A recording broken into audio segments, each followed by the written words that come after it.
Command codes verified. Priority 1 message from Starfleet coming in on secured channel.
one message from Starfleet coming in on secured channel.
Hello, are we unmuted? I hope so. He said, "Here we go." Not here we Said went. Here we go. Not there we went. Not we went? oops. It's we- too bad. Oops, it's too late. I think, All yeah, right, that's think we're I good. see us. All right. Hi, everybody. Sorry about that.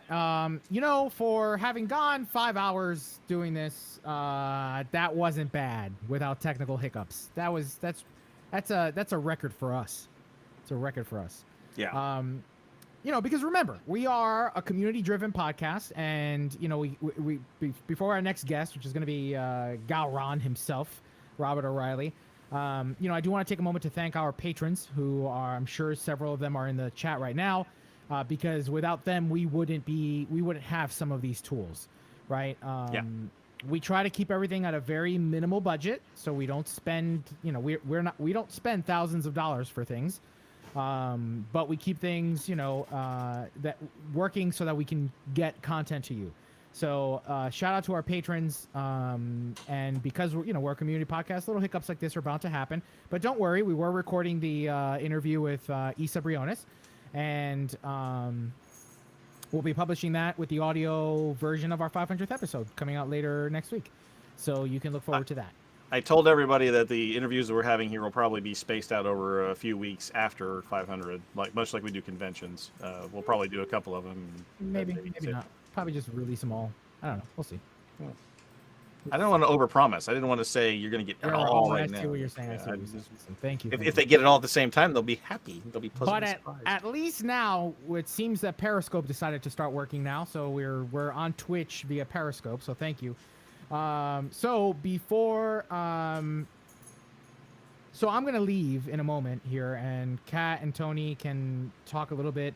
Actually, you know what? Actually, let's do a giveaway. So before I leave, let's do a giveaway. Yeah, let's do a giveaway. So what are we giving away? 2 Geordies and a Recon bundle. 2 more Geordies and a Recon bundle. So 2 more Geordies and a Recon bundle. So we're gonna just give you the Recon bundle link. Don't worry, Jake, I got this. 7. Yeah, you got this. So we're gonna do this Recon, and I'm gonna throw this in the chat. We'll give you a couple minutes to put your to get it in there after we get the link live. Everybody. Actually, let me fix this here. Talk amongst. Well, we're gonna fix it first, and then we're gonna put a link in the chat, and then you're gonna click on the link, and then you're gonna enter it, and we're gonna give you a few minutes to do that. That's how that's gonna go. I already mentioned the last time I say things, and then stuff happens, and that's not what we do. So then I have to say, The old thing I said is wrong, and the new thing that I just said is now the thing that we're going to do. Way to be So- flexible. Way But to did be- you know we're only $865 away from our goal? Are we? Yes, and we're only That is 300. amazing. We're only $365 from unlocking a 9-inch ship from Game Print. That's right. Wow. Okay. So Well, This is more like 7 inches here, but this gives you an idea of the scale. Remember my humongous head, my perfectly normal sized hand. Okay, that's the giving you some idea of what's here. And then my camera doesn't like it when I hold things up this close, but you can get an idea of some of the detail there. With Game Print, it's directly from the models in Star Trek Online, and you can customize your colors and your registry number and all that stuff. I mean, that's so cool. The registry on this one's on the Nova class is on the top of the nacelle. I'm gonna interject just a moment. The raffle is now in the chat. Okay, so it's that raffle go. copter link, and this is for a recon and one recon. One winner will win a Stowe recon bundle, and another winner is gonna win a Geordie buff, and another winner is going to be another Geordie buff. So, so we'll give you a couple of minutes. We're gonna give you, let's say, it's 7:35. We'll do 7:35, and then we'll.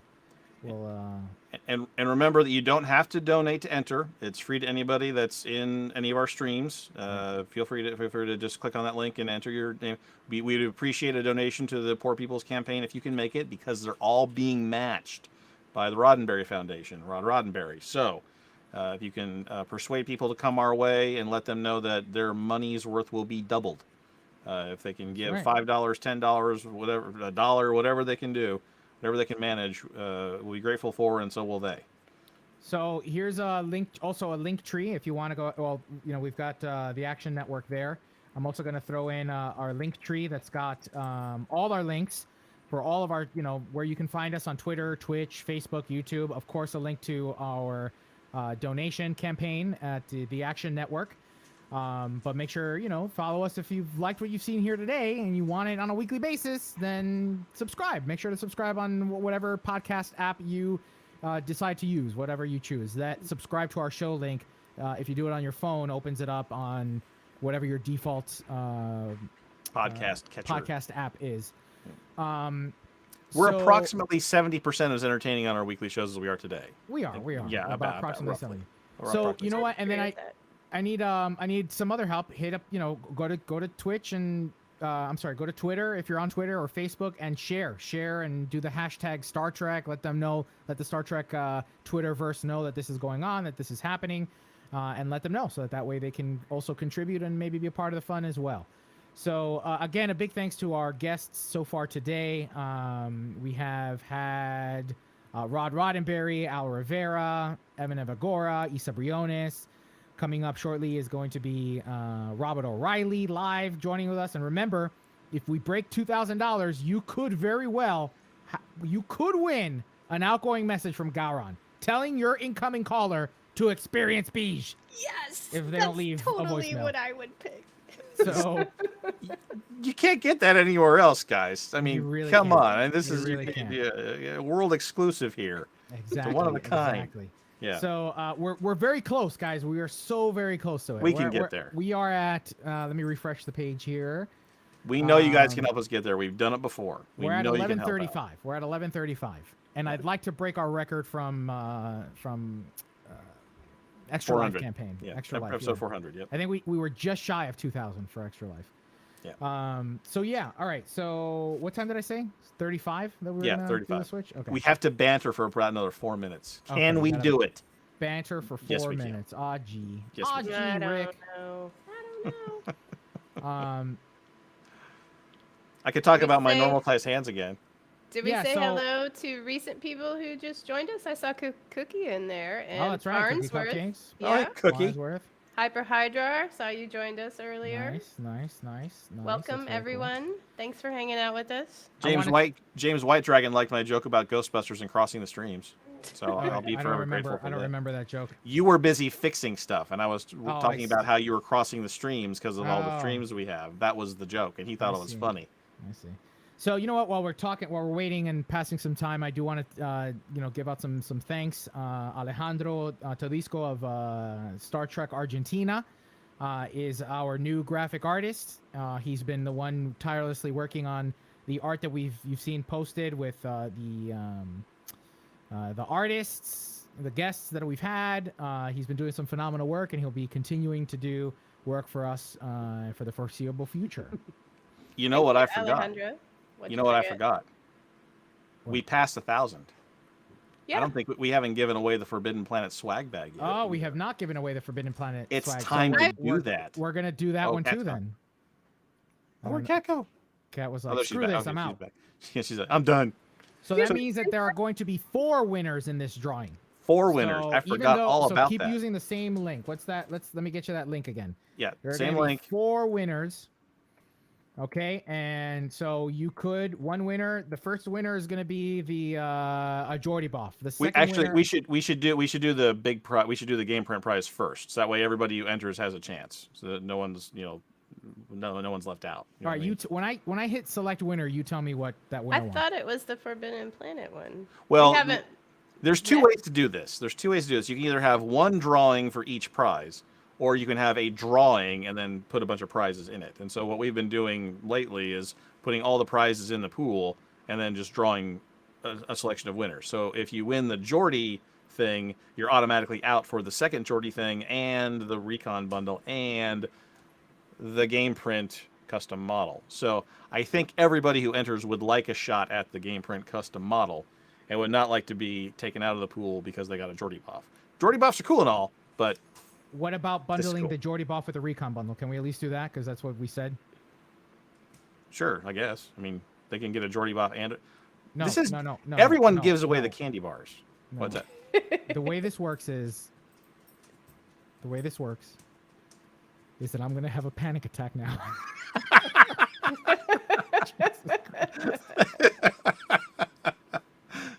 The way this works is that I'm going to melt it into the I'm going front to of everybody. I'm gonna have a meltdown in front of everybody right now because You're the one that said let's put 4 people in the drawing. You're the one that said, "Oh wait, yeah, let's put just I don't want to make another link. Let's put 4 people in the drawing." I'm like, "Okay." all right. Okay, so First winner is the Thi- ship. Second this- winner, this link right now, this link that I've been sharing, yes. we said was one winner would be for a Jordy Boff, one winner would be for a Recon, and another winner for a Jordy. That's what we said. We don't. have Oh, to and do it Jake that and way. Jake is correcting me. Jake's correcting me. It's the swag bag, not the ship. Oh, it's a swag. Yeah, It's a I'm like, swag I bag. thought we haven't reached Yeah, the sorry, ship level sorry. yet. That's right. Yeah, I apologize. Yes, it's a swag bag, which is still a good prize because it's $100 worth of merchandise from ForbiddenPlanet.com. They have cups, sweaters, coasters. Okay, we're caps. gonna do. Here's what we're gonna do. We're gonna do the Forbidden Planet as a separate link after the interview with JG Hertzler, or we'll do it during the interview. During the interview, you can try to enter to win the $100 raffle from for the Okay, swag yeah, bag. we'll leave it up longer. So That's a right good idea. now, what you are entering with this link that has been shared, one winner will get a Jordy Boff. One winner will get a Jordy Boff. One winner will get the Stowe Recon bundle. Okay, we're gonna keep it to just Stowe. Which is yes. Are we good? Yes. Are you melted yet? I Are you had puddle? I had a bit of a moment. I had Yeah, a moment moment. where my soul went, "Ah," and now I'm okay. I'm all right. Oh, thank God. Okay, good. All right, we're like a minute over. So here we go. right. I'm gonna refresh this and make sure we got all the entries. Remember, this entry is for one Jordy Boff, and one Recon bundle. So 3 separate winners. Here we go. Okay, first one for a Jordy Boff is Brandon. Brandon wins a Jordy Boff. Brandon was a Jordy Bob. Congratulations, Brandon. Congrats, Brandon. All right, up next for another Jordy Boff. Jordy Boff. Anne Marie Siegel wins a Jordy Boff. Jordy Bob. Congratulations, Emery Siegel. And My fingers hurt now. And our winner for the Stowe Recon bundle is Jake Rhodes. Jake Rhodes Rhodes. wins the Recon bundle. Congratulations, Jake Rhodes. Congratulations, Congrats. everyone. Congratulations, everyone. All right. So, Jake, please put these in the right order in the thing for me. In the you know, prize-winning thing. in the prize winning thing. The prize-winning thing. And then during our interview with Robert O'Reilly, The other Klingon guy. the other Klingon guy, we will do the $100 Forbidden Planet bundle. Swag bag. swag bag. Okay. Do we know? That's what Is there we're gonna do. specific things in the swag bag, or is it basically There, just like a? there are specific things in the swag bag. I will tell you that right now. Give me I a was just minute. looking. I was perusing the Forbidden Planet catalog, and they have a variety of accoutrements. And Okay, so we're talking T-shirts. We're talking T-shirts. about postcards, the Juan Ortiz postcards. We're talking Oh, about yeah. postcards of the movie posters. Next generation tea towel. What is this? It's an exclusive item. A couple of exclusive items are going to be in this too. Next generation tea towel. Klingons do not. And yeah, like this is an example of something you'll win. I'll throw it in here. All right, so we're gonna throw that link during. How about now? Let's just start the link now. So this is for Forbidden Planet only. Forbidden Planet only.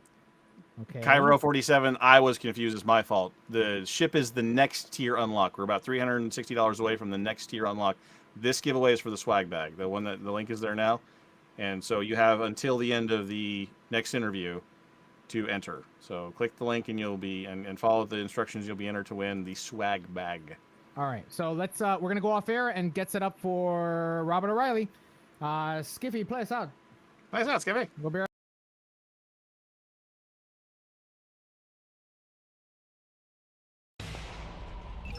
Command codes verified. Priority 1 message from Starfleet coming in on secured channel.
Command codes verified.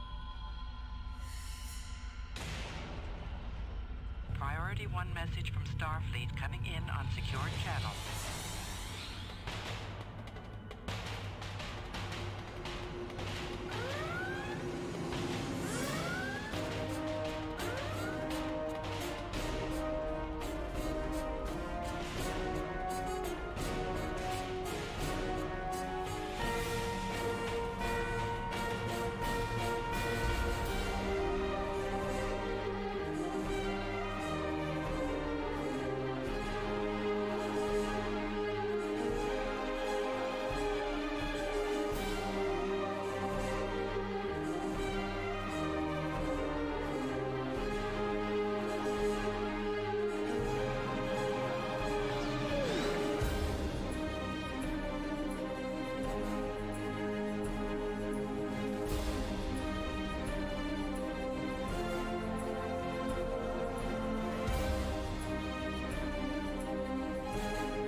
1 message from Starfleet coming in on secured channel.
Command codes verified. Priority 1 message from Starfleet coming in on secured channel.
All right, captains, we are back. Ah, yes, joining us This is none- Gowron. Gowron the puppet. Ah. I welcome you to space. I am very spacey. Yeah. Well, joining us right now is none other than Robert O'Reilly, who you may know as Gowron from Star Trek Deep Space Nine and Star Trek Online. Star Trek Next and Generation. The Next Generation. Robert, thank you so very Remembering much. these. We're experiencing Remember- We were getting there. We were coming to that. We were coming I'm to that. bad for you. Yeah, you're jumping right into where we want to go. Thank you so very much for joining us last minute. You know, this was a great surprise for me and the team. So thank you so very much for being flexible and sharing your afternoon with us. So thank you. Glad to be here. Now, Glad to be anywhere, to tell you the truth. Yeah. You know, as actually you bring that up, you know, one of the reasons that we've put together this event, yes, we're celebrating our 500th episode and 10 years of podcasting, but we are a community podcast, right? All of us here on this team are volunteers. We donate our time, and I run the production much like community theater in that way. Right. And as a result, because of that, it's important for us to give back. It's important to us to find a way to be able to support each other in this community. And so it's one of the reasons why we chose the Poor People's Campaign. The Poor People's Campaign have boots on the ground. They're working with communities that may not have resources that you and I have or in our communities to help them stay protected against COVID and the pandemic, among other things, and to keep people informed, right, about the vaccine, about how to stay safe and how to stay smart about things. So thank you for being a part of this, and thank you for joining us. I'm glad I can do it, and if I can, if anytime you need me, give me a call. I appreciate it. I'll be here. So before we jump in, will be anyway. Gowron will be here. So why is it important for you? Why is it important for you to support an organization like the Poor People's Campaign in a time like this?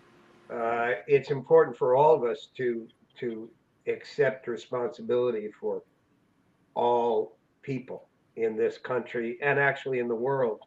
Where Star Trek is the original Star Trek, I believe, almost had the concept of we are in one spaceship going through the universe, and we're all together. And it happened to be Earth going out to the universe, but the universe encompasses all, and so we have to support all. And in that universe, the Roddenberrys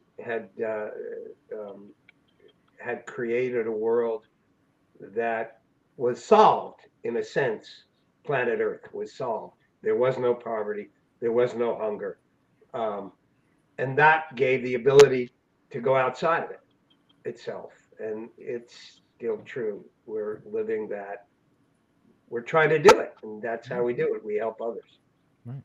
Well, we're glad to see you healthy. We're glad to see you safe. And again, thank you for joining us. So let's jump in a little bit about and talk about the Star Trek community, right? I mean, you've been a part of it for so many years now. What has changed for you, perhaps, in what you've seen from the community, right? What has evolved over the years? I've gotten old. No, I think what's evolved with the community is we have gotten older. Many of us came in really, really young. I was an original fan of Star Trek. So when I was watching Star Trek with Jimmy Doohan and Shatner and the whole cast, I was in college. Some of us were younger, some of us were older, but we have grown older, and now there are other shows, and we're still creating it. But I think the theme is really still the same. It switches and changes from time to time, but we're looking at sort of a mirror of ourselves, good and bad and evil and saintly, and it's part melodrama, part drama, part comedy, and it's it's a real stage, and I have loved being a part of it, and I couldn't have dreamed I was going to be a part of it in college, because I wasn't even thinking of being an actor at that time. I was really, I was just, and there was the one show, and I always forget the name of it, but it was the one where, because the timing of it was so perfect to the actual show and what was going on in our world at that moment in time, was the one where half the characters were black and half the characters were white. Let That Be Your Last Battlefield. Yes, and then the other character was on opposite sides, and they thought it, and we would look at this from our vantage point and see how absurd that was, and the imagery of it, of looking in a mirror and then seeing yourself in the opposite way, was so cataclysmic in my brain at that moment, because that's what we were living in America. And it was, I think it was probably one of the most brilliant scripts ever written for television of all time. And, look at what I've got here. I don't know if you can see it. I'll try to get it close to the camera. This was taken about 25 years ago at a convention. But can you see the picture at the bottom? Yes. Yeah. Okay. Yeah. It's the character. I don't Yeah. know which one it Yeah, is, yeah. Right, but it's one of the ones that has the black half light. And there was the actor who played it, and I forget, he was a comedian at the time, and he did a great impression of who was it? He did a great Kirk Douglas, and Sure. he did a great and the name will come to me eventually, maybe. And a Frank great Gorshin. Frank Gorshin. That's right. Yeah. Thank you, Anyway, How did you know that? I didn't. Jake and one of our producers in the Oh, sorry, I spoiled the illusion chat. there. I Yeah, appreciate that. Thanks. way to Thanks, go, man. Jake. Good job making your host look good. Well played. And I ruined it. Mr. Gorshin, and he gave us a picture, and he gave us an autograph. It was in Burbank. He was at a convention in Burbank. So Nice. anyway, thrill of my lifetime. Now you've had a lot of fun with the character. Like you've had a lot of fun with the community too, right? Yeah. Playing the character, obviously, and then Yeah. off screen, whether it's at Vegas and you're doing the Klingon karaoke with J.G. Hertzler, or even performing with the Roddenberrys, right? Right. Just last year, Yeah. you did the Klingon showdown, right? For the Roddenberrys band. Right. How was that? How was that experience? was fun. I love the picture of you in your Hawaiian shorts with it was like waist up Klingon, waist down Hawaiian shorts. That was amazing. Well, that came about because JG and I did a convention in Hawaii, and at the last second before going on stage, JG went, we really should make this Hawaiian Klingon because we're in Hawaii. And I went, well, how do we do that? I said, come on. And he said, well, we'll go down to the store in the hotel. And he bought a sarong for him.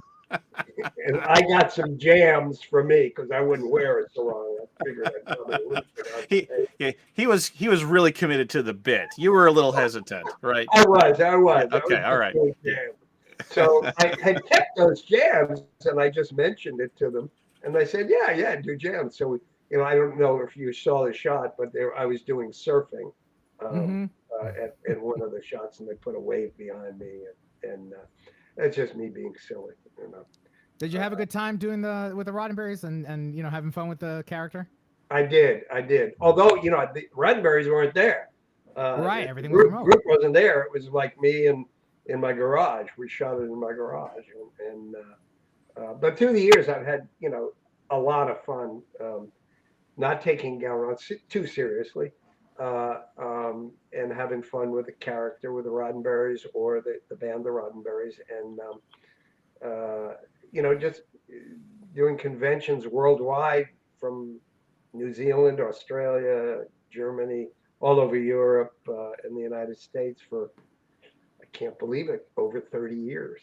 Meeting really incredible actors, and I mean, one of my favorite actors of all time is Jimmy Doohan, and I got to be with him, a lot.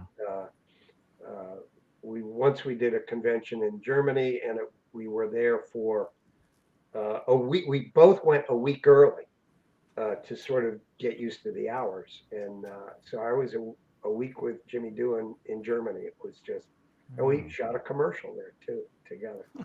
Which was, while you're talking about these stories traveling, what kind of sticks out in your brain as like perhaps the strangest moment on one of these convention circuits that you recall? Well, I've had to sign some things in my day. Oh, really? Yes. Oh, yeah. Is that we're gonna get anything else, or is that you just leave it there. Use your imaginations. Yeah, I was gonna say that's not a great idea because our imaginations can go places, man. I mean, maybe you ought to just narrow it down a little. All over, and it's much better in your imagination.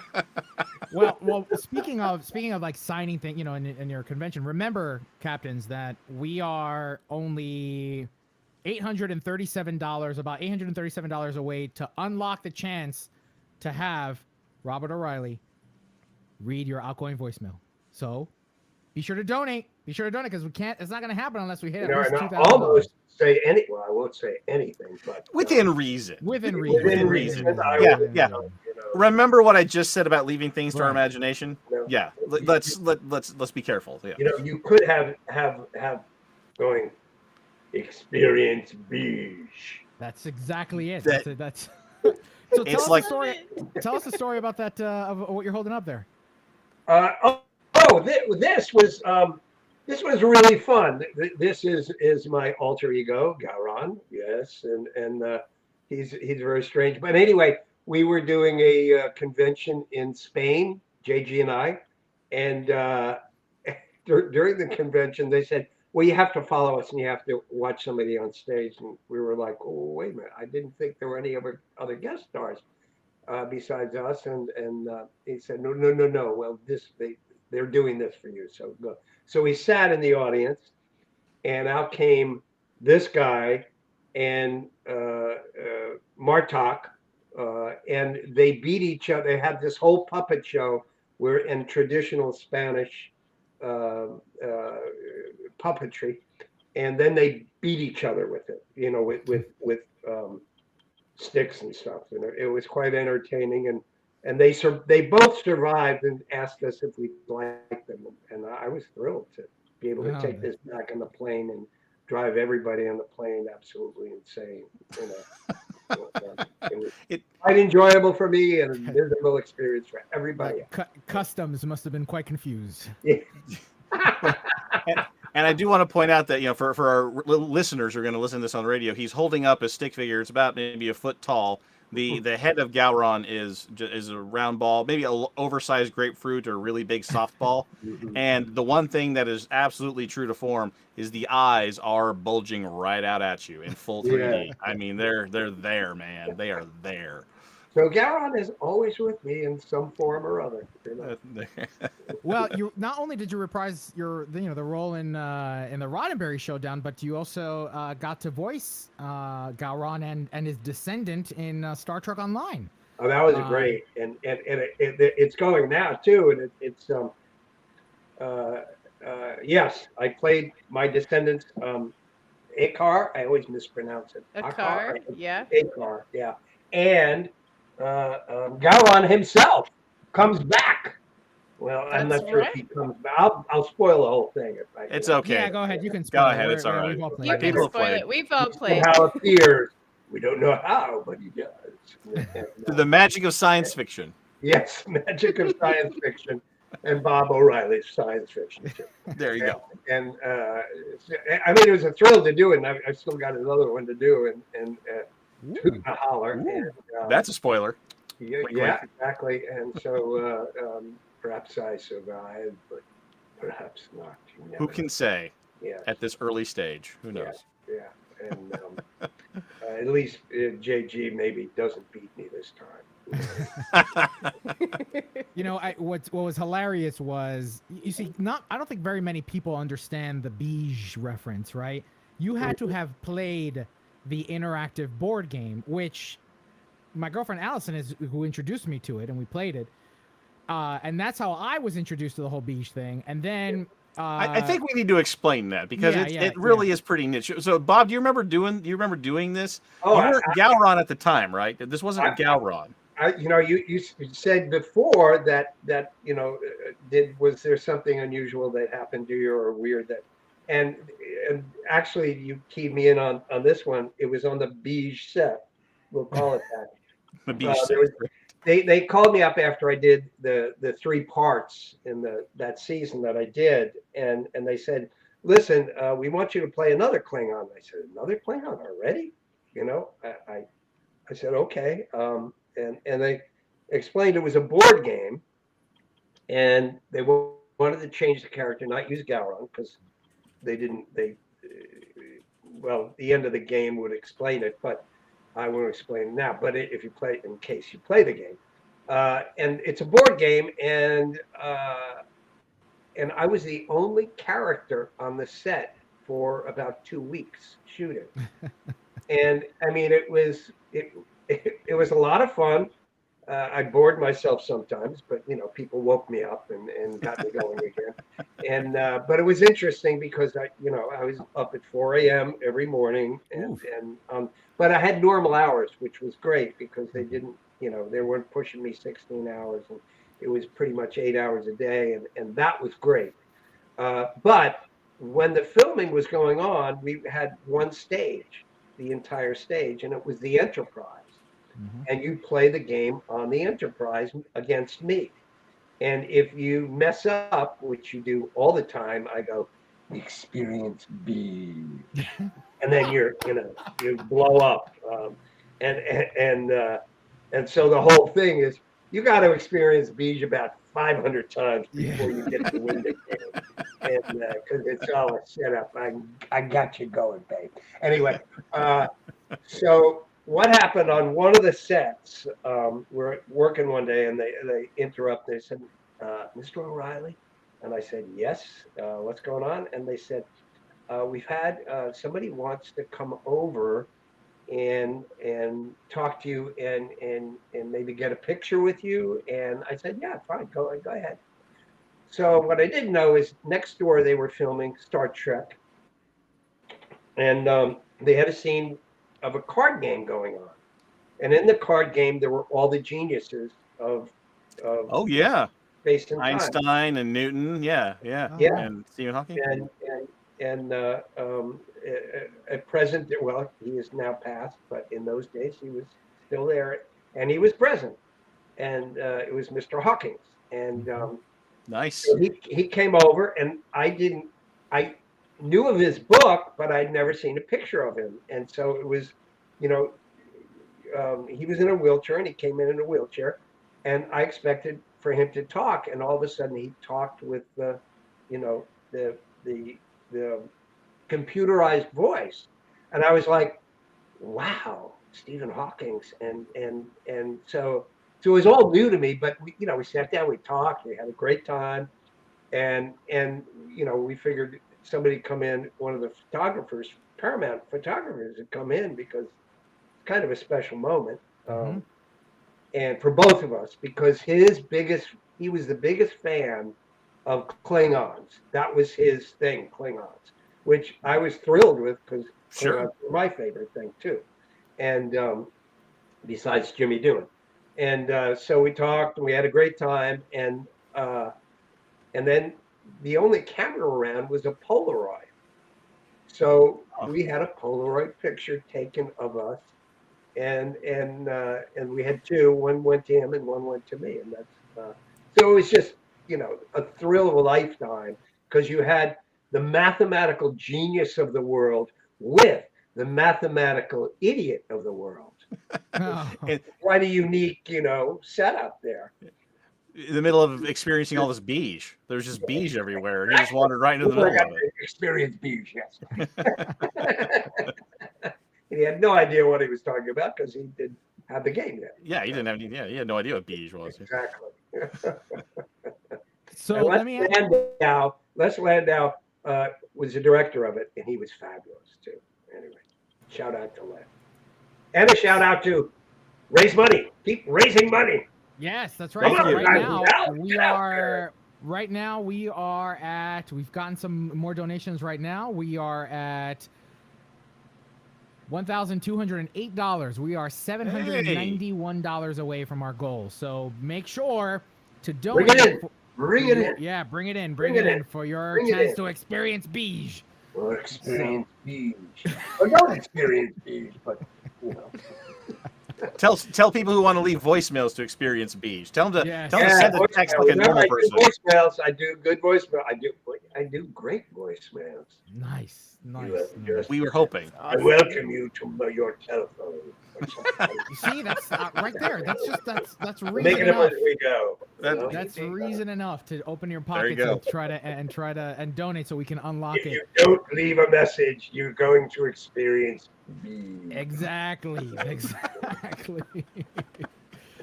So that's fantastic. You were involved in Deep Space Nine, and it seems that over the years, Deep Space Nine has aged like a fine wine. People are watching it now. with a new perspective, either coming back to it and revisiting it, or new viewers who are going through the Star Trek mythos. What's that like for you, to see the that growth, that passion that people have for Deep Space Nine? Well, I die good. What can I tell you? I just, Like a Klingon, like a true Klingon, right? True I Klingon. die good. That's right. No, I actually watch it. I try to watch it every night. It replays, and I have a ball watching because many of them I didn't see. I was off doing location work, or I was doing the show, and you can't do the show and watch the show because you're so exhausted. Typical day for us was 16 hours, from makeup to getting out of makeup, and then if you work 3 or 4 days a week, you were just like done. But I loved it, and one of my favorite shows is the one I did with the one that I think it was called something Ferengi. It was a Ferengis meet Klingon. The Magnificent Ferengi? No, that was the Dominion. No, that was the Jem'Hadar. Okay, never mind. Yeah. No, this was it was where I'm Gowron, but I'm sitting there and I have to be the judge of this problem between House of Quark, right? House of Quark, yeah. Yes. House of Quark. Okay, all right. I Yes. love that episode. Yeah, I was trying to think of a Klingon title for it, but it wasn't a Klingon title. It was House of No, Quark. Yeah. but it was the House of Quark, and it was pretty funny. And I actually, to do one of the scenes, I studied Chaplin like crazy. And Les Landau again directed that, and he allowed me to do something that was right out of Charlie Chaplin. It's with I do the mathematics, trying to do mathematics on a computer screen, and finally I just throw the computer away because I'm just so frustrated. It's one of the best. With Actually, the Ferengis, they're just money, and Klingons are like that way. It's just so great how animated you are with the character, and especially I keep bringing back the board game, but in the board game you're just so animated. It's like you were talking about throwing away the computer. There was this one moment in the board game where you're tapping on the console and you just like make this face at it of anger, and it's just so great how it just conveys through the makeup, how your emotions just go right through it. You have such an amazing craft about you that's just so great. Thank you. It was never a mystery what Gowron was thining, right? No. This is He right was out not a there. master of subtext. Irish plays would have just gone way over his head.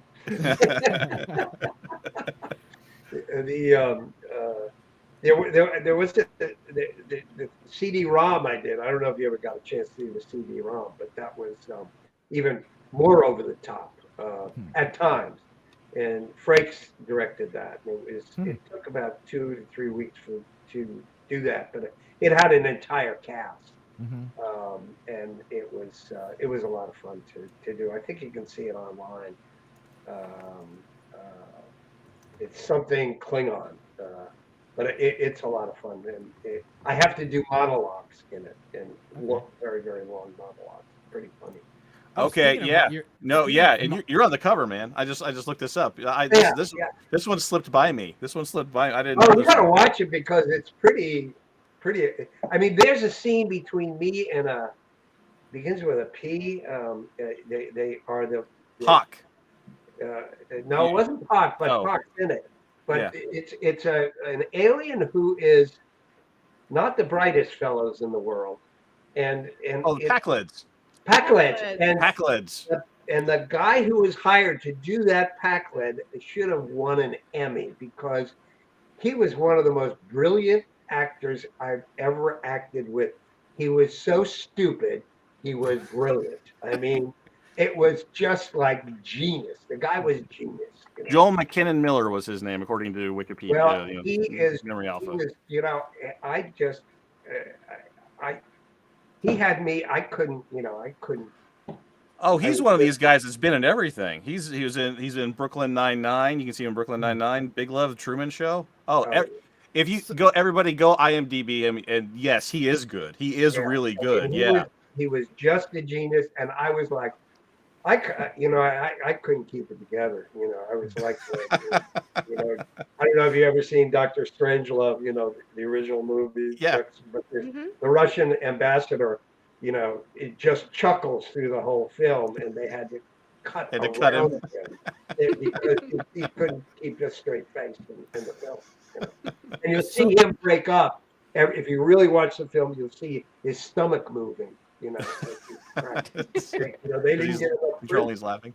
Yeah. Oh, nice. So there's been a resurgence in Star Trek now, right? With all the new Trek and stuff, and you reprised your role on Star Trek Online. Has anybody approached you to perhaps, you know, make an appearance in the new animated series that's out, Lower Decks? I think JG lent his voice on that one. He didn't play Martok, but he lent his voice. Has somebody knocked on your door yet? I would do it. I would do it if they came knocking on my door. And I retired quite a while ago, but I would come back for anything Gowron or Klingon related. I'll put it that way. Nice. Well, if anybody offered me, because I just love Klingons. You know, it's like you're wearing the hat right now. I mean, right. You're right now. You're wearing the hat. Yeah. This is my everyday hat. You know. My neighbors go, the old Klingon lives next door. Little trains, you know. He walks around going. just walking around looking at As things. we're going by with our headlights. You see that? When your neighbor's branches are too far over your fence line, do you make them go experience bees? You tell them they're gonna. Actually, that was a couple of houses ago. You know, when I was children, people would look over the fence a lot, and I'd be going. Just staring at them. You know what? It makes me think of Home Home Improvement. That one character in Home Improvement that was only from the. Wilson. Yeah, from the nose up. Yeah. Yeah. Having you as a One neighbor. day he said, I'm not wearing anything, so you know. Oh, that's great. So that's why they were looking over the fence. Oh, I get it now. Okay, I get it. Makes total sense now. I get it. So in the Trust me, Roddenberry nobody wants to see a Klingon naked. Trust me. So in the Roddenberry Showdown, you did a reading of Jabberwocky. Where did that come from? What inspired you to do that one? Did they ask you, or did you offer it? I think it's one of their favorites. And matter of fact, it's interesting because I'm just about to write somebody who was my English teacher, Mr. Erickson, in my old high school, and he was the one who made us all memorize the Jabberwocky, and so I always had it in my head. Once you learn the Jabberwocky, you can't forget it because it's so damn hard to memorize to begin with. But so I carried it around, and I think at a convention, 100 years ago, somebody said, could you do a poem? I said, sure, and I did that, and it became very popular. So I've always pulled it out of my, top hat at conventions when needed, when people are snoring in the aisles. I'll pull it out. And JG loves it, and JG does masterful Shakespeare, and I'm okay with the Jabberwocky. So It was great. It was just, it came out of nowhere, but it was great. It was great. So it's a real pleasure to have shared a little bit of, we didn't get to work together, but I worked with the band in Philadelphia. We did that one little recording for Ferengi Merengue. So well, maybe we'll see each other in Philly at some point. Yes, I hope so. Yeah. I mean, we see each other now, but you know what I mean. Absolutely. Back when the world gets back to normal, right? Yes. Now call in and get money. We That's need right. money. That's right. We are. That's right. Thank you, Jake, for posting that into the No, chat. this where is everybody's actually a looking. Klingon challenge. Okay, that's it. Wait a minute. Let me say this. This is a Klingon challenge. I challenge you all to give heartily, and then drink. Yeah. Cheers. Cheers. Cheers. To that. Cheers. Here. Here, here. Well, Bob, thank you so very much for spending your afternoon with us and helping us raise funds. Remember, captains, once we hit $2,000, we can start doing all these voicemails and trying to give them away and livening up your outgoing messages. But Bob, thank you so very much. Are there any projects you're currently working on? Anything people should be aware of and kind of stay attentive to other than the work from Star Trek Online? Well, I am doing for Cryptic Studios. I'll be working towards middle of the year for them and playing a character we all know and love or hate, depending on your viewpoint of Gowron. And that's about it. I write and hoping to the conventions I'll be coming up and doing the Vegas show. So come to Vegas and. And hopefully, Kat, you'll be at Vegas. I plan on it. We would All have right. gone last year, but for. I know. Yeah. So anyway, I will see you soon. And if you ever need me again, I'm here. I appreciate you that. so Thank you much. so very much, Robert. Thank you. Take care. All right. Good night. Take care. Thanks. All right. Thank you. Bye-bye. Okay. Bye-bye. Klingon challenge. Go forward. All right, are we off air yet, Skiffy? I hope so. We'll be right back, captains. We'll be right back. So, Sweep us out, Johnny. Nice. Sweep us. Command codes verified. Priority 1 message from Starfleet coming in on secured channel.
All right, captains, we are back, and we hope you enjoyed that interview with Gowron himself, Robert O'Reilly.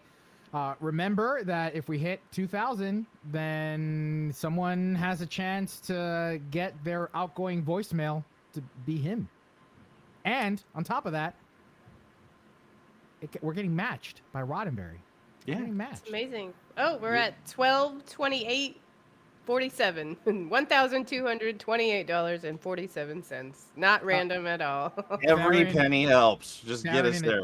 Darren in the chat says I should have worn my ridges. Yeah, there was no way that was going to happen today. Yeah. There was just no way. I've Yeah. been. You know what, guys? Hold on a second. Uh oh. It's story time now. Story time. Oh, is it time for drinks? Oh, he's getting a chair. Oh, now watch this. This is fun, everybody. Now watch this. He's got a desk. Look at this. The desk is going down. Oh Desk Lord, is I've been going standing this whole down. time. I've been standing this whole time. Like I that. There couldn't it do is. that. He's got a convertible standing desk. Nice, huh? There you go. Wow, Relax. this has been a day. Take a load off. This has been a day. This is a mini convention. I mean, This is a mini this is convention. for everybody who's had not been to Las Vegas when Elio is in his element. This is a snapshot. It's condensed and packaged into That's right. into a frame that's this tall by this wide, and you're seeing a piece of it. This is how it is for 3-4 days straight. This is That's what right. happens. That's right. So also I want to thank Thomas Maroney from Star Trek Online, who designed our 500 patch. Thank you, Yes. He worked on Thomas. that for us. So thank you, Amazing. Thomas. Actually, It's just awesome. It's awesome looking. Can you share your screen and I'm gonna say, hang on, let me see. I've sent the artwork in, and they're doing the test on it. Actually, I haven't checked to see if they've got the proof done yet.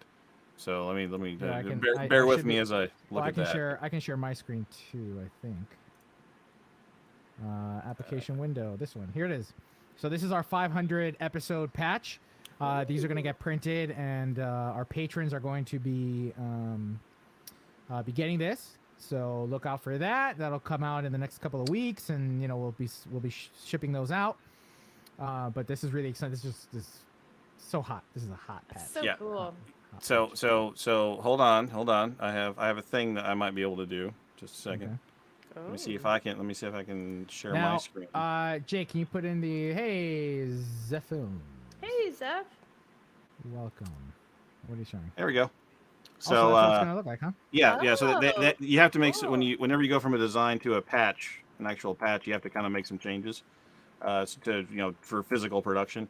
So this is what their mock-up is that it's going to look like here. So they're going to try to make the 500 pop with some metallic thread outline. That's going to be gold on the outside too, and they actually got pretty close to That's what the so original cool. design was too. So yeah, That looks pretty good. Aw. Yeah.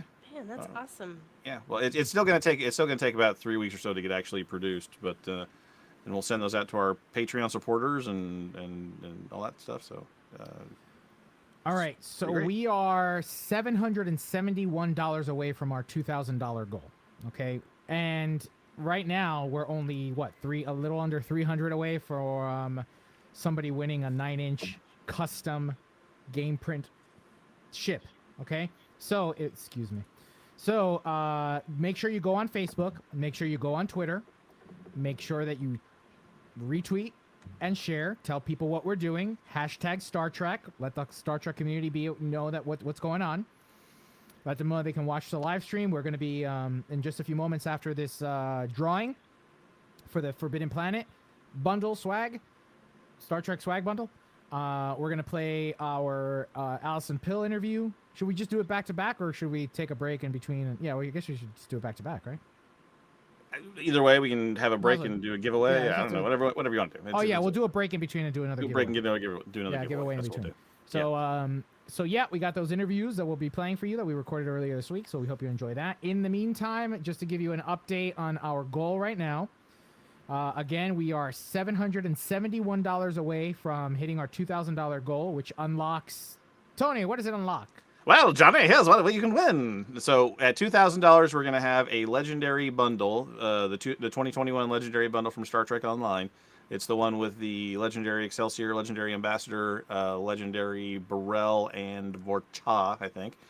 So the Vorcha. So we're gonna have those. That bundle will be unlocked at $2,000. Plus, that's when we unlock the voicemails that our guests have agreed to record for you.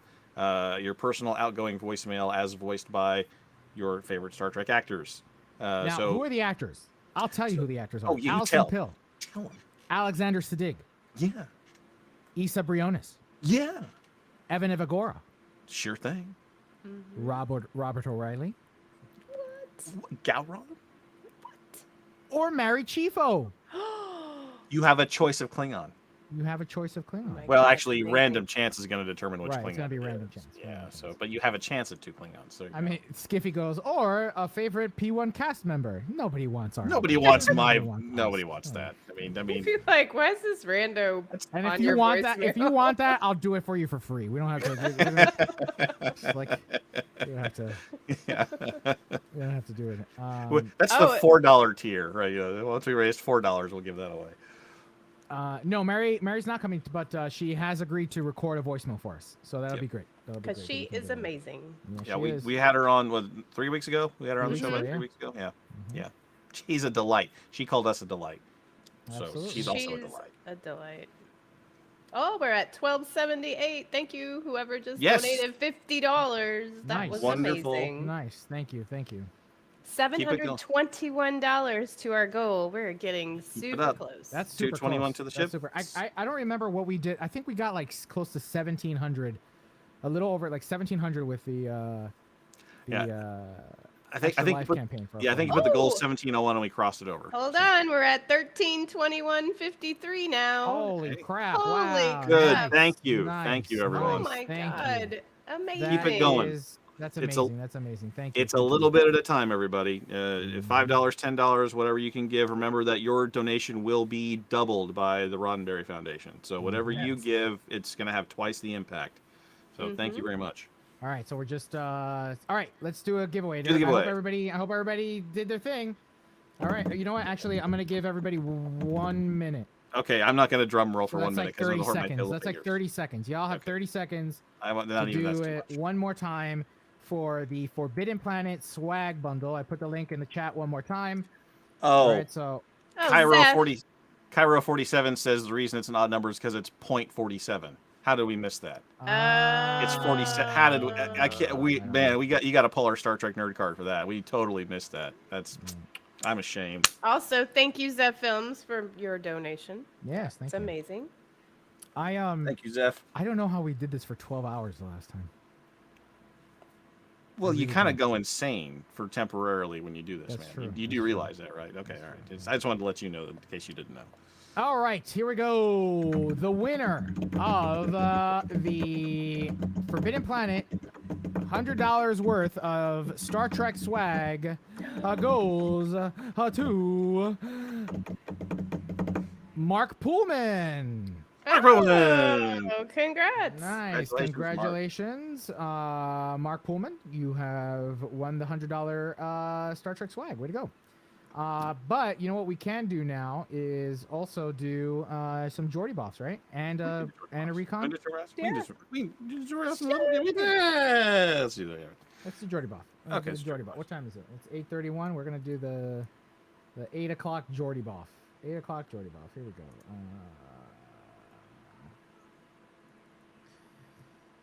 So, all right, everybody in the chat, what has been your what's been your favorite part of today so far? I'm curious. I've liked everything. Oh wait, you want to know from the chat? No, you don't care about what I think. Like, no one asked you, Tony. one asked you, I Tony. haven't asked you, Tony. No, it's fine. Go ahead. Go ahead. What's been your favorite part? I already just said. What'd you say? I wasn't I paying said attention. nice. Well played. You. You know me. You know me. No, it's been a good day. It's been a good day. We really appreciate everybody's engagement and sticking with us and all your donations.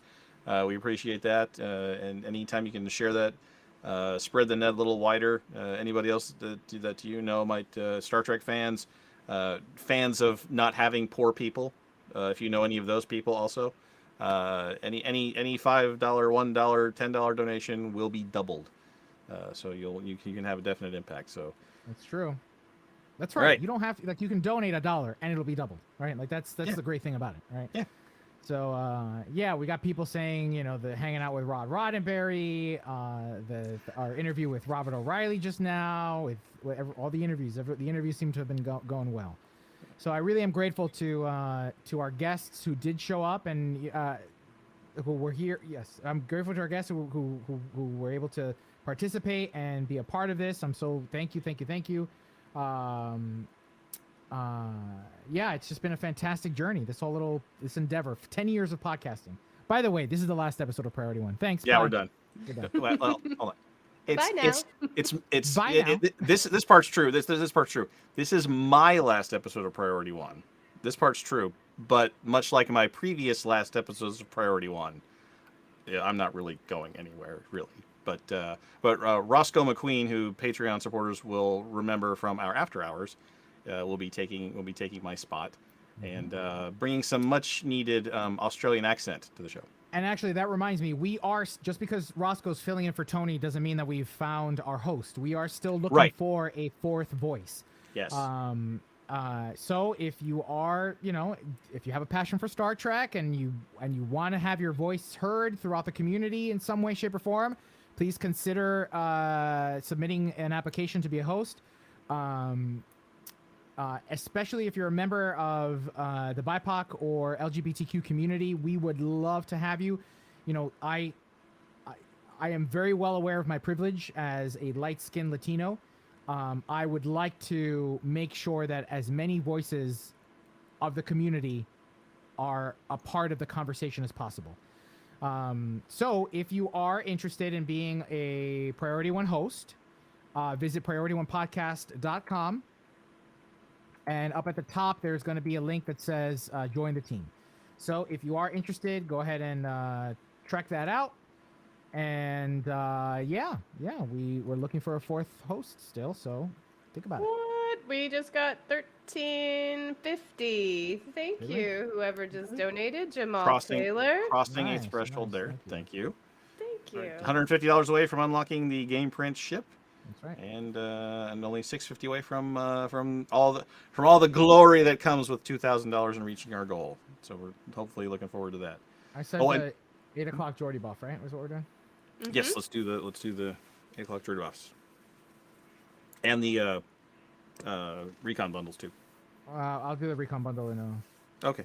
separate one. So Again, link I don't is- know why I say anything. that- You just yeah. do it. You just do your thing. Don't make me have a don't. Yeah, don't melt down again. Yeah, Don't yeah. push me We don't to a need to work. breaking point again. We don't need more Elio puddles. Don't need to worry about that. All right, so I'm gonna give it 40 seconds. So at 8:36 my time on my clock. I'm sure nobody's. I'm not atomically set, but whatever window says. We're gonna give away 2 Geordie buffs. So make sure to do your entry. Yes. And yeah, let's try to get that $1,500 mark while Allison Pill's playing. That's a goal we should set, right? We should make $150 in the next hour for the Poor People's Campaign. We can do that because it turns into $300 for the Poor People's Campaign through the magic of matching. The magic of matching. Keep it coming, everybody. All right, here we go. And the winner of the first Geordie buff is Hatsune. Hatsune! Way to go. Congratulations. I forgot the And drum roll. the next one is Theron. Way to go. Congratulations. We will be in touch with the emails you provided on the Rafflecopter for your winnings. And Jake, if you would please make sure that those emails go into the spreadsheet. All right. Oh, that's Cairo 47's mad because the 47 cents got erased from the end. Nothing's stopping you from donating another 47 cents, Cairo 47. Yeah, Or you can send $1.47. Other amount. Or As $10.47. You could bring that 47 back within the blink of an eye. You could. I'm not saying you have to, but you could. And that 47 cents will turn into 94 cents through the magic of matching. So feel free if that's important to you. You've got a way to make that happen. So all right. So all right, let's set up for the Allison Pill. We're gonna take a little break, and we hope you enjoy our interview with Allison Pill. Then we'll be back. Did. Yeah, we did, and then we'll be back and talk a little more, and then round it off with our interview with Alexander Sadig, which was another great interview. It was. And yeah, let's go ahead. Allison Pill, please, Skiffy. Priority 1 message from Starfleet coming in on secured channel. Joining us now to help celebrate our 500th episode is Allison Pill. Thank you so very much for joining us and helping us celebrate our 500th and to help raise funds for the Poor People's Campaign. Thank you so much for having me, and congratulations on 500 wonderful episodes. And I'm so glad that the ethos of Roddenberry lives on and that we're all here supporting the Poor People's Campaign, whose work I love. Absolutely, absolutely. Now, before we talk, about your work and Star Trek and other projects, we talked a little bit about the Poor People's Campaign prior to hitting the record button. What is it about this organization that speaks to you? I think the real coalition building, the real seeing of commonality among kind of disparate groups, and a real focus on putting those groups together to fight for what's right, for fairness, for justice. And I'll also say that I've seen Reverend Barber speak, and I don't think anybody who's seen him live or watched any of his speeches will remain unmoved or unconvinced. Well, thank you so very much. And to our listeners, we hope that you'll donate as you listen to this interview. And again, thank you so very much for joining us. Let's jump in. So, you're no stranger to being part of projects that end up making waves, in pop culture. And one only really needs to glance at your IMDb entry just to see how incredible your career is. But let's talk about your entry into the Star Trek mythos. Tell us a little bit about the genesis of your involvement with Star Trek Picard. I got a call from Alex Kurtzman, and the idea that Patrick was going to be back was really sort of the first thing, because he's Patrick Stewart. And then the second part of it was knowing that Michael Chabon was going to be show running our first season, and I just was like, I want to meet Michael Chabon, so yeah, I'll do your TV show. Not really, but kind of. I was like, this is part of the deal is we talk. Exactly. Coffee twice, at least 2 coffees. Yeah, and that the level of people involved and the kindness and thoughtfulness of the people involved, and sort of the driving force behind it being all of Star Trek, about exploring these issues of how we can stop othering people, how we can actually, find this peaceful common ground and really thrive as a species and a planetary body. And so in the process of learning about your character, Dr. Jurati, what was it about her specific character that drew you in? Well, it was really interesting. I mean, from that first conversation with Alex, he sort of took me through the plot, and then he's like, and then she's actually a spy. Oh, spoiler alert, if anybody's not seen season 1.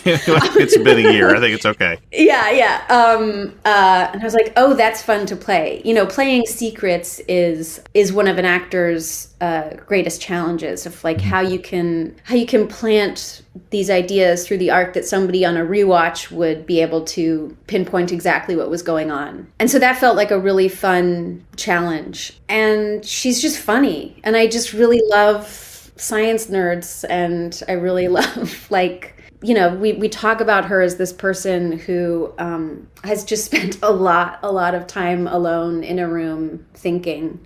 And I just really appreciate that. Now, that journey, right, that we see through season 1, as you've mentioned, Alex Kurtzman kind of painted this broad picture, and in the early process, what was it like as you were filming? Did things change? Did you have to adapt? Were there changes to the character that you necessarily weren't expecting? I think they started writing more for the kind of Jurati awkwardness that's not only social, but just, she's not there's something interesting in the fish out of water of the practical nature of what she's suddenly doing instead of the theoretical nature. And I think, that started to be more fun for the writers in terms of just what does this person do when she's actually in space? Everyone else in Star Trek lives in space and works in space and vacations in space. And Jurati's like, what is this space? Yeah, exactly. Besides this black void that is really kind of boring. So that was, I think that became more fun, and I think coming up in season 2, kind of embracing some of that humor is kind of my favorite stuff to do. Now, I remember I was sitting in Madison Square Garden during New York Comic Con 2019, the before time. And tell us about that moment when you walked on stage to a theater full of Trekkies who were excited for a show that hadn't even premiered yet. You know, what is this fandom taken you through? Well, what's interesting is I still haven't really experienced it because nobody had seen the show, and so I've never gotten to hear from fans what they think of Jurati. It was interesting at the New York Comic Con and the Comic Cons previously. It's just sitting in awe as Peace-Stu just like waxes poetic about every single thing. It's like, do you prepare this? Like, did you write this down beforehand? Like, how are you doing that? And the performance of it, you're just sort of just in awe of his command of these kind of amphitheaters of fans. And I mean, you're just like, man, if you wanted to run for president of the world, I think you would win. Yeah. Well, he has had about 30 years of experience doing that. So, I mean, true. He does walk onto that stage like he owns it, because he kind of does. He kind of does. Yeah. So what I've experienced up till now is just sort of awe at Patrick and appreciation for the fans, but I can't wait to have the experience of now people having seen it a little, having seen the first season and hopefully seeing the second one. Well, I think you'll find that Trekkies are a lovable group. Yes. Yeah. No. I find that to be true. It's just I haven't.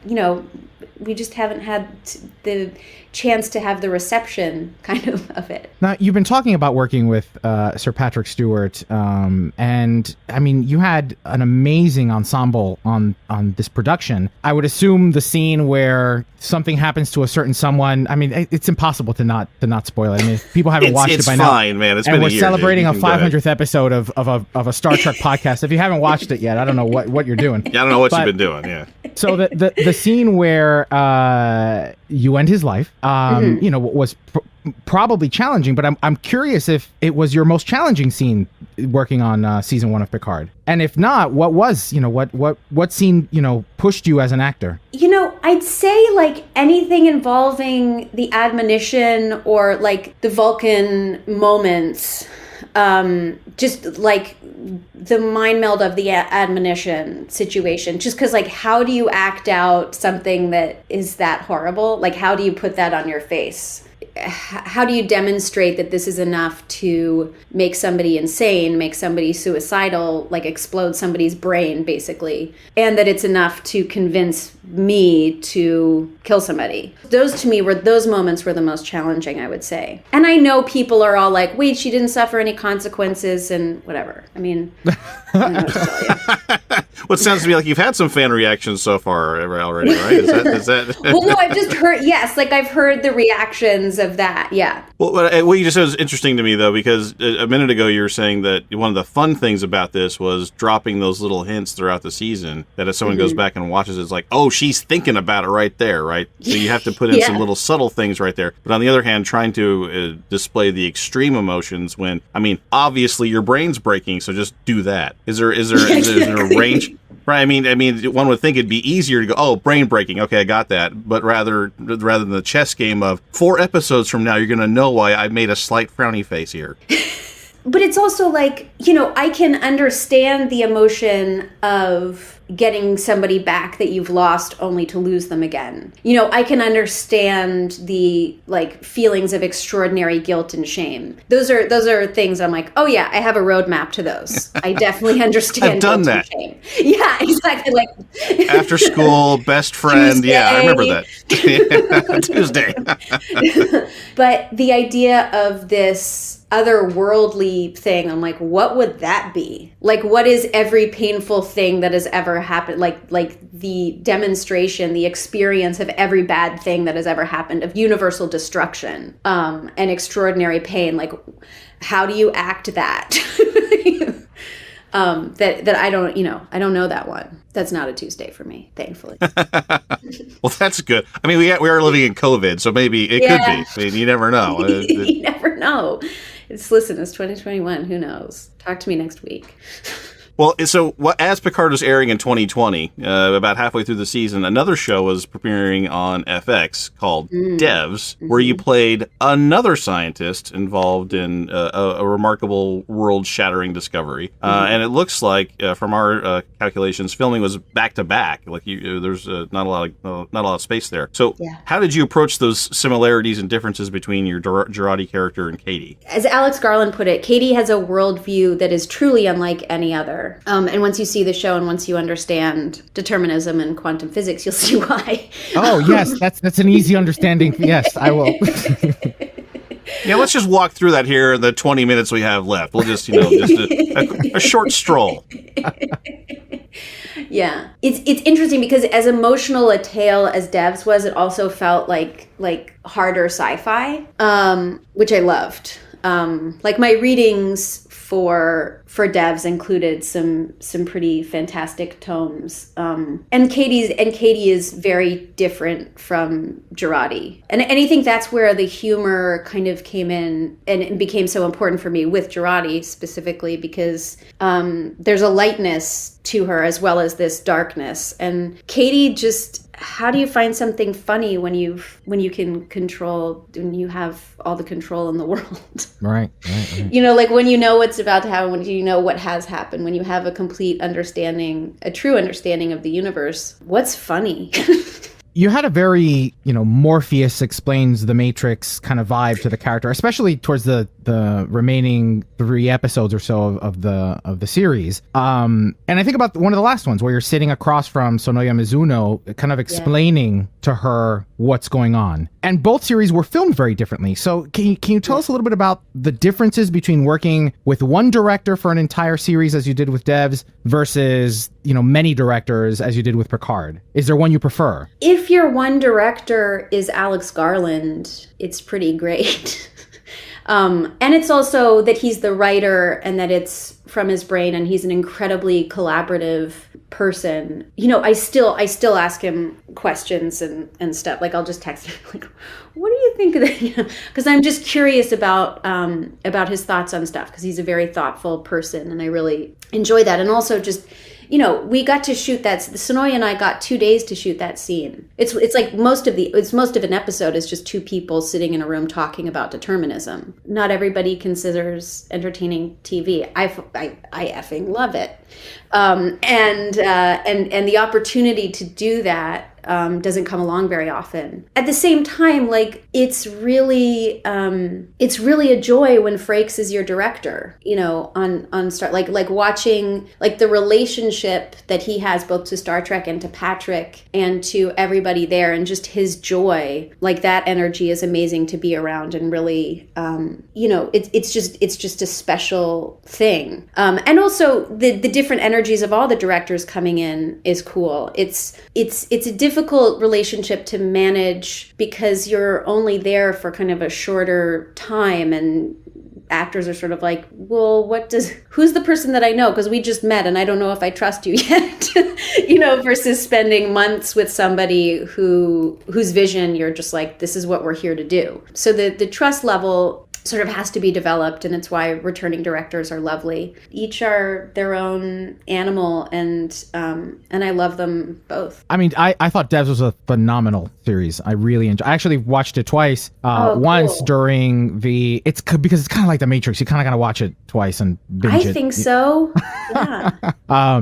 And I mean, everyone's performance was spectacular. Yours and Nick Offerman's was just out of this world. I mean, just phenomenal. And Jin and Sonoy, like everybody. Zach, who plays the security ops guy.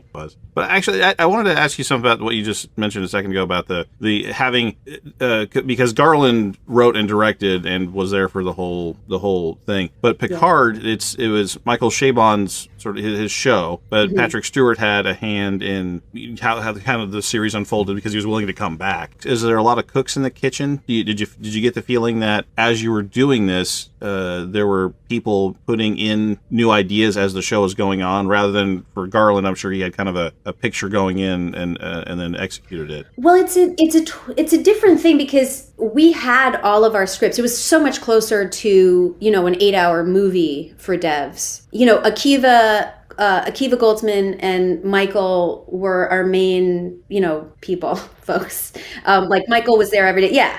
You know, by the end of the season, when it's a give and take thing, because while we had kind of an enclosed scenario and there was never going to be anything further beyond there are no sequels to Devs. Exactly right. Like everybody who's looking for a sequel, stop.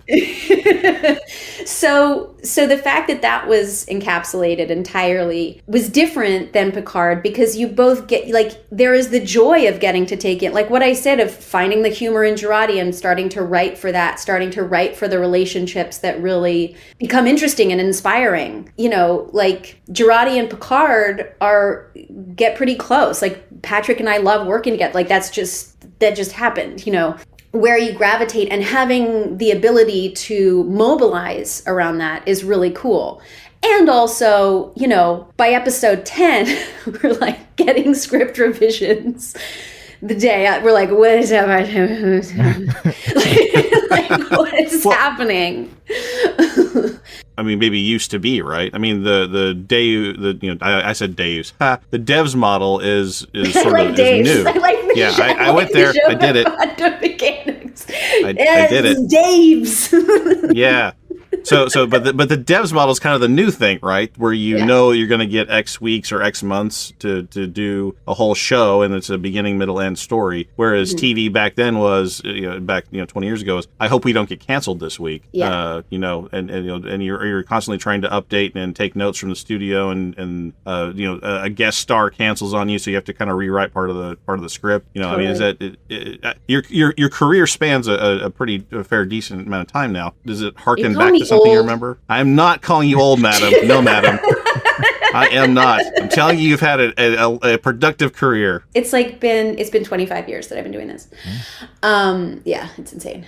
Sorry, you were saying. No, I was just does this sort of harken back? Like, you know, is the Picard, you know, episodic sort of, you know, structure more what it was back in the day when you couldn't plan for having a whole encapsulated series? Well, I think here's the thing, like doing American Horror Story, we were getting the same, like scripts were not fit, you know what I mean? And that's an anthology, like closed and supposedly encapsulated, and it was chaotic. You know, I hear friends who worked on different like Shonda Rhimes shows constantly, there's like 3 episodes going at once and there's rewrites happening, and it ends up being to the good, but it is this sort of fly by the seat of your pants. Like there's never enough time. And you're shooting for so long, like from the time that you were in a writer's room in this vacuum till the time the actors get on set and the director gets their paws on it.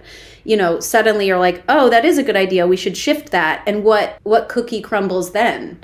You know? So I think there's something natural to it. Like there's something unavoidable to it unless you're in a very specific position with a very specific network. I hear about it all the time. And it's just stuff doesn't, I mean, you hear about the reshoots on something like Westworld, you know? You're like, oh, this didn't work for a long time. Like, part of me just wishes, here's what I'll say, just create prep time for a rehearsal. That's just what I want. We rehearsed everything on Devs, and part of that was having the script, but it also, then you get to set and you're like, I understand the scene, I don't have a bunch of questions to be answered while money is being spent to have people stand around. I don't understand why people won't prepare in a different way. I've done a lot of theater too, and I'm like, I love table work. We could figure this stuff out, you know, pretty quickly and cheaply. Yeah. You're talking to a theater kid and a practicing attorney. Yes. Preparing is really, really, really important. It's really the thing. No, I just wish that was the case more. And I wish people would invest in the things that actually make sense. people don't do that often. Well, I was going to say, I'm glad you mentioned American Horror Story, because I told my wife, who I was interviewing today, and she's like, "Oh, she was really good as a murder cultist." So so that was a really memorable performance. I just wanted to let you know that that people out here remember that for you. So. Back to our conversation about the big emotion on your face versus the slightly frowny face that pays off in 4 episodes. Do you like playing the sort of cerebral scientist, understated, or did you like the whole hack and slash, horror side of things a little more? Melodrama. I mean, melodrama is super fun. Like, it's really fun. Okay. I will say that the actual like torture porn elements of that show were very difficult. Right. Mm-hmm. It doesn't feel good. Right. It just doesn't feel good a lot of the time. So I hadn't given birth to my daughter yet. When that became clear that was going to be happening. And so I was still like, I think she was like 6 months old by the time I started shooting. And I was just like, this feels like something. You'd be pleased with more offers for more Katie's and Gerardis then. Exactly. Yeah. Okay. Yeah. Right. Gotcha. Yeah. And that's important. I mean, that's the actor's journey, right? As a craftsperson, working on your own craft.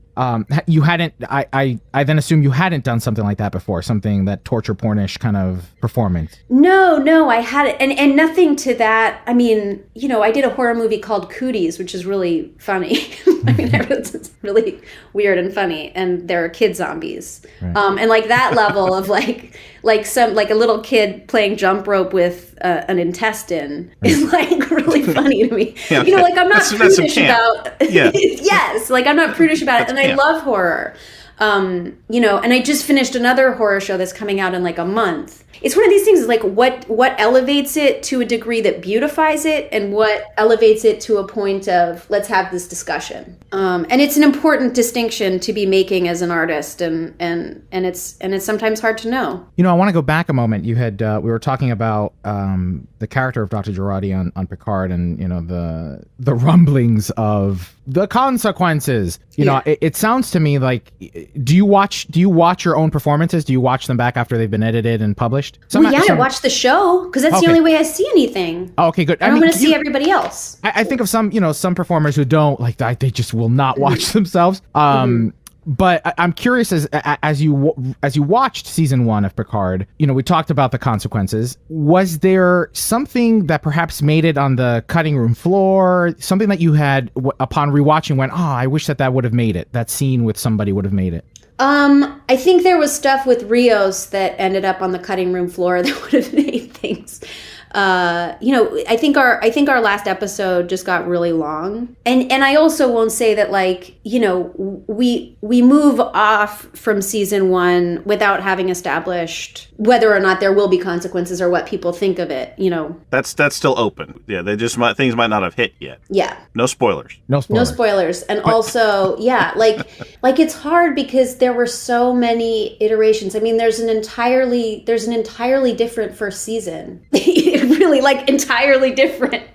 Sitting on Michael Chabon and Akiva's laptops. You know what I mean? As you said, the series grew and changed as people showed up on set and things happened. Yeah. And you already said that's normal for television. It's the devs that is sort of maybe a unique character. Yeah, and as I say, there's pluses and minuses to that, in that you can be responsive to what you're seeing in dailies and what you're seeing in early episodes, which is super cool. And being able to respond to inspiration is always great.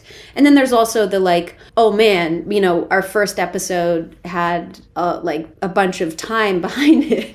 And then suddenly you're like, oh, I really like this idea. And then you're suddenly dealing with those cookies crumbling in episode whatever. And you're like, oh man, really wish we hadn't been inspired by that beat, because then it would have been a lot easier today. Created problems.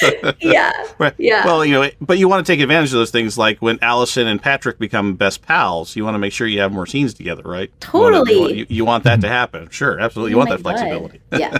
So I think our listeners would boycott the show if we don't at least try to ask if there's anything about season 2 that you could share with respect to your character or in general.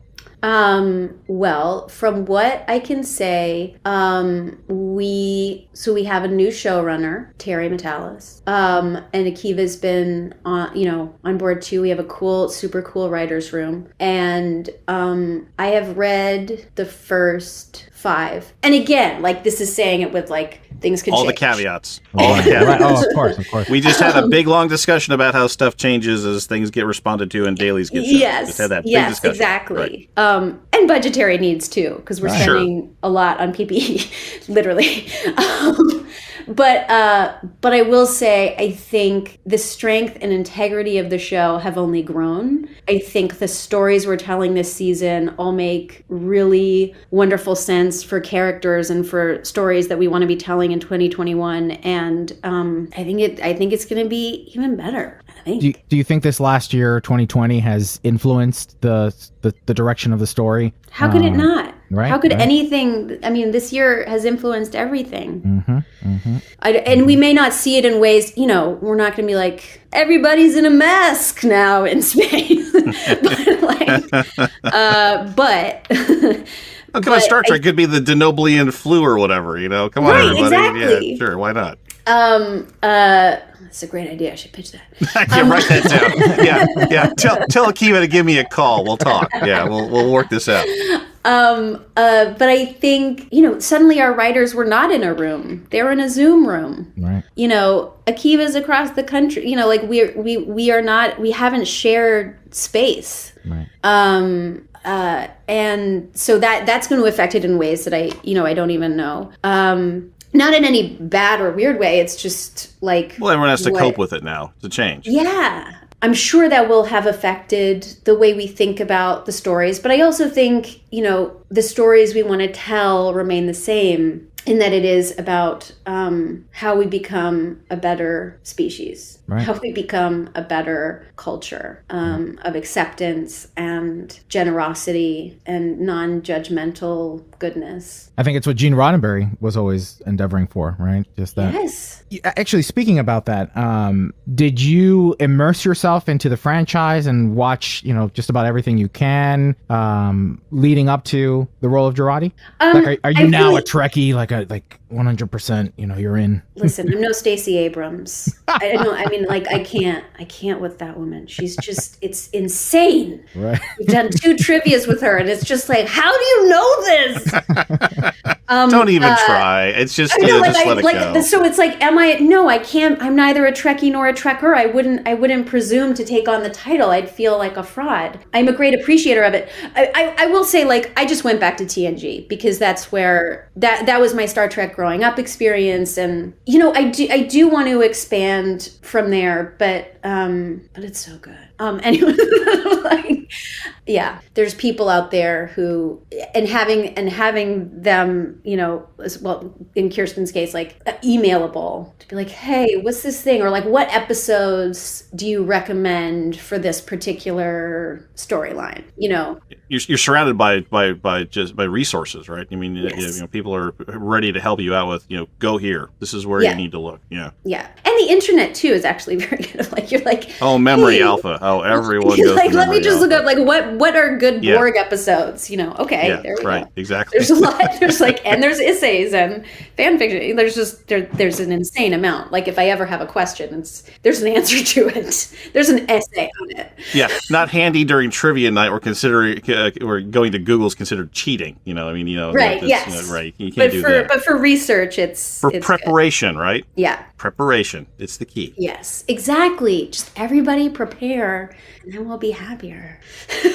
Well, Allison, before we let you go, we want to give you an opportunity to talk about any of the projects you have coming up that you'd like to promote, anything that people should keep an eye out for. Yeah, I'll say this new show is called Them, and it's on Amazon. It comes out April 9th, and it's set in the 50s, and it's about this Black family that moves into all-white Compton in the 50s. And the horror is both, just moving into a white neighborhood in the 50s for a Black family and based in historical reality, and also takes on this kind of existential, spiritual side, on the supernatural side, to kind of convey the terror of being Black in America. And it's a really powerful show. And yeah, April 9th. Oh, wonderful. Well, we'll definitely keep an eye out for that.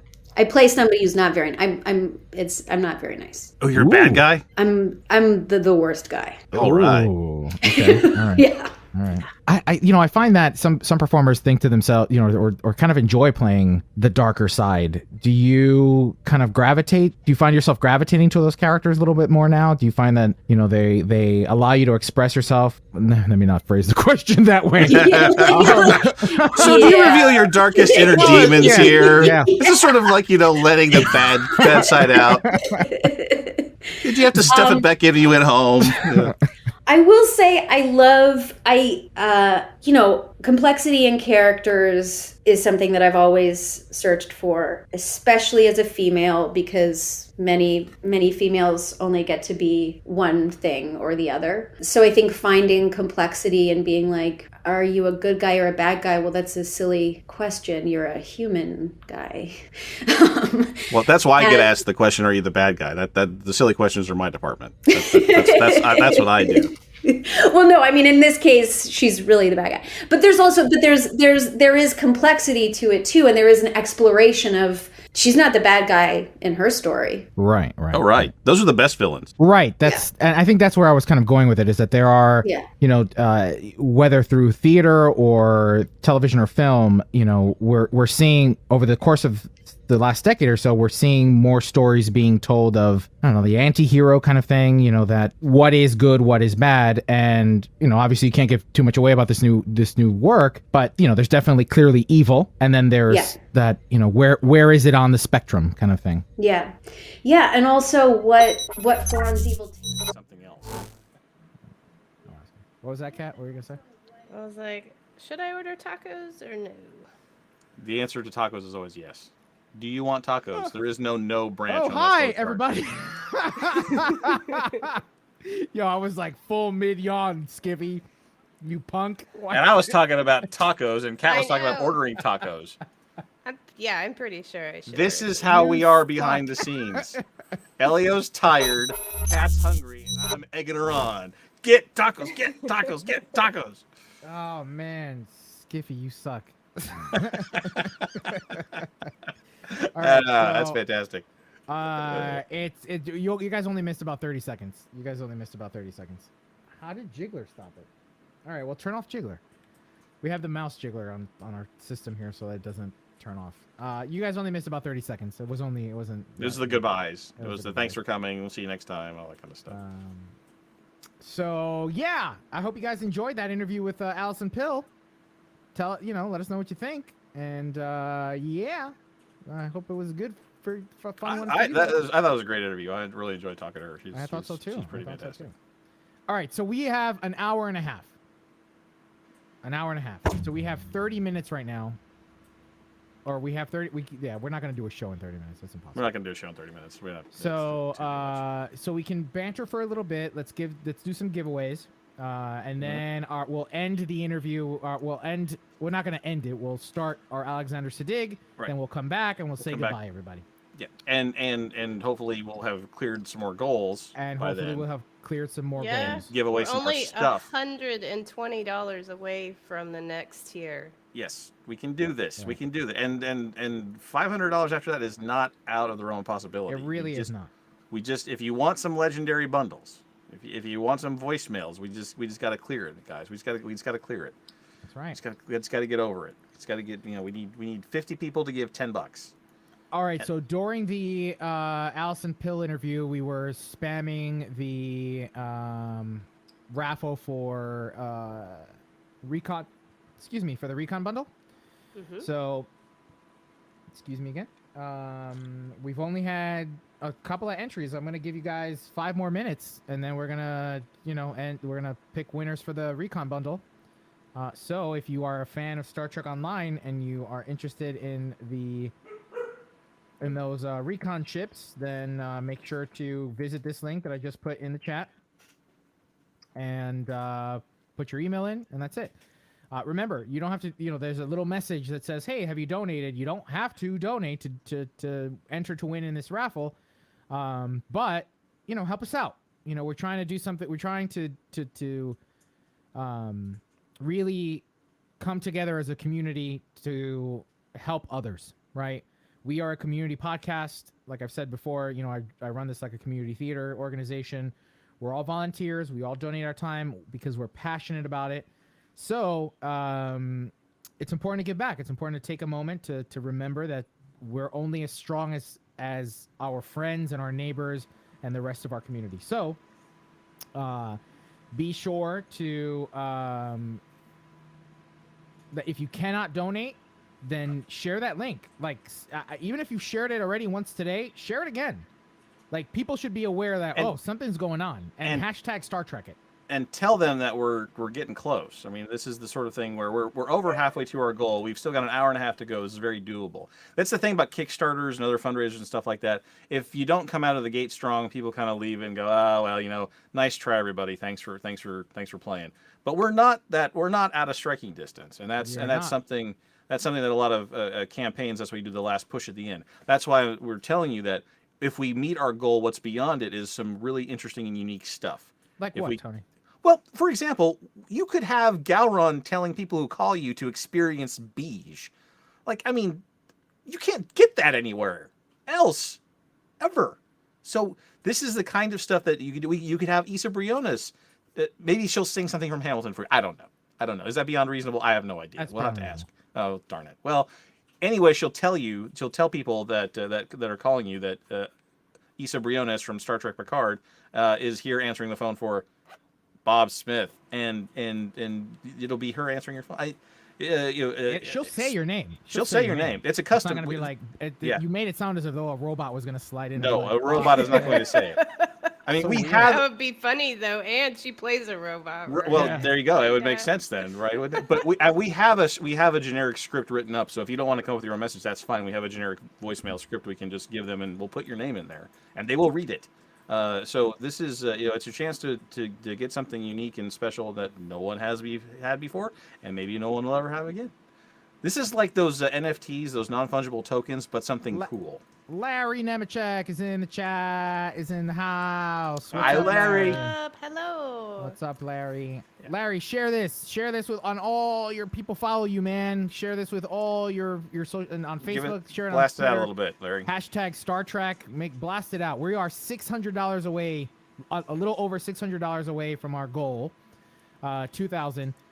Rod's matching us. And Rod is matching up to $3,000. That's incredible to the Poor People's Campaign. So we need to reach out to everybody who has a social media thing and is a fan of Star Trek and might follow hashtag Star Trek and at Star Trek, whatever. Give us that signal boost, Larry. Help us out.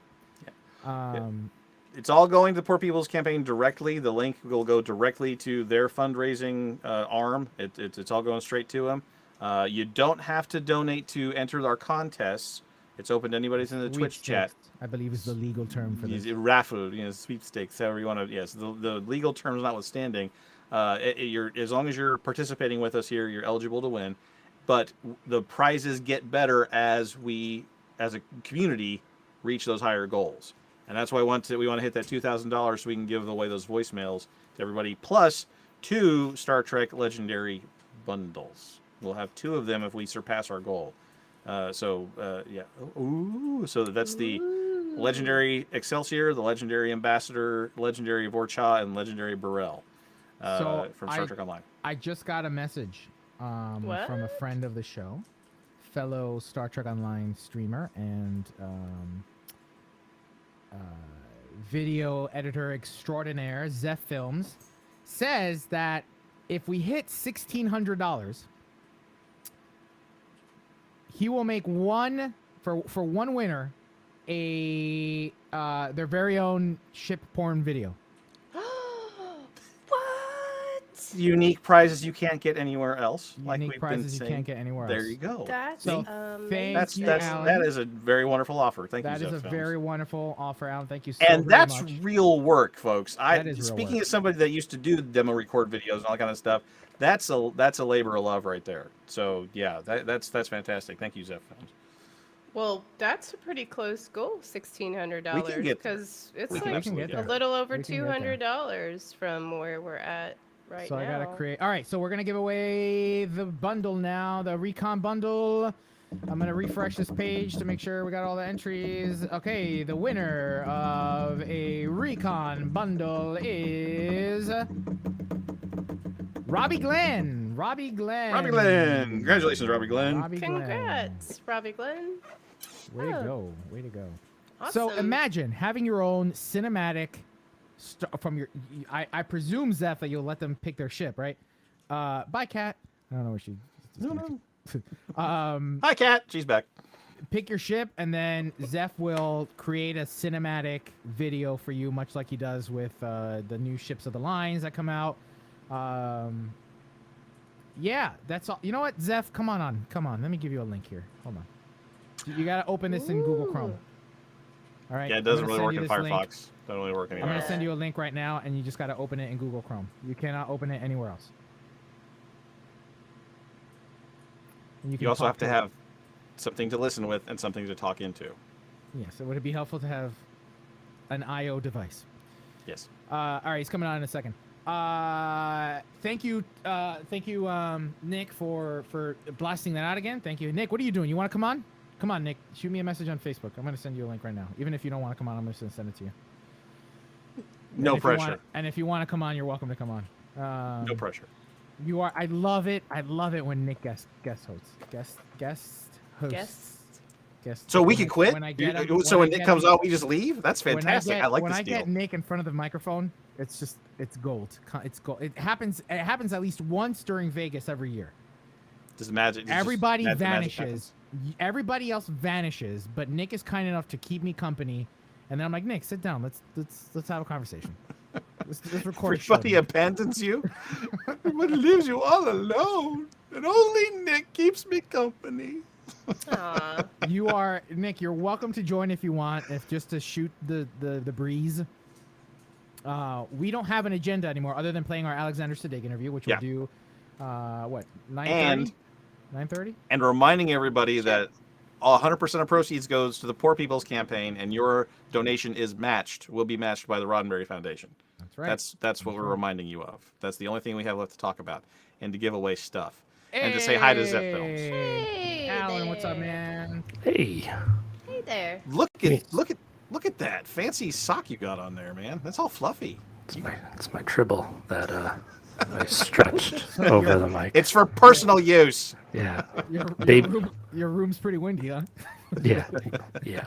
Oh, I notice when I play back videos that I've recorded that I exhale a lot. Oh. So this cuts it go. down. All right. Yeah. So tell us what you're offering. All right. So this is. I don't want to mention where I offer it because I don't want to steal that. But it's a perk somewhere. It's the top perk, which is called Just the Ship. And so if you've never seen me before, I don't know where you've been. Star Trek Line community. Yeah, that's for sure. So so I'm offering, if you guys hit 1,600 goal, I will do like my full-fledged 2 minutes or 1.5 to 2 minutes, however it all works out, cinematic video of a player's own ship, like their personal ship, whatever name. It has to be a respectable name, no stupid names, of course. It's got to fit the cinematic style, which yeah. is the loving Enterprise shot from motion picture kind of thing, right? That's what we're looking for here. Yeah, exactly. No Keep stupid it names, classy. I'm out. Yeah. And also joining us right now is Star Sorry, I'm Trek. crashing. With that intro, yeah. No, is Star Trek Online's environment artist Nick Dugan. What's up, Nick? Hey, Nick. Haven't seen- Good. we have Alan, spoken- good on you, man. that's a hell of a deal for anybody. So That is a hell of a deal. That's a lot of Yeah. work. Yeah. Oh, it's you know what? It's like it doesn't. Well, okay, it does take time out of my day, but It it's sure just for, does. This is for a good cause, and you want to. Like, I get enough DMs asking, "Hey, can you do my ship?" It's just like I have so many other ships that I have to do. Like, come on. So Yeah. yeah. I haven't done demo record in probably 7 or 8 years, but I remember there's some late nights and long weekends involved in putting together 2 minutes worth of video for that. I'm actually working on one right now for one of my supporters.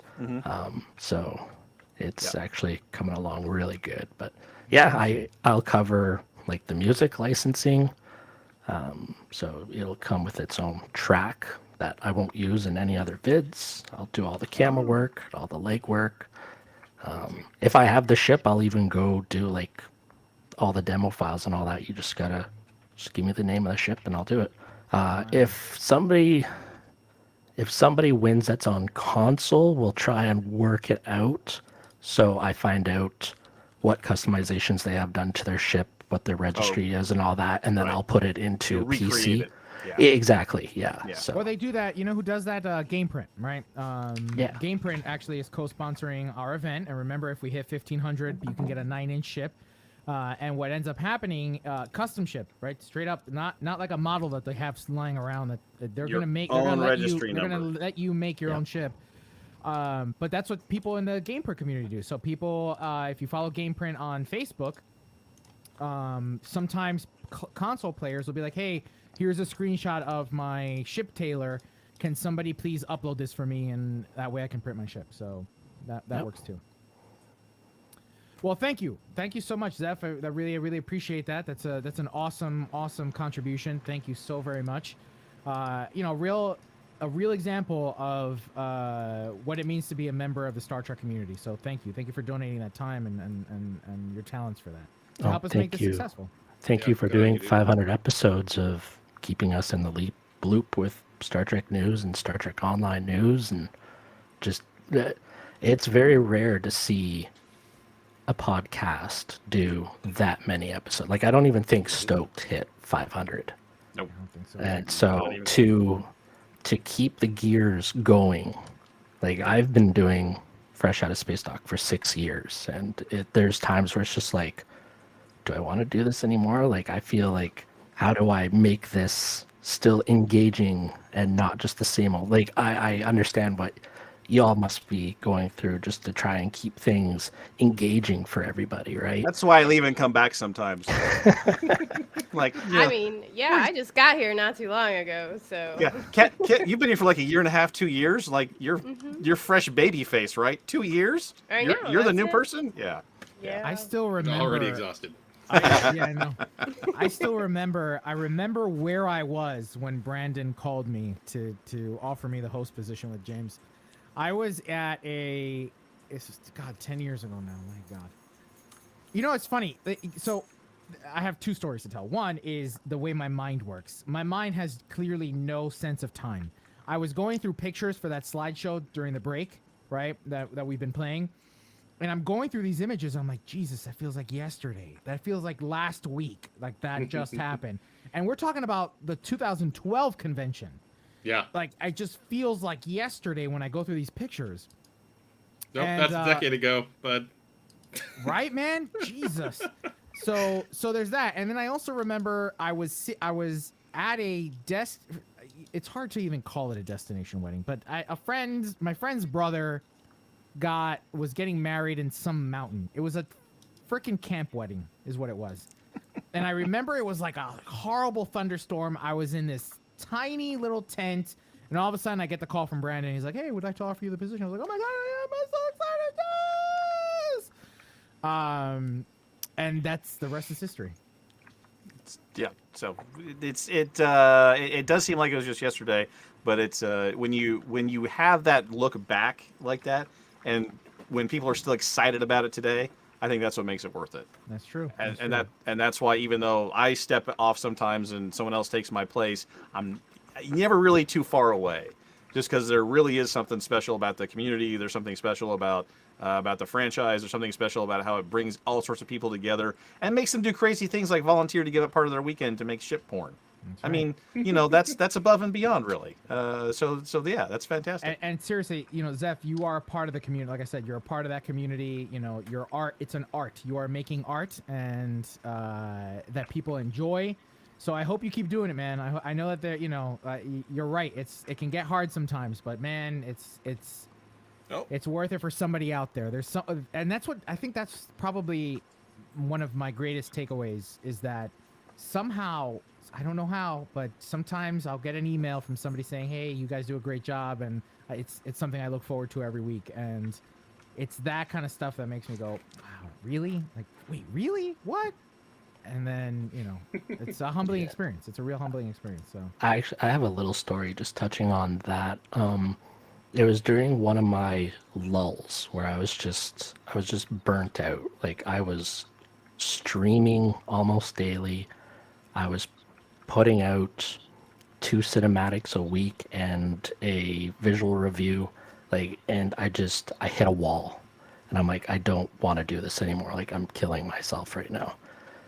And I try and get back into it, and I could not get the motivation to go. And it was one day I like to take a look at who's streaming Star Trek Online. I try and do that every day, and I keep running into Nick and accusing him of stalking me.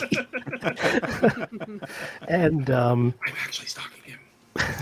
he is. It's the only reason he came on. And yeah, hey, what the hell? See? oh shit! I just put that two and two together. You're welcome.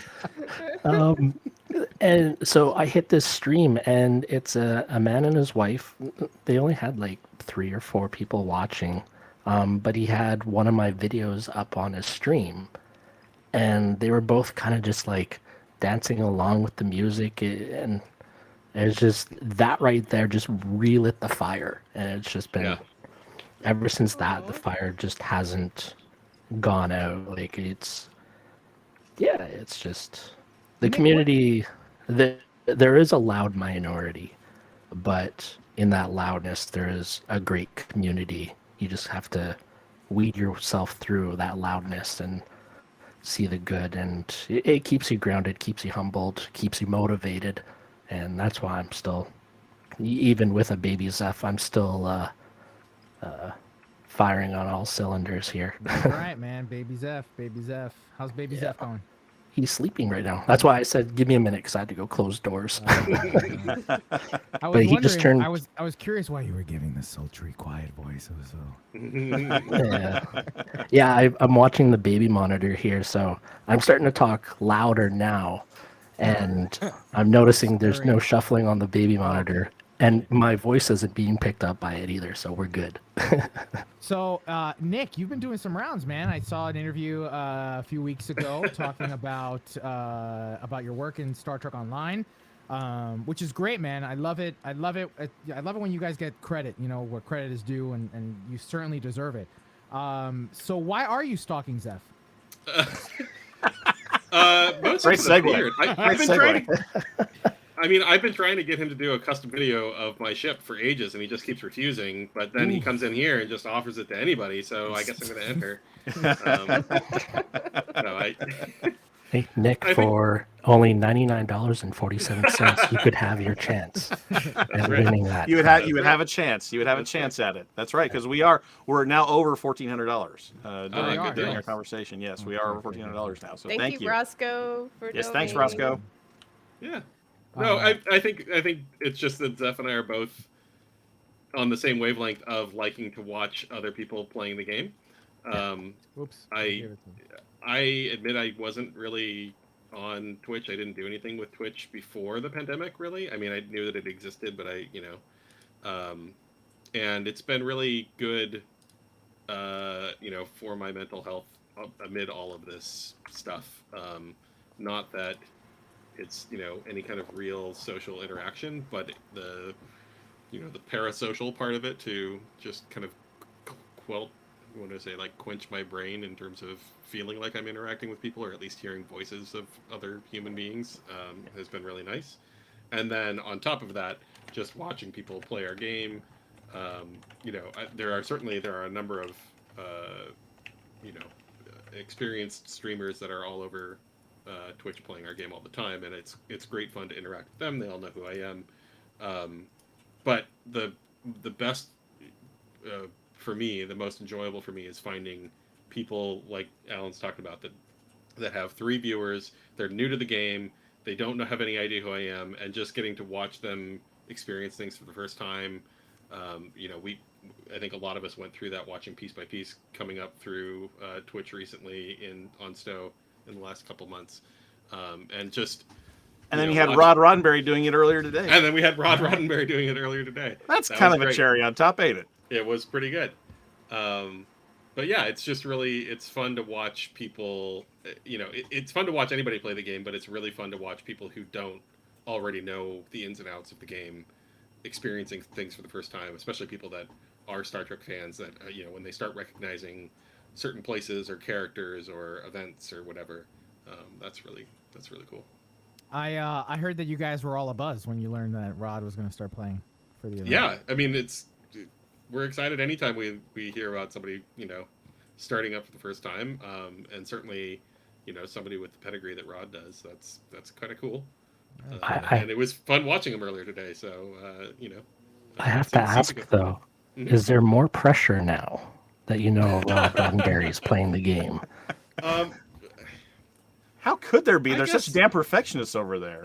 Well, I was going to say, I mean, if you think that the pressure from the Star Trek community at large wasn't already plenty, Yeah. you know, like adding Rod in doesn't really do a whole lot to that to offset that. So, it's okay. You'll live. You'll live. He seemed like he was having a good time. I hope he does play more. Well, and his kid, I saw the I did. I saw that kid dude. running That was in really there. cute. That was awesome. I'll be right there. Yeah. That's adorable. You know, I signed my kid up for an account when he was 9, something like that, 9 or 10, and he still has it loaded up on his computer too. Yeah. So I mean, it's you can start them early, and then you can leave and come back, and leave and come back, and you know, it's a game that stood the test of time pretty much, I think. So, congratulations. Yeah. All right, guys. So we put in the chat link to for 2 more Geordie buffs. We're gonna give those away. And what time is it? 9:33. So I think at about 9:40 we're gonna go off. You know, we're gonna start playing our interview with Alexander Siddig, and that's about 50 minutes. Then we'll come back and wrap it up. Wrap up our 500th episode celebration extravaganza bonanza. We're gonna give away a bunch of stuff. So even if we're not going to give away all the voicemails, if we don't reach our $2,000 goal, we'll still have a bunch of stuff to give away. And we're so close to getting the ship. We're so close to getting the ship. $600 away from We're $600 away from the goal. We're $100 away from the ship. We're $200 away from Zeph Films custom ship. Yep. We've got we can do this. We can definitely. There are attainable goals here, people. Let's do this. So what's important is while we're on the break and we're getting ready for our interview with Alexander Siddig, is make sure you go to your social media accounts. If you're on Twitch, share it somehow. I'm actually curious how many people in the audience are first-time viewers of Priority One. I saw one person say that they were first time. I'm trying to find who it was. I missed it. But welcome. I did see someone. I saw somebody say that. Oh, it's my first time watching. So, well, welcome. Welcome. So yeah, donate and do we have the Geordie Boff link? Is this one? Sorry, Zeph. I'm so fried, man. I just like copied and pasted to the first message in Discord. Yeah. It's all good. This is mid Saturday afternoon. This is mid Saturday afternoon convention, Elio. Right now, we're all the home stretch. We're almost there. A big chunk of the interviews are behind us. There's a couple more things to do, and then we're gonna have to break the table down and ship stuff home. So we're looking at mid Saturday, Elio, right now. This is it. All right, 5 minutes. 5 minutes for Geordie Boff. 5 minutes for Geordie Boff. So Nick, so you were interviewed for the work that you had done in House Rising, House Divided, House one of the houses of Cards. House, yeah, Reborn. House Reborn. Reborn. Tell us about tell us a little bit about working on that. About working on House Reborn stuff. There are a lot of good environments in House Reborn. Yeah, I mean, essentially, Klingon hell. It all stemmed from Borath, from Discovery. We so we made that first, and we knew we were going there last year sometime before the pandemic. I had started on Borath, it's all a continuation of the same kind of Klingon storyline that we've been going through, the Klingon Civil War and Jula, and so we knew we were going to Borath, and so I started doing research. We knew where they had filmed. We could find some, a few behind the scenes shots from the show. We have some filmscapes and stuff that they sent over.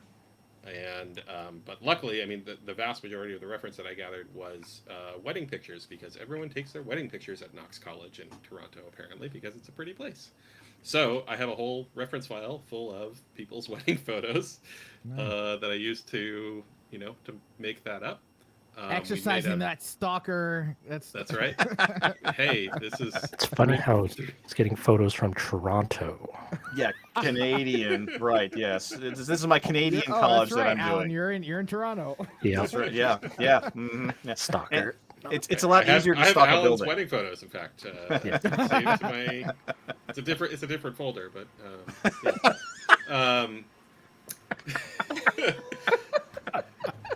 I'm sorry, I was saying something. What was I talking about? I don't remember Borath. anymore. I don't even know. There's a picture of Alan's baby's christening or something hanging on the wall behind you there. All of a sudden, we just can't see it. It's just off camera. It's just off camera. Sorry. Oh, we're at 1550. Nice. Thank you, Hey. whoever Thank just you. donated. Thank You know what that means. You know what that Oh means. shit! It means we get to give away a Star Trek Online game print custom. Oh, yeah.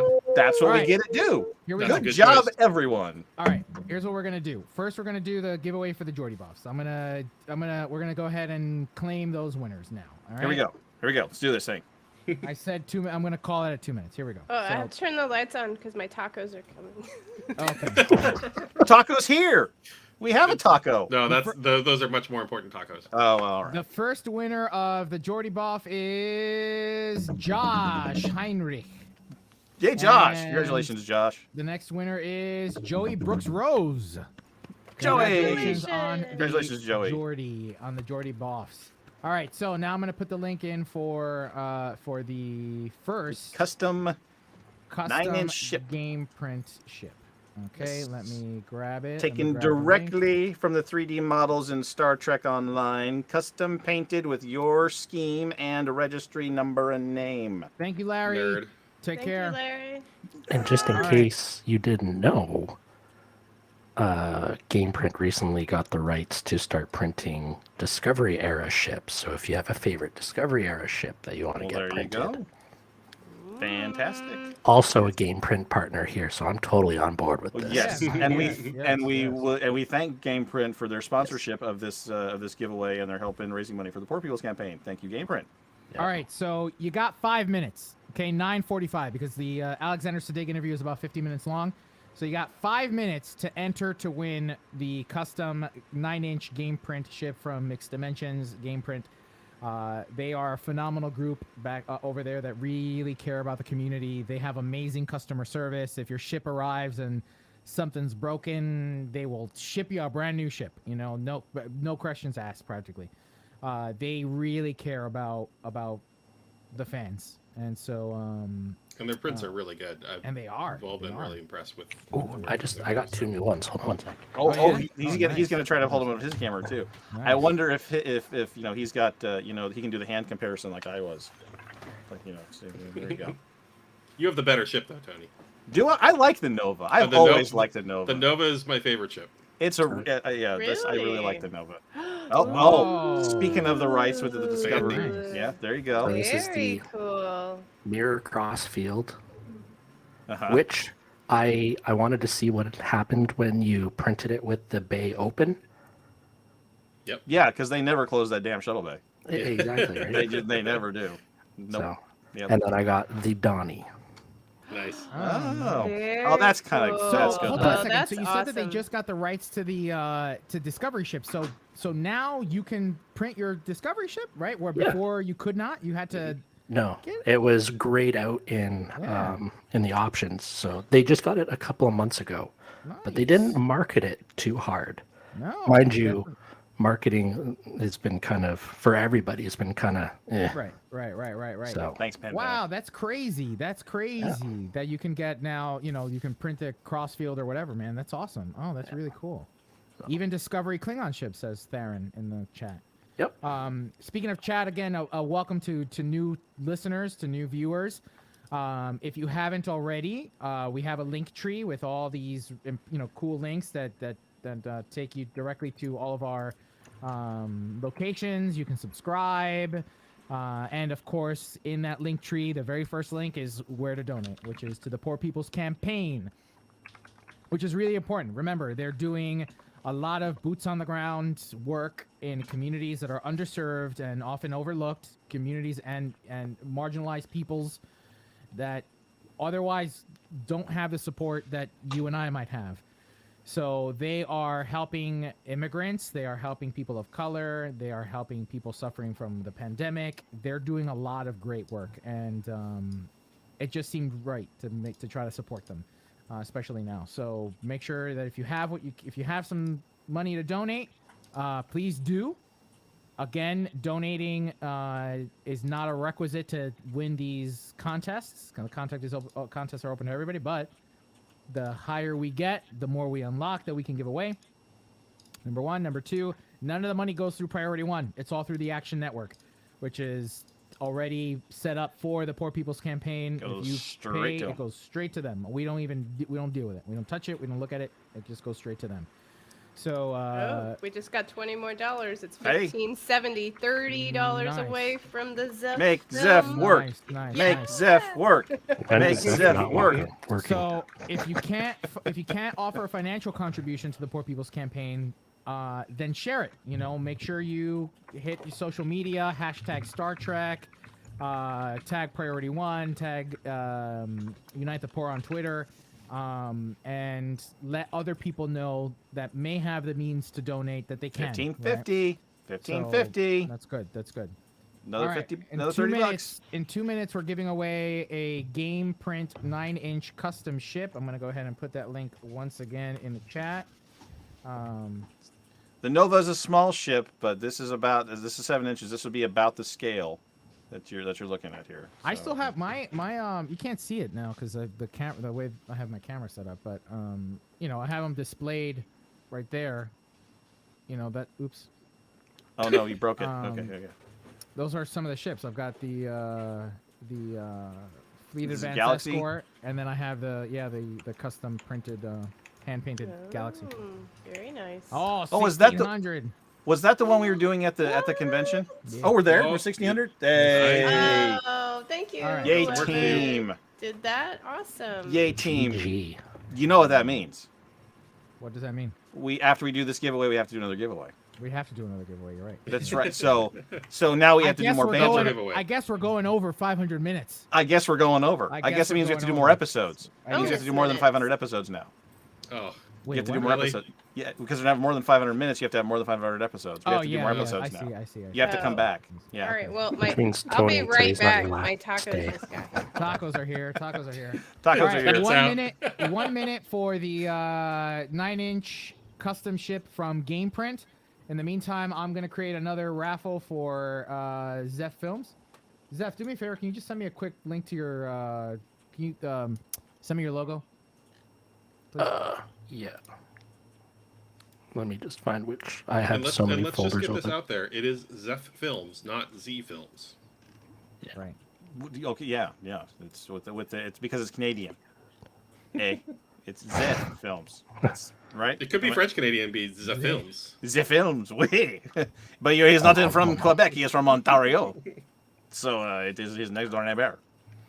So yes, we're very grateful to everybody, and that means we're only $400 away from unlocking all of the avalanche of grand prizes that we would love to give to everybody out there. So we're within striking distance, everybody, and that's like I said earlier. It's those Kickstarters that sort of fizzle at the beginning and never really get going. That's not this one. We are close, and there's momentum picking up. We've done $200 in the last 20 minutes or so. And you're 400 away from your Yeah. goal? Yeah, and we still got the Alexander 400. We can do it, Siddig. man. We can do We can do it. 400. We've got the Alexander Siddig interview left to go, so round up everybody and send them over to watch our interview with Dr. Bashir, and which was hilarious. Spoiler alert: turns out he's a nerd. It is, yeah. I mean, who would have thought? Who would have thought? But we had a really great time talking to him.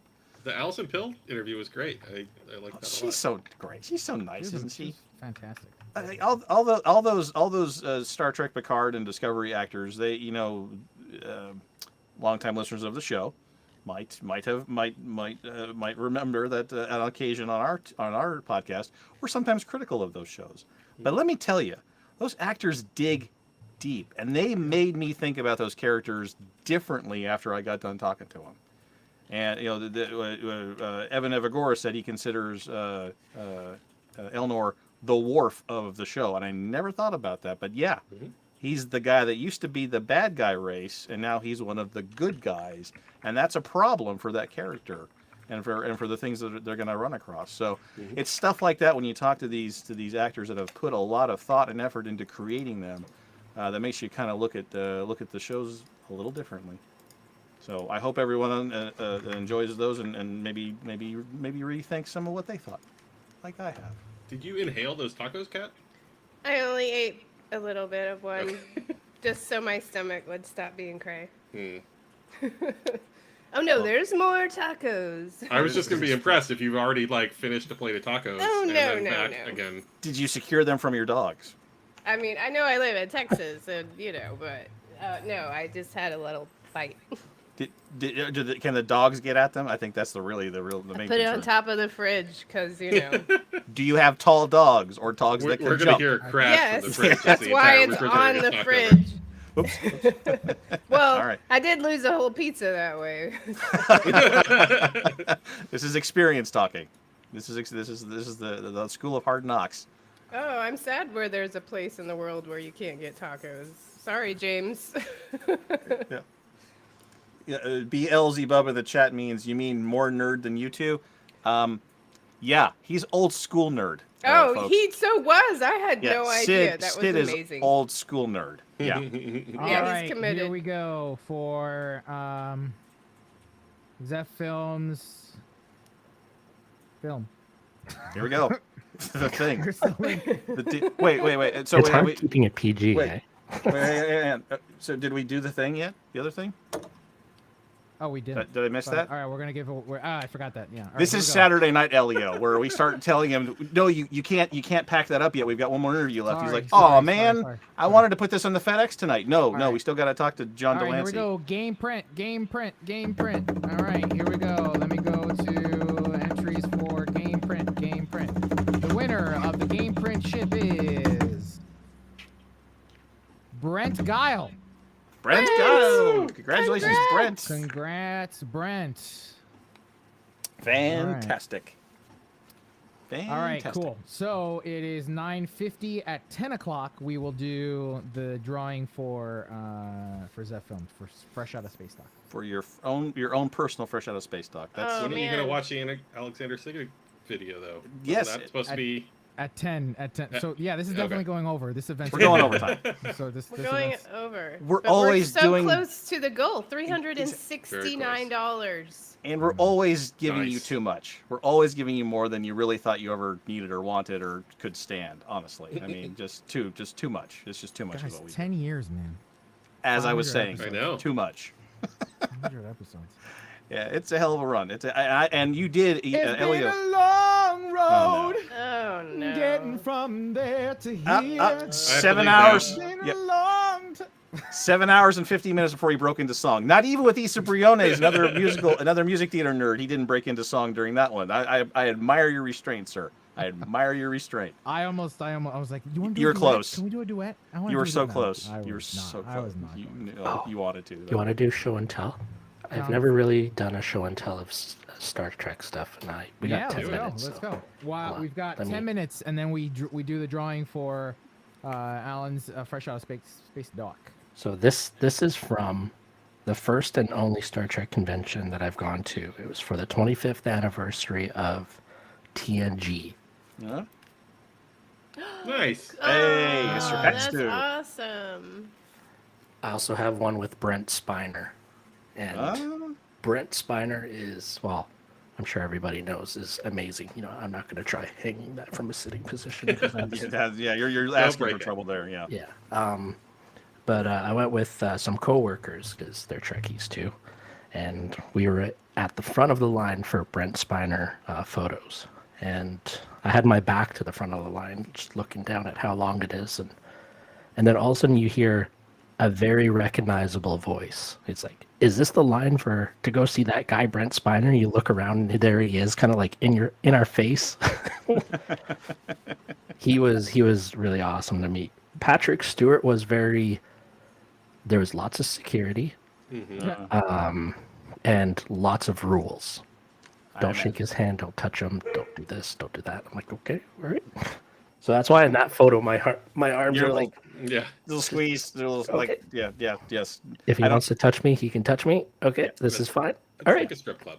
thank you. I love you. I Bye. have. Hold on, let me see if I can find the picture of that I took when I paid for the photo op too with Brent, not Brent, Patrick Stewart, because you can tell in my face that I'm freaking the frack out. So let me see if I can find that picture. Talk amongst yourselves. Well, that was the thing from the Issa Briones interview too. It's like it was easy for her to play the panicked girl because she was like, "You're Patrick Stewart and I'm acting with you. I'm having interaction with you right now." And so it was easier for her to dial it up. So yeah, so I'm looking forward to seeing what Elio's restrained face looks like right I now. don't remember what year that There was. you go. Yeah, it's the same pose, except you are visibly more relaxed. And my arm is actually around him. Yeah, you are visibly more relaxed in that Yeah. photo. Yeah. There's But a yeah, big difference. It's all Freaking Photoshop. It's all Photoshop. He just put Brent Spiner's face on Patrick Stewart's body. Don't you have to tell anyone. It was the second time through the line. Spiner's was too long. Your second run through was shorter, Sir Pat Stew. So I'm just gonna splatch his Hold up, face. here's my photo op with Nomad. Here's me with the Enterprise. That's right. all the slides in the slideshow. That's right. Yeah. I have one. I must have been 2008. I don't- He's when was still it? I looking. don't He is remember. digging. I This am man is going through the archives. 2008. I don't What are you remember looking what for? year that was with Patrick Stewart. We are now at 16:30. Everybody, keep it coming, guys. It's a little bit of a stretch between where we are and where we need to be, but we can make it. Do you have not something hard. special at 1701? No, should we? Should we have mean, something should special we? at 17? I did not think that far ahead. I was doing round numbers every 500, right? Because it's our 500 episodes, That makes 500, sense. 1000, 15, 2000. You know what we could do? What What we do? could do is we could give away one of the legendary bundles at 1701. We do have 2 legendary bundles. That's true. We could do that. I think what we should do though is we should only give it away if we hit 1701 before we cut to the Siddig interview, before we cut to the Sid interview. Yeah. So that's 6 minutes. $70. $70 in the next 5-10 minutes, guys. Can we do it? Can we find $70 so that we give away one of the Star Trek Online legendary bundles at That 1701? seems like a good deal. I think we Two can do people, $35, and one person with 36. this. Yes, and remember, yeah, and remember, everything you give to the Poor People's Campaign gets doubled by the Roddenberry Foundation. So you're And everything unlocking, is going straight to them. and everything's going straight to them. So what you're doing, if you donate from $10, $5, whatever you can do, is you're getting the community closer to the goal. You're getting your pledge doubled. You're getting your donation doubled by the Roddenberry Foundation, and you're helping celebrate 500 episodes of all this business we're doing here. Business. All of this. I All did of it. 35. It's up to somebody else to do the Hey, honor. hey, All right. Zeph just got us halfway there. Thank you, Zeph. Thank you, Zeph. That's fantastic. Thank you, Donating sir. time and money. That's right. Oh, that's Give until it incredible. hurts. That is fantastic, sir. Thank you. I'm almost positive it was at a New Jersey convention where. And Elio's still. He's like, I want to prove to you all I met Brent Spiner. Where the- I just don't I wanna have did. to get up What you don't know is I can he's be a thro- witness. I've been in the same room with both of them. I don't Yeah, like. yeah. What are we trying to prove? he's got Elio's had gimp up banter. right now. My face of freaking Yeah, the frack yeah. out. is what's Oh, funny to right. me. Okay. But Yeah. now Elliot- it's not funny. Elio's had banter with Spiner. He's yeah. There's been Spider official scares banter. the shit out of me. Okay, No, Spider he scares has banter. He He scares does the shit out not. of me. He does not anymore. We only need 26 more dollars. By the way, someone Oh. donated 10. So Oh, thank you okay. to whoever- All right. Good on you. Oh, cat. Oh, Poor cat and her internet. She'll be right back. She's just dropping them off. After these messages. Yeah. time for another bite of tacos. That's right. You should have just gone to get some tacos and then come back and gone. I don't know what happened. My internet's down. Here it is. Yeah. I Yeah. found it. I found it. I He's found it. okay. Oh. Fine, here Well, we we go. gotta go to the interview Yep. now. So Too late. Time to go. Time to go. 4 minutes to get the 1701. Look how. Come look on, how guys, scared I 1701. am. Wait, hold on. Look how scared Okay. I am. You don't Look look at scared. that. You look Hey, hey, Look confident. at this. You- I am like I'm paranoid. I don't know what to do because you're right. You can't touch him. Don't do anything. Like I didn't know where to put my hand, and I'm freaking out. This is me freaking out. I like that he's wearing a Magneto shirt. That's good. That's awesome. Yeah. When we're doing things like this and he tells me I'm about to have a meltdown, that is kind of the face he has. I've had it about to here. I just go into stoic. Yeah. Like, It's like, and the eyebrow, just a little bit eyebrow. Just a Mhm. little- Oh, yeah, we no, he got he it. totally had the Vulcan eyebrow going. 17, Are we there? 10. Nice. Yep, we're there. I knew we could Amazing. do it. I knew we could do it. Thank you. Nicely okay, done. So Nicely done. Oh, we're at 1726. Thank you, Matt Black. If We're that even was past you. it Good deal. Amazing. Well done, everyone. Good job. All right. So- So let me now. I got it. So what are we doing? We're doing a legendary bundle at 1701. Let's do a legendary bundle at Yeah. 1701. We'll still have one to give away at 2000. So we are not backing off this 2000 thing. Plus, once we get there, we're going to have the voicemails to give away too. So we're going to have a legendary bundle plus a whole smorgasbord of Jordy Boss and some more recon bundles too. We've got a whole bunch of stuff to give away at the end. A grand finale, fireworks, the whole thing. But we got to hit that 2000. So let's do it. And come on, we're less than $300 away now. In the last 30 minutes, we've like just spiked through it. Every Kickstarter's like this, guys. Every Kickstarter that has any kind of momentum, it's always that last push at the end where people go, I really want that perk, or I really want this project to be fully funded. I really want Rod Roddenberry to have to write a $2,000 check. This is what we want. All right, so we're almost there. We're almost there.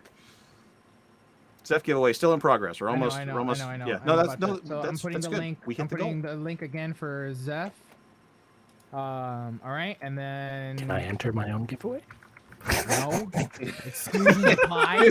Exclusions apply, sir. Yes. Yeah. I would, dude. I'd be in there because I want somebody using demo record for me for once. That's what I want. Get in there. Everybody No, wants no, us to it's shut up and let us employees a and- dig interview. I can't use demo record, so I'd have to pay somebody else to do it for me. It's really painful to use, but the results are I kind of know. amazing. I It's know. the results are the stuff you can do with it is All right. kind of We've awesome. got Somebody 45 just made a- seconds for the Zeph giveaway. Okay, and we're gonna close that out in 45 seconds and announce a winner. Okay, and I'm gonna put the link in one more time. And then if you want the Star Trek Online giveaway, or the Legendary bundle, still but Legend. I want the legendary one. And that's, Right? Oh, Everyone I likes already have it. legendary things. I already have that one. I don't. All right. All right. Here we go. Almost. Wait, no, wait. 10 seconds. 10 Yeah, I'll seconds hurt my for, fingers if I do this too much. for Zeph. I You know I what's really- even awesomer about demo record is the environments, the new environments coming out. Just Yeah, I'm Subtle. running off of 10-year-old memory, 8-year-old memories. All right, Yeah, here I we imagine they go. are probably The much winner better. of Fresh Out of Space Doc custom video, personalized video for you is Farron. Oh, nice. oh, nice. Congratulations. Wow. Congratulations, Theron. Theron's in Sorry, my Theron, Discord it has to be already an too. over. So. I don't know if we mentioned that. But it has What's to that? be What's an that, over. Nick? What's It Nick? has to be an Oberth.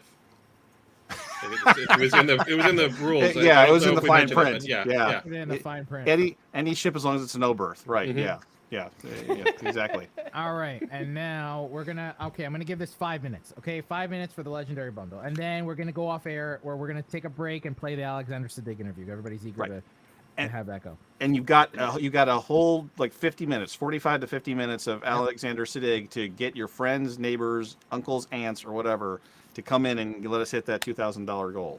We're within striking distance, everybody. It's another legendary bundle from Star Trek Online. It's a whole passel of more ships, at least I think 6. No, 4. Four more bundles, 4 more recon bundles we have to give away. We've got 4 more Geordie buffs to give away as well. So we've got eight Star Trek Online prizes we've been giving away all day, and then 1 more legendary bundle to give away if we hit 2,000. And then, But wait, there's more. but wait, there's more. All the voicemails from the people you've been hearing from all day, they've all agreed to come back and give us a voicemail. Plus we're throwing Mary Chifo into the mix as well. We interviewed her just a couple weeks ago. Very So, great. yeah, they're just so much fun. Actually, I'm gonna have to ask Elio a question off air, 'cause I have this thing that I'm planning, and Mary Chifo would be amazing to this plan. Well, you can't talk about your plans and keep them secret. That's not a thing you can do. There are people listening all over the internet who are giving money to the poor people. My secret plan is to have lunch with Mary Chifo. Yes, And I she hope would be no one perfect for finds that. out. Oh, can you set that up? No, I would have. I would set myself up with lunch for Mary Chifo. Yeah. After I have lunch with her, I'll let you know how it goes, and we'll see what we can do. No, let me tell you, there's so much. They're really. They're as warm behind the scenes before we go on live as they are when we get them on the interview. Probably because Elio and I and Kat, the 3 of us, are just so charming. I think that's No really doubt. what it did. Probably. I think obviously, That's what- Certainly not the booze you plied them with. we're socially distant. We can't FedEx a bottle of whiskey. We can. You absolutely can. Oh, what? Certainly can. Yeah. Well, we wouldn't because we have ethics Oh, and standards. like, Priority I'll one. accept bottles of whiskey. Priority 1, ethics. It's the cornerstone of our organization. I thought it was preparation or panic. I can't remember No, which it's one's the prep- cornerstone. It's preparation. The 3 Ps. The 3 Ps. Preparation, panic, and what else? Ethics. Ethics. All right, 2 minutes. 2 minutes on the legendary bundle. And that's your chance. Legendary bundle. Legendary bundle. Let's do this thing. You can Right. do it, everyone. Very That's nice. a big value. That's a big value that we're giving away for free here. But what's important is that you share the fact that we're doing a donation. That's the most Do your important part. part. Yes, 'Cause that's right. It unlocks it. Get the word out. Every little bit helps the us out. word. Every little bit helps us out. Get Every the little bit is word, doubled. Word. Every little bit is doubled in magnitude thanks to the Roddenberry Foundation. Yeah, that was a pretty epic mic And, for you know- Rod to come in and do that. And it's showbiz, And that was right? not Yeah. not pre-discussed. No. At all. Mhm. At Nope. all. That just happened. No, that just seems organic. like Rod being Rod. Yeah. Oh yeah, that was so cool. Yeah, that was completely out of the blue. And So it's that's so. amazing. Oh, by the way, so here's what happened. So I went on. So you guys were going long, and Al was talking, and so was Rob. As Al does. And I had to. And and I Nick had started to- laughing immediately, and and I I was had to talking. swoop Nick in, starts and I laughing. had to start playing the Oscar music, and then I get a call from Robert O'Reilly. So that's why I jetted off, because I didn't want to miss the call from Robert O'Reilly. So I'm like talking to her. I was like, okay, guys, get off the air, and I jetted off to try to schedule Robert O'Reilly. So that was fun. That was And right then, that's when he announced the match. Right about at the same time as when he said, "I'm going to match everything." So it all happened like all at once. So that was fun. All right, here we go. Where are we? What, like less than a minute? Less than a minute. Less So than a close. minute. We're so close. We are so 5 seconds. All right, here we go. 5 seconds. I'm gonna refresh the page, and who's gonna be the winner of the 2021 Legendary Starship Bundle for Star Trek Online? The winner is Tony Shy. Not me. I can't say that. I'm sorry. I don't know how to pronounce your last name. Tony wins. Tony, not me. Some other Tony. Not Tony. Tony, not Tony wins. Tony. A listener Tony. Congratulations. A listener Tony wins, which is almost as good as me Tony winning. Congrats, some Tony out there somewhere. Fantastic. Nice. Well done. Thank you for participating. Thank you for spreading the word. This Thanks is- for This coming is a on. weird email though. Hold on a second, Tony. Can you? It's say because it's something in the totally chat? from Tony. It's not. It's just. It's. I'm not My- Tony. My hands were busy doing the drum roll. You heard it. I was not typing on the keyboard. I plead innocent here. I guess he has an email that's just for Facebook. All right. All right. Well, Well, if it's not a legit email, then we still have a legendary bundle to give away to some we person still have a sometime. legendary So, bundle that we can give away at some point. but it's so- probably legit email, and we Alright. just need to get in contact. Tony, can you type in the chat, please? Can you say something in the chat? Wave hi to us or something. Say win. Just something like that. It's for spam. Is that you? Is we that get you? this. Oh, Solid Strider. He gave us this spam Alright. email.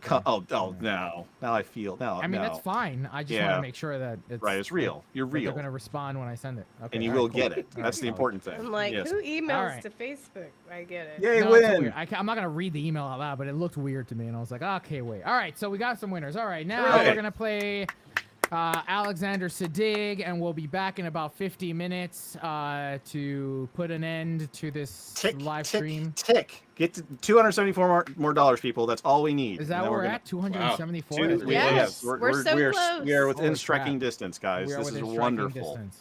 All right, so congrats to That close, right? Exactly. Solid Strider. Accept it. Alan, thank you for your contribution, man. That's fantastic. Thank you. Yes. Some Thank lucky you, person's Alan. gonna get Pleasure. a Happy to help. wonderful cinematic video. Nick, thanks for being here and joining us and shooting the breeze. Absolutely. You're I welcome to come contributed back. nothing. That's not true. That's not true. That's not true. That's not Nick. true. You were here and you provided banter, which is the fourth P of priority one. Preparation, panic, ethics, and banter. The four P's. Yes. You've also majorly contributed to Star Trek Online to allow content creators like me do what I do. There you go. So There thank you go. you. Exactly. Also, thank you for doing the Enterprise J. All right, captains, we're going to go ahead and play that Alexander Sadig interview. We hope you enjoy it. We'll be back Deal. at the end of the interview. See you later, everybody. Bye. See you later. Awkward wave time. Awkward wave. Awkward wave. Until we clear. Priority 1 message from Starfleet coming in on secured channel. Joining us to help celebrate our 500th episode is Alexander Sadig, an actor who has graced television and film for many years and who is, of course, our favorite genetically enhanced Dr. Bashir on Deep Space Nine. Thank you so very much for joining us. Thank you too. Am I in competition with other genetically enhanced Dr. Bashirs that I don't know about? No. I just happen to That be is- your favorite genetically enhanced Dr. Bashir. Right. And That's the Indeed. trick you use with your kids too. If you have a son and a daughter, oh, you're my favorite son. The only one, but you're a favorite. Absolutely. Well, I'm very grateful, and I'm grateful for the invitation too. Thank you. Thank you. Sid, before we jump in, I'd like to take a moment to discuss the importance of community, especially during these incredibly difficult times. Yeah. To celebrate our 500th, we've chosen to support the Poor People's Campaign, which is doing a significant amount of work to support communities that need it, marginalized communities of color, immigrants. Why is an organization like them important to you? Well, I think that this is a time when people are easily forgotten because we've all got, frankly, bigger fish to fry at home. This is affecting all of us. This is a pandemic affecting the whole world, not just the country, not just the state, not just the village, not just your house. And it's easy to become distracted and easy to think about yourself, which you must, you must look after yourself and your loved ones. So it requires people with really big boots to step up and start thinking about other people who may be left behind, who may not get the same attention as your loving family does and my loving family does. And there are plenty of those people around. And so I'm incredibly grateful to these organizations for doing this heavy lifting for us. Absolutely. So the Star Trek community has kind of evolved over the years, and now you're a part of some of the greatest franchises ever made. Game of Thrones, Star Trek, Gotham. Can you tell us a little bit about the relationship between you and the fans and what you observed about how fans might have changed over the years? Wow, it's a really good question. I've never been a great convention goer because I've been really unpredictable in terms of turning up, and I've been disappointing so often that I sort of really have to lock in a convention date and turn up and be sure to turn up.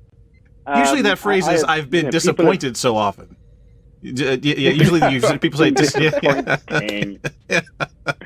Yeah, I've heard stories of people buying flights from China to Vegas, booking hotels, and me ducking out at the last minute, and that's thousands and thousands of dollars. So it's I've been kind of arm's length with conventions over the years. I do turn up, but just not hugely often. It's usually Avery Books, myself, and Colin Meaney, who are the last three people that people are trying to get signed on a group photograph. And they're like, "Yay, you made it! You made it!" You got that extra special one, that rare one. Yeah. Good luck with Avery. But when it started, I did tons and tons of conventions, and I just jumped in, because I just love meeting all these thousands of people. It was such a unique experience for me to get out there and see people. And I think I went to all but one or two states in the first 6 years of Star Trek. So I felt like I'd been on a sort of road show. As you remember, I'm sure some of you, well, actually none of you probably, but there were conventions, big conventions every week, sometimes two, in different states, different cities during the height of the franchise in the 90s, in the mid 90s, when Voyager and Deep Space Nine and Next Generation were all still kicking off and very fresh and new and, in early rerun stages. So there was plenty to go around. And it was just a real pleasure to meet everybody. And I found that I never really got much time to talk to people because there was George Takei and there was Brent Spiner, and we had to get through 3,000 or 4,000 people's photographs and sign them before sundown or before planes took off. So it was quite frustrating going, "Hi, how do you do? Oh, okay, sorry, yeah, bye. Hi, bye," and never really saying hello to anybody. And then eventually I found sort of muscle my way in and started to talk to people and find out who they were, and to hell with the line. And they gave me a separate table so I didn't hold everybody else up. And I only got through a fraction of the photographs that I was supposed to get through, but I got to talk to people, and that's really something I really enjoyed. And at that time in the 90s, and you can look, back at movies like Galaxy Quest for verification, the Star Trek fandom was really, they reeked. People thought they were smelly nerds. No one wanted to know about them. They didn't wash. They never left the house. They were just difficult people. And that was so not my experience. And I don't know why Star Trek fandom had that particular reputation. But they were just untouchables. They were a lower caste. And the show was too, frankly. Let's face it. Sci-fi was not, we never got awarded or even nominated for, or even considered for Golden Globes or anything like that. It's a lower caste form of entertainment. It's soap opera or something like that. But 20 years later, it is. 20 years later, right? 20 years later, who's still being talked about? Who's still being pointed at as? Right. Hey, remember what they did on that? Yeah. Absolutely. And I would imagine that Deep Space Nine seems to have, like a fine wine, matured with age, where people are looking back at it and in a whole new light. Not just new audiences, not just younger people, but people who were watching it as it was on syndication and have a whole new worldview and appreciate the show for what it tried to do. Yeah. So I wonder if, more recently, as you engage with fans, if there's a different conversation being had about Discovery. My goodness, massively. About Deep Space Nine. Yeah, massively, and that's a perfectly acceptable faux pas, by the way. There is a totally different discussion, and a lot of the people who are watching it now weren't born when the show first aired. They were born in the 90s or the late 90s or 2000s or the noughts or whatever they're called. and those guys have a different appreciation, also a different political backdrop, a cultural backdrop with which to watch the show in, if that makes any grammatic sense. You know, life has changed, moved on. We're not talking about terrorism, proto-terrorism, the early bombings of UN buildings, things that were happening in the 90s. You know, 9/11 happened, came, went. We've had enormous struggles trying to create safe areas for people who have different identity values to what the normal people from the 90s, you know, and people didn't dare be normal. So they're a thing. It's uncanny. I've read that the Bajor religious strife stuff was kind of a nod toward the Palestinian conflicts that were still raging and still a problem today. But how that was a lens you guys were using then, but given everything you said, that lens works for a lot of other things, and you can see how that even though you're writing for a particular thing at that time, it translates really well and is, I'm going to use the word prophetic, to how those issues are going to reverberate today, tomorrow, 20 years from now. Yeah. Sadly, they're never going to stop reverberating. No one's going to stop fighting for some freedom that they believe in. We just have to keep going and hope that those numbers dwindle and they don't. The kind of violent escalations sort of become less and less virulent and much more sort of rare occasions. But yes, little did we know that terrorism was going to become quite so formidable. It's changed the way we live our lives, since 9/11. And we can't take some toothpaste onto the airplane anymore, and we can't wear shoes walking into the airport. And I don't suspect that will ever change back. And we were talking about that, but Deep Space Nine was also talking subtly about gender, about sex, subtly too about the non-ideal vision of the Federation, about the flaws, the moles on the face of the generation, if you like, of the Federation. And those things were really exciting to me at the time of filming. I was like, my goodness, we're actually critiquing the Federation. No one does that. So those things were quite exciting to me at the time, and those are now very, very important. All TV shows should and ought to examine the culture that we live in and the political leaders that we have. And so Deep Space Nine was doing some pretty cool stuff. But the fans are all up to speed with this. They're all over this. I'm being taught stuff by fans that I didn't know about the show. Right. Wow. So in that DS9 documentary, specific attention was paid to the lack of the story's exploration about relationships and sexuality. Can you talk to us about exploring these characters free of oversight and biased censorship? Specifically, kind of how Bashir and Garrick's relationship developed in the community-authored plays you've done. Yeah, which are fantastic, by the way. Thank you. We were really lucky. I mean, I think Ira would tell you, if I'm sure you've had him on or you plan to have him on at some point, or Bluebeard himself. He would say, that Deep Space Nine was a middle child, and we, as a result of the fact that the studio really weren't that into us, they ignored us. And Ira could pretty much, and Rick Berman obviously, and Michael Piller before Ira, could pretty much do whatever they liked, because we were, still Gene's brainchild. He still did come up with the show, and at least elements of the show. I mean, there are arguments about, Babylon 5 and all that sort of stuff, but I don't know about the politics of those arguments. There's some third rails. We're just not going to touch it. Yeah, I don't know about that stuff. That's above my pay grade. But I know Gene tacitly blessed the show, and he had ideas for what kind of captain he wanted, and he had ideas for, strong female leads, which he got. And Ira and Rick and Michael ran with it, and Ira then took it into a whole different realm. Ira was the first one to notice, Ira Burr was the first one to notice that no one was watching. I mean, you know, Rick Berman, God love him.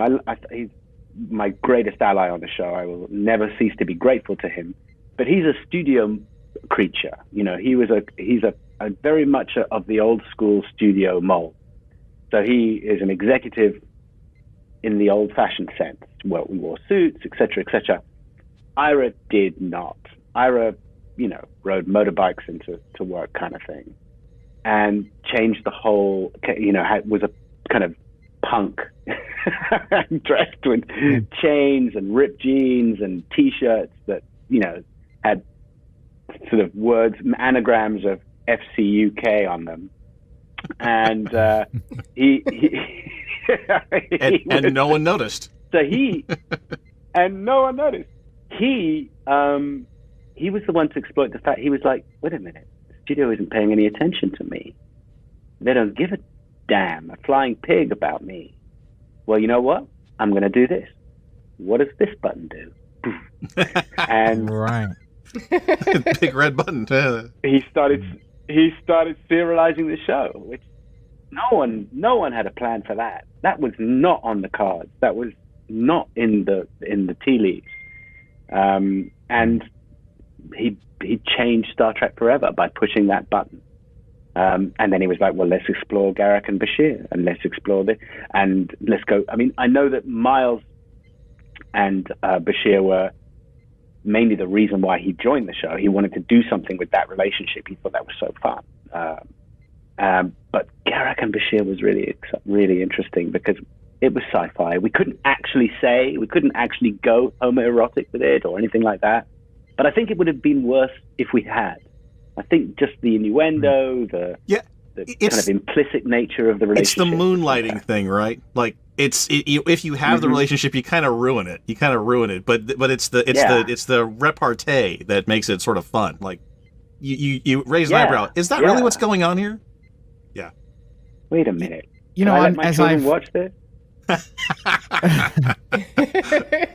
As I've done a rewatch of Deep Space Nine, I find that of all the Trek series, I believe that Deep Space Nine really could lend itself to an anthology, a bit of, not like or at least a one season continuation, much like what was explored in the documentary. Yeah. Not necessarily a reboot, but to bring the topics and conversations that were happening on the show into 2021 in a 13 episode arc. Yeah. And not the 26 episode arc that you were working on. Because between those 26 episodes in the series, yes, you had the Dominion, and you had these themes of terrorism and what that means. One man's terrorism is another man's freedom fighter kind of thing. These topics were explored in quite well in Deep Space Nine, and I find that if I could make a wish, it would be to do redo Deep Space Nine today with the similar, giving you the opportunity to utilize and focus on those themes, right? Instead of interjecting a holodeck episode, those were fun. Don't get me wrong. Yeah. I'm sure they were fun to film too. But Deep Space Nine is so deep and explores so much that I would, I feel like I would love to see a 13 episode arc just on, the Dominion War or something like that. Yeah, I mean, in many ways, Battlestar Galactica picked up where Deep Space Nine left off. And I don't think there's I don't think it's a coincidence that one of the characters was called Bashir and he looked surprisingly like me. It was kind of a meme on the internet for a while. We looked so much like each other. We met each other in an airport once, and it was like, oh my goodness, we look like each other. We did a show together, and we laughed about it so much.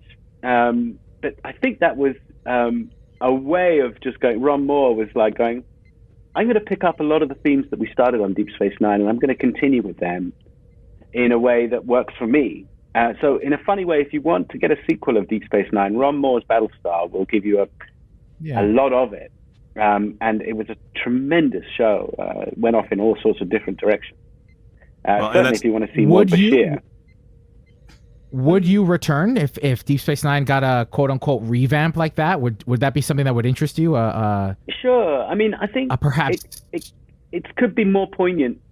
I mean, we've lost at least 4 characters, 4 of our cast members, since Deep Space Nine, yes, and that's for 30 years of duty. And all of them were really important characters, recurring or regular. It would be quite poignant to from a TV anthological perspective, if that's a word, to wrap up some of those stories, to talk about the real lives of people who have gone, who are no longer with us, to celebrate those lives. No one gets a chance to do that very often. So there are lots of things that would be. I mean, I don't, to be honest, personally, right now, until I see a script or something or an idea, I don't quite trust it. I think the meeting of money and revamps and reboots is a kind of titanic clash that normally ends up with unpleasant progeny that shouldn't be around. Everyone wakes up and has regrets. Yes, exactly. Wait a minute. Shouldn't have done that. And exactly. And also, you got the practical issue of getting 10 actors or whatever it is back together, 8 actors, 7 actors, and squabbling over money and all that dirty stuff. And it's beautiful where it was, and and like Elvis, you don't really bring him back 3D. He's just not quite the same in Vegas. You're right. So, all right. So I love this imagery here. So bringing back people a few years afterwards is a bad idea, but bringing them back in 3D is the worst idea. It's you don't want an HD version of this. It's like, just let your imagination do that for you, because the reality might be not quite so good. You know what I would be really interested in, and someone had this idea, not me. One of the guys that I've been talking to, I'm not sure it was Terry or Nana or someone, that to do an animation, but really 21st century comic book style. I mean, really modern, not just an animation. Something really original, something that takes in kind of what the anime scene has done and all that, but make it Deep Space Nine, and then use our voices. And then you can play us young, old, whatever you want to do, and you can talk about anything you like. You got a chance to do that a little bit with Star Trek Online a few years ago. They brought you and Visitor and Aubergenois and a bunch of other characters, and you had a moment. Not like the plays that you had just been doing, a fully extended 20, 30, 40 minute conversation, but you had some moments that you could do that. Computer games. Yeah, I mean, they're okay. I mean, I don't get me wrong. I'd love that game if I got into it. I just haven't got enough lifetime to get into another MMORPG game. But all I did was go, stop yes, there. Three Stop different there. times. Hold on. I'm sorry. Did you say another MMORPG game? So which are you currently involved with? Well, it's not quite MMORPG, but I'm playing Destiny 2 right now. If I had an Xbox, I'm in Estonia on location. But that'll before explain. that, I've been playing Lord of the Rings and EverQuest and Ultima Online and you name it. I play those games. I love dressing up with something else. Sid, you had like some nerd cred before. But now you've got nerd cred. Now you've got extra nerd cred. Now that's good. Good answer. Well done. Well played. I used to play so much when I was doing Star Trek. I had a modem installed in my trailer. That was the height of luxury. I've had it's a Winnebago, and they had to put a modem in it. That was my kind of prima donna thing. It was like because I'm putting my console in here and I'm gonna play, and because they left us waiting for hours. And I would stay asleep till, 4 o'clock in the morning, and then go to work at 3. And I got hauled in before Rick Berman one day, the boss, to his study and I guess office, and he said, "Sit down, Sid." Alexander, I think I was Sid. I never was really Alexander to anyone. And he's like, "Are you okay?" And I'm like, "Yeah, sure. What's up?" And he's like, "No, are you okay?" I was like, "Yeah." He's like, "You taking drugs?" I was like, "No." "What do you mean?" He's He's like, your eyes, the makeup department have been telling us your eyes have been bloodshot for 3 weeks now, and they're worried. It's like I'm playing computer games. Way too late. Hold on, no idea. What game?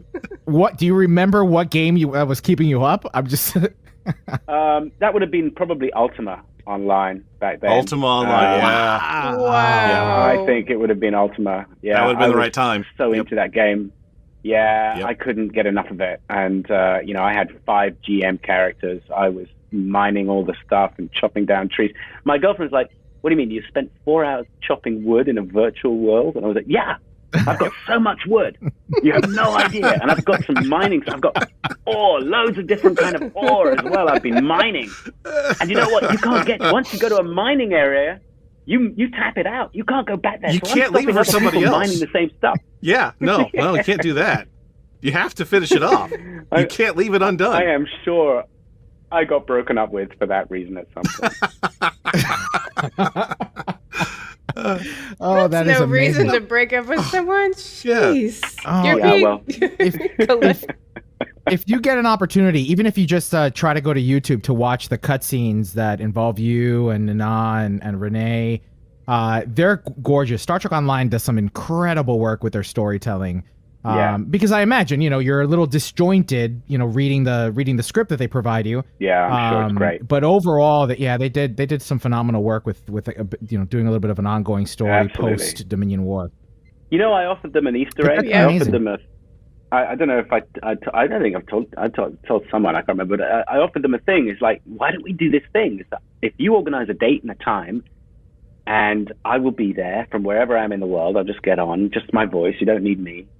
And you organize a quest that's a weekly quest, and the first person to solve the quest gets to actually meet me, as Julian Bashir, but I'll be live somewhere, so that it can be an improvised thing as the end of the quest is that you talk to the doctor.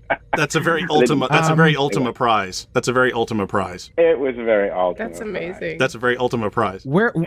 We're very good friends with the folks over at Cryptic Studios. I'm gonna have to write an email. We need to send them an email. We need to have a sit-down chat with I them. did offer. We need to have a I'm gonna sit-down chat. talk to Our Vera about a live event like that.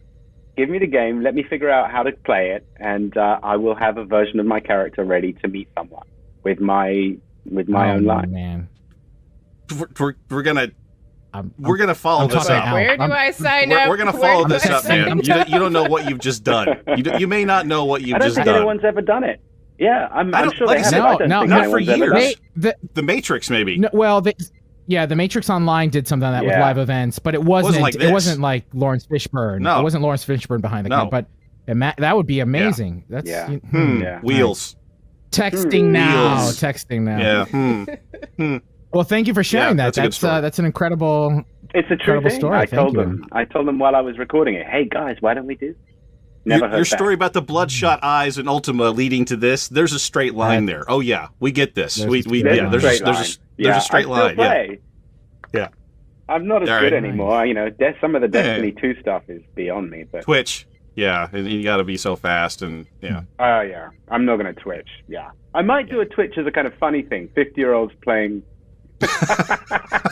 trying to play games with 12-year-olds. Watch this. There's a Twitch. Yeah. There's a live stream.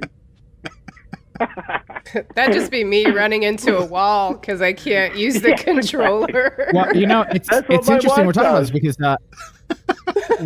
all the time. It's interesting we're talking about this because Rod Roddenberry has not played Star Trek Online, and on Saturday during the live stream event that we're going to be broadcasting this on, we're going to walk him through how to play Star Trek Online. Fantastic. So if you ever need a hand in streaming, where you know who to call now. That's great. Thank you. Yeah, absolutely. I mean, I've had all the keyboards. I mean, I'm using controllers now, which are a pretty lame way of getting around, but they're fine. My Kat says, my wife can't do the controller. She played a Hobbit. I can't. Lord of the Rings Online on the keyboard. She and I ran through that game. We both leveled Nice. together, which is kind of a weirdly perfect marriage thing. You're a blessed man. You're a blessed man if you could make that work. Fantastic. That's what I was Congratulations. told many times, and she would run along with me, and she'd be like shouting at me, "Do I need fighty hands or healy hands for this one?" And I'd be like, "Healy hands. We need your healy hands." Okay, switch to fighty hands. We need your fighty hands now. Marital bliss, my friend. Marital bliss. That's what that is. It was really cool. awesome. It was really cool. It still is. We sing karaoke and stuff. She just can't use the controller. The Sadly. controller, yeah. You got to start that stuff when you're an Yep. infant. Otherwise, you Yeah. never catch it. Yeah. Yes, I feel I'm her afraid pain so. because I Yeah, cannot. I'm definitely Absolutely. PC gamer. Otherwise, I'm in the wall. I can't move. I don't know what to do. You're absolutely right. You need at least 10,000 hours. Totally misspent, useless 10,000 hours to get Yes. Your dissipated youth just gone. Yeah. Yeah. Mm-hmm. We'll go back to the script now. That was I loved that. But we got some other questions Yeah, here. thank you. Segue. Yeah. All right. Yeah. It's a subtle segue. It's a subtle. You like that? We've got a lot of practice with this. It's just easy transition. So we talked a little while ago about how you're our favorite Dr. Bashir and the only genetically engineered one, but you weren't the only genetically engineered character in Star Trek fame. The other one, of course, being the famous one, Khan. Right? That's the other famous Absolutely. one. But so Bashir was kind of engineered to be sort of defect free, and Khan was supposed to be superior. But in the real world here, our first widespread use of genetic engineering is the COVID vaccine. So it's not so much about, superiority or defect-free. This is basic health, right? Does that change the way you think about Bashir as a character, knowing that the way the real world has turned out, that genetic engineering isn't all about, being super awesome, but more like surviving? Does that make a difference? Yes. I mean, you know what? You reminded me of something. Apart from, I can't remember her name, there's a sheep that was genetically engineered. That actually Dolly, right? was Dolly. Yeah. Dolly. Dolly the sheep. But yeah, something that a group of fans that I've been meeting quite regularly a couple of weeks ago, when we took a hiatus, but they taught me is that a few of these guys who are fairly gender fluid, or non-fluid, but trans or other, queer. I don't know. Let's take a generic word, which seems to be acceptable right now, until it isn't. But one of these guys told me, a couple of them actually, that they really identified with Bashir because his genetic engineering, because of the pre-op situation of what has to happen if you are transitioning, and because of his own confusion about what is him and what isn't him. So there are actually things I'm learning now that I didn't know back then, to answer your question. And of course, with regards to COVID and the possibilities of genetic enhancements and what we're doing and how we're manipulating genes to create vaccines, etc. That's something I've known for quite a while. But I'm kind of interested in this leaked aspect that some of these fans have taught me about how they identify with Bashir, because I certainly wasn't playing it like that. I didn't even know what trans was in the 90s. Although they existed. I mean, they just weren't out, I guess, or not in the mainstream media in a way that I understood, or I only just started learning about that segment of society a few minutes ago in sort of archaeological terms. So that's something that I'm really interested in, about what the things that Bashir has kind of engendered, some of the discussions that around his character. And the Dax character too, with of course the male symbiont and the female host. Really topical, really interesting. Again, in ways you could not have predicted. 20 years ago, you could not have predicted this. Would not have known.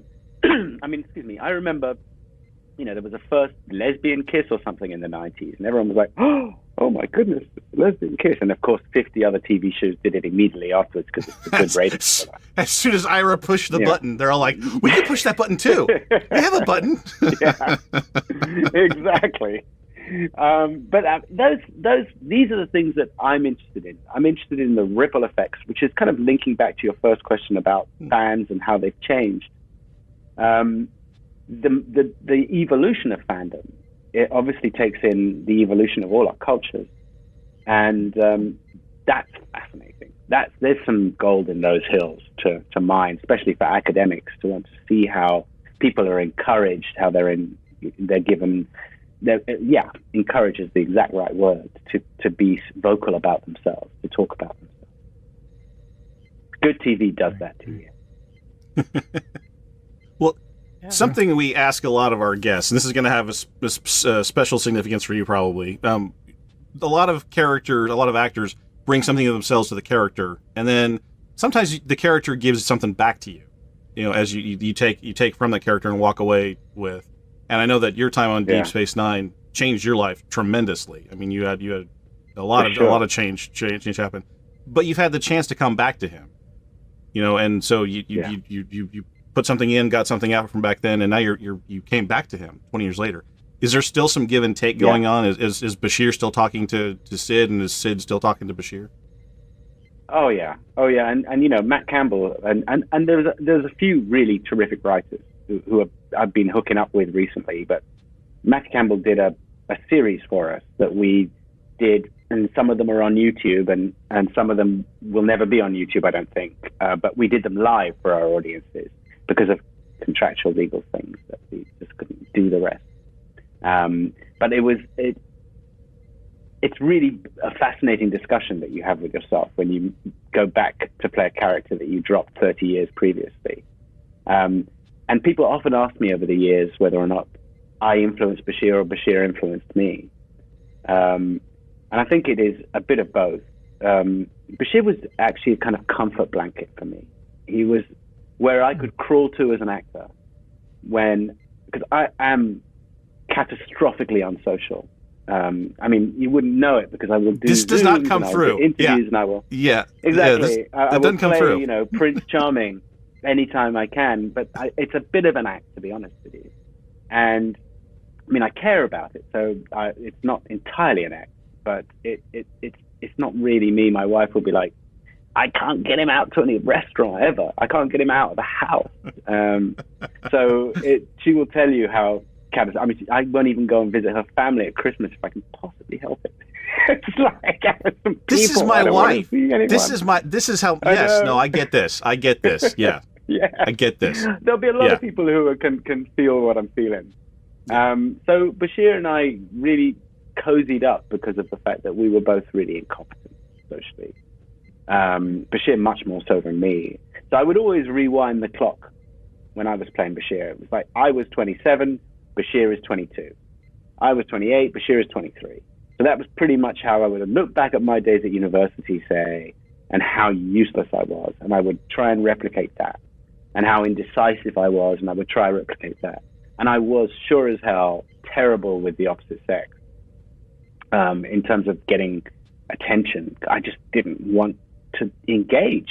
The idea of being rejected was so terrifying, so completely stultifying to me that I just didn't want to even try. So I would wait for people to come and talk to me, which is a bit like a fisherman with a rod with no bait, just going, nothing's biting. And then one of these days, something's going to come up. I wonder what that hook's for.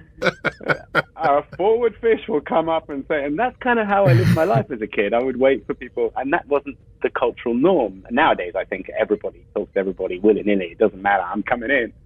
But back those days, it was really, boys had to instigate things.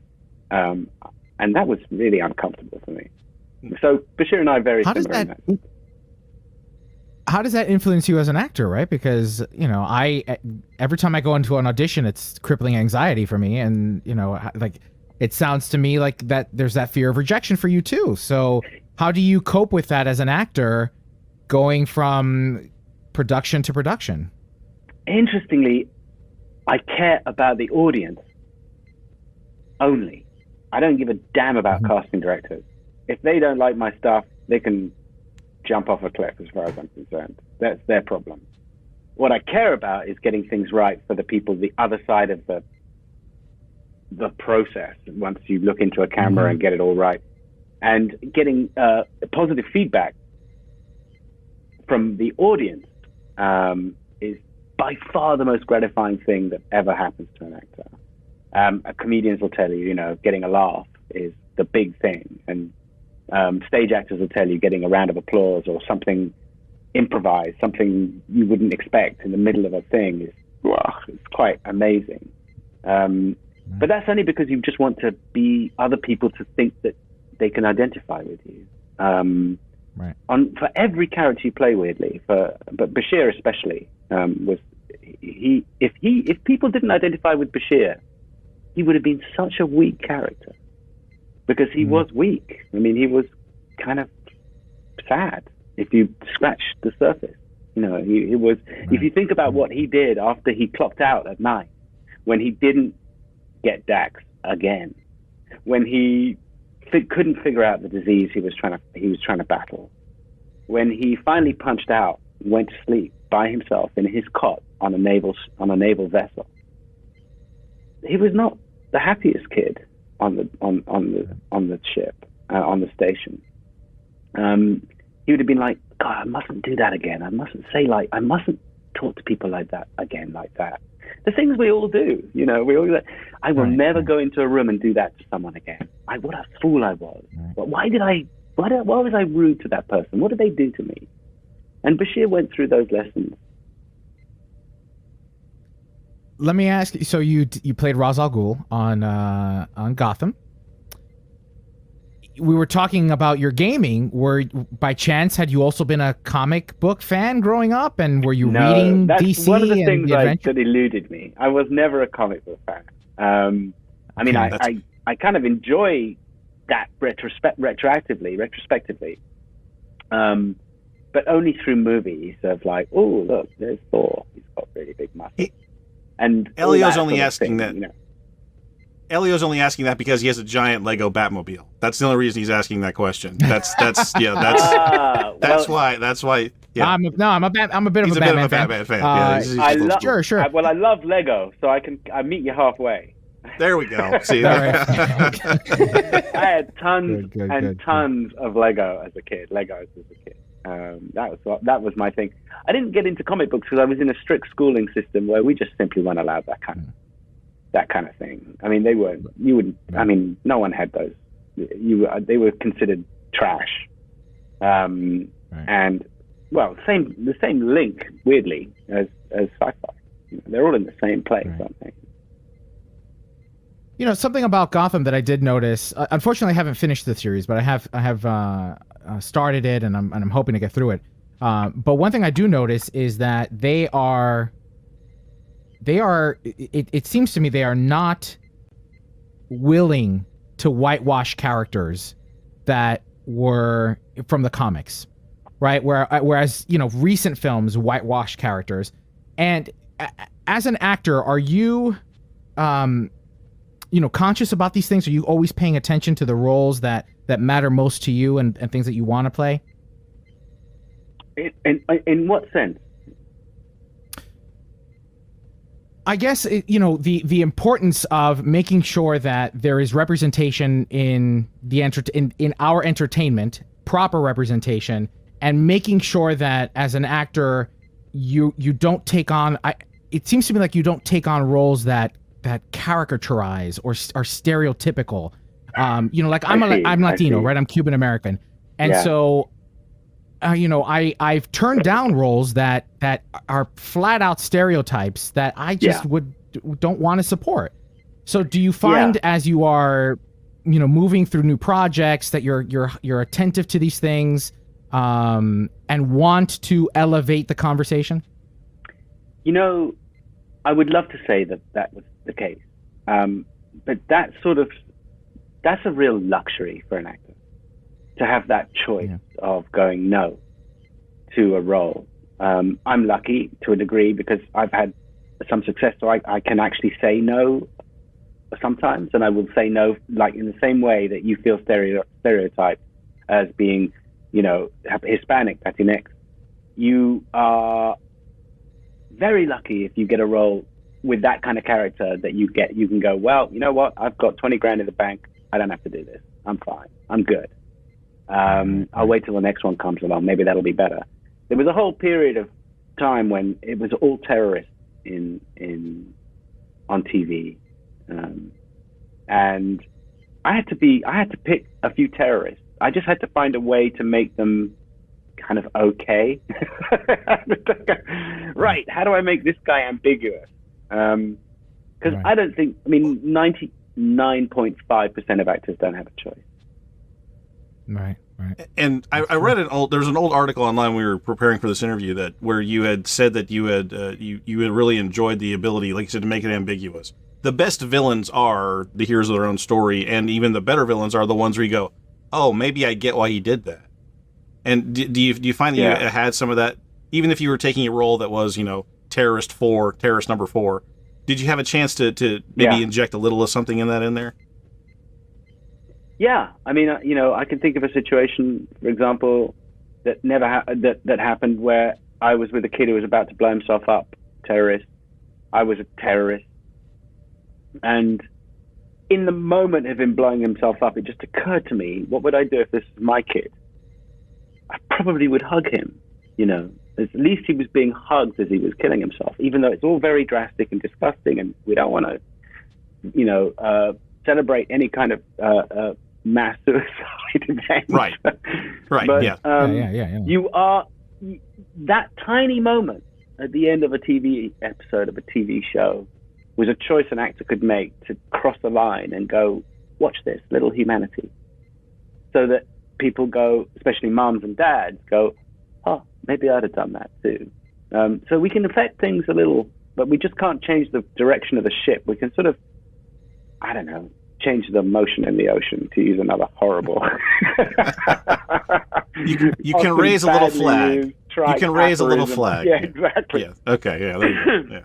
Exactly. But you touched on an interesting subject. I don't think you have time for it all here, but the whole notion of what actors play and the genuine political correctness about that, it's all very important, the discussion. I mean, everybody, the tension around the discussion is really important so that we figure out the parameters of it. But frankly, actors wouldn't work at all if they couldn't play outside themselves. So if someone couldn't play Hispanic who wasn't, and someone couldn't be, I mean, there's a lot of tension in that world right now. And it's very flared. At the end of the day, you want the best possible performance for the audience. And they are the final arbiters of what is convincing and what is not. And actors throughout time have been very fluid about what they play. And I think that's narrowing, constricting, and that's going to be damaging for the industry in the long run. Right. Speaking of other actors, your uncle, Malcolm McDowell, did you get him the role on... Did you get him a job? Generations? Did you get him that job? No. Absolutely not. There's no way I have the power to get him any kind of job. No way. I don't even think the people who cast him even knew we were related. He was just, just some super famous actor, and they love super famous actors. No, he got that by himself. But he called me gleefully saying, I get to shoot effing Kirk. Really happy. That was a watershed moment for Malcolm. That's a good one. Did he visit you on set? Did he visit? Were you ever on set together in the Paramount lot and cross paths during filming? No, because Deep Space Nine was airing, right? Yes, it was, but we were nowhere. I don't know where they were filming. They got to go out on location for a bit of it, but I never saw Malcolm as his character. It would have been great had I. We only worked once together on a movie called Doomsday, and ironically, our schedules didn't, are conflicted, and I was gone by the time he arrived. Oh, so close. So before we let you go, we'd be remiss, and our audience would probably hate us if we didn't ask, have you been approached, or do you have any interest at all in reprising your role for Star Trek Picard? I haven't been approached, but I may have been, because my agents field that stuff, and I know that I was asked at some point, maybe 2 years ago, No, 3. You know, do you have any interest? If it were to happen, would you have any interest in going on Star Trek? And that usually is the result of someone calling them from somewhere else and going, what's Sid's availability like in this situation? And I said, and I probably would stick to this, that if I didn't feel ashamed of the character, that if I thought it was well worth the, putting air back in the tires of this old thing and getting it back on the road and oiling all the parts and moving it out there, then it'd be worth it to me. And I think that probably scared the living daylights out of them. So they went, okay, thanks. We'd have to spend a lot of time making this work for him. No, let's not do that. Let's not do that. Well, and now that you've done your thing, character to me. Well, and now that you've done your thing with Andrew Robinson, they'd have to get him back too. You guys are a package deal now. They'd have to bring him back. That'd be the ideal. Yeah, they'd have to bring Garrett back. That'd be the ideal. Yeah, they'd have to bring you both back. Let's make this happen. Yeah, I don't know if we can make that phone call. Walter Matthau and Jack Lemmon of Star Trek for the future, the grumpy old men. No, you put that together in an elevator pitch. I think you sell that. I think that works. The Star Trek odd couple. I think you call Kurtzman. You call Kurtzman and you sell him this pitch, and you're executive producer now. Yeah, I think that works. Do this. Like Waldorf and what's his name in the Muppets. Statler and Waldorf. Yes, exactly. Yes. This has legs, man. This has legs. You call Kurtzman, you can set up a meeting. I think this works. Well, Sid, before we let you go, is there any projects you're working on that you'd like to draw some attention to and make sure that your fans are aware of? Not yet. I mean, I'd love to. I'm working in Estonia on a horror movie. This is the first work I've had in 14 months, by the way. So it's the first time I've been out. I can barely remember what I'm doing. Yeah. But I'm never at liberty to talk about anything until they say I can talk about it. Partly because they probably don't even know what kind of movie they're making yet. And once it's in the can, then they'll know. And then they'll go, oh, right. Yeah, we're making a horror movie. But right now, maybe it's an animation. Who knows? It depends on what ends up on the cutting room floor. It used to be a horror movie, and now it's a thriller suspense. Absolutely. Yeah. What you can do and what about the social club? That will continue a little bit after we're gone. I mean, we're going to have to wind it down sometime, but it's doing really well without me. I'm infuriated to hear. And they're doing a really good job. They're really happy hanging out with each other. That I can't envision stopping until it's all clear for a lot of our guys who we now genuinely care about are okay to step out, leave the house. Well, the Sid City Social Club was definitely a welcomed virtual event in 2020. So thank you for that. Thank you. We'll still keep going. We'll be there for a bit longer. Well, Sid, thank you so much for your time and for your willingness to help us celebrate our 500th episode and to help encourage our viewers to donate to the Poor People's Campaign. Please thank you so whatever very much. You have to spare. Thank you, Kat. Thank you, Elio. And thank you. Thank Tom. you. Priority 1 message from Starfleet coming in on secured channel. Sneeze really loud. Hey, we did it! We did it! Here, sound effects. Almighty. Jesus H. Christ. What kind of sparkling wine is this? This is a little embarrassing. Okay, there you go. Huzzah! Congratulations, everybody. We made. Well done, everyone. We made our $2,000 goal. Goal! Thank you, everyone. Well done. Goal! Cheers, Arthur. Yeah. That's awesome. That's We very did it, well done, guys. everyone. Cheers, Thank guys. you so much. Cheers, everyone. Cheers. Cheers. Nostravia. Salute. We did it.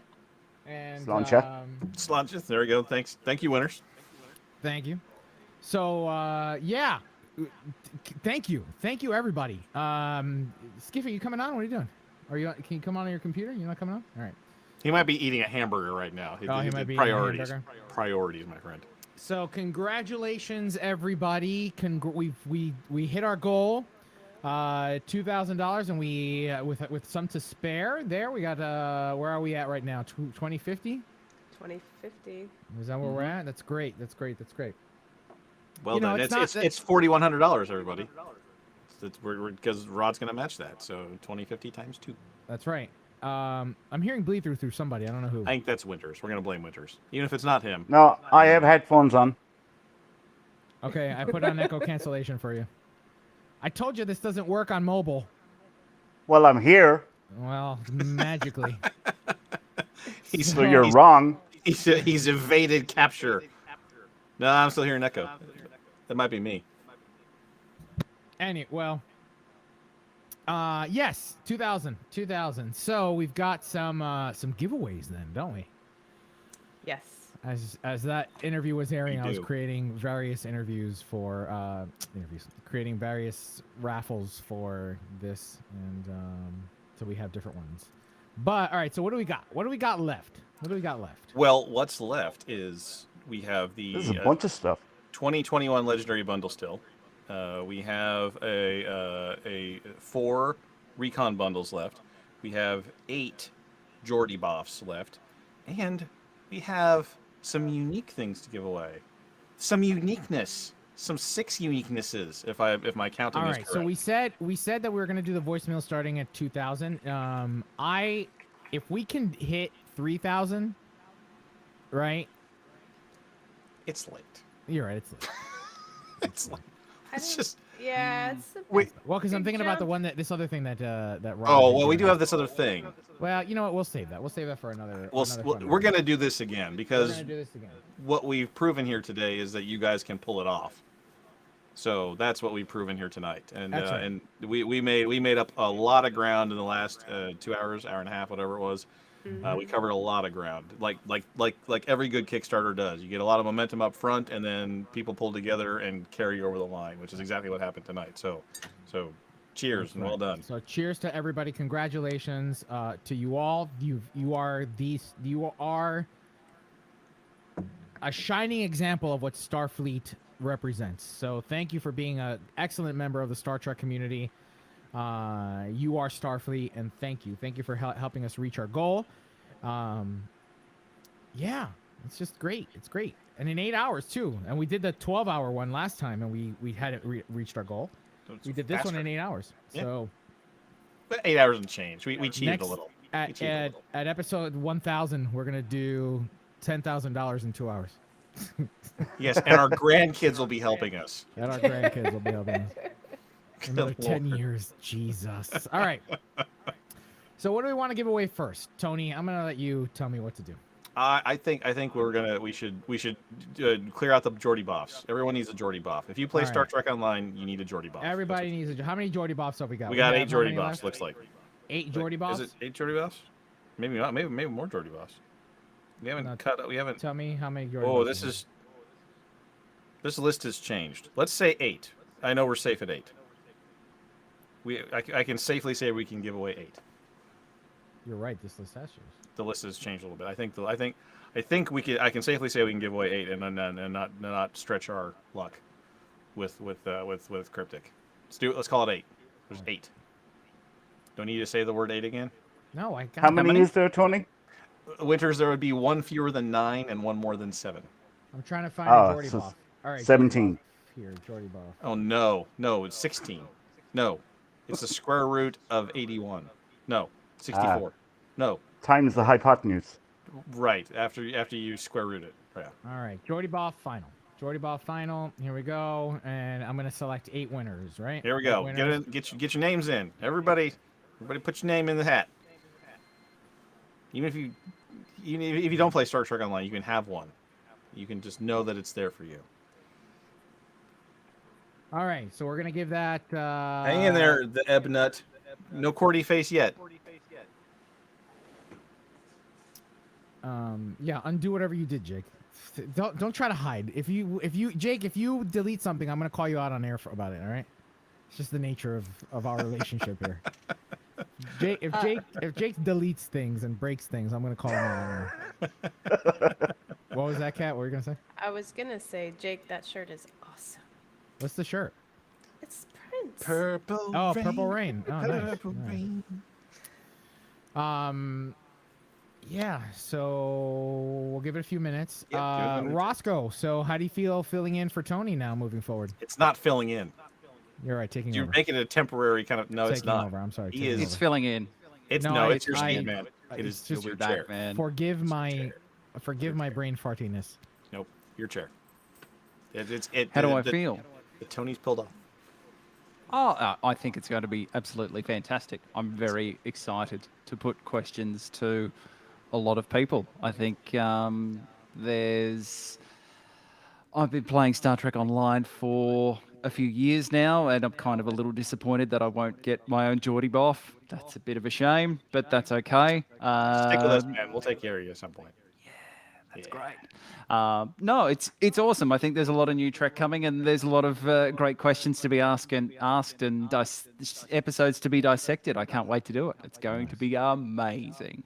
Now, And our now rem- Patreons know that he's already good at this because he's Right. been on our After Hour show for a while now and does a fantastic job. So you may know actually who I am. Hello, Admirals. If you are on Patreon, that's very good to catch up with you and have a chat with you. So thank you for joining us on After Hours. If you haven't had a chance to check out our Priority One podcast's Patreon, there are tiers where you get access to an entirely separate podcast called After Hours. And I host that most of the time and try and keep all of these other fantastic people under Keyword control and try. have great conversations. And that's usually what we tend to do. Oh, you're very trying, Tony. nice, well done. Thank you. I am very try. That's all right. Yeah.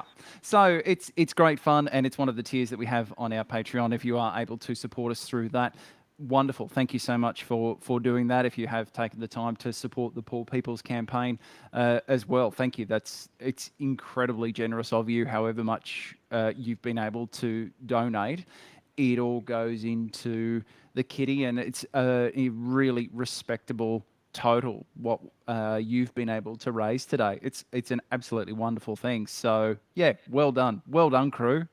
Yeah, no, seriously, it's been fantastic. You guys have done amazing work. Again, I want to give out a few shout outs to Alejandro, who is now our graphic artist for Priority One, to our sponsors, Gameprint, Forbidden Planet, Star Trek Online for contributing items to help incentivize Zeph Film for stepping in. Zeph Film, that's Yes, right. thank Zeph you, Film. Zeph. Thank you, Zeph. Alan, that's amazing.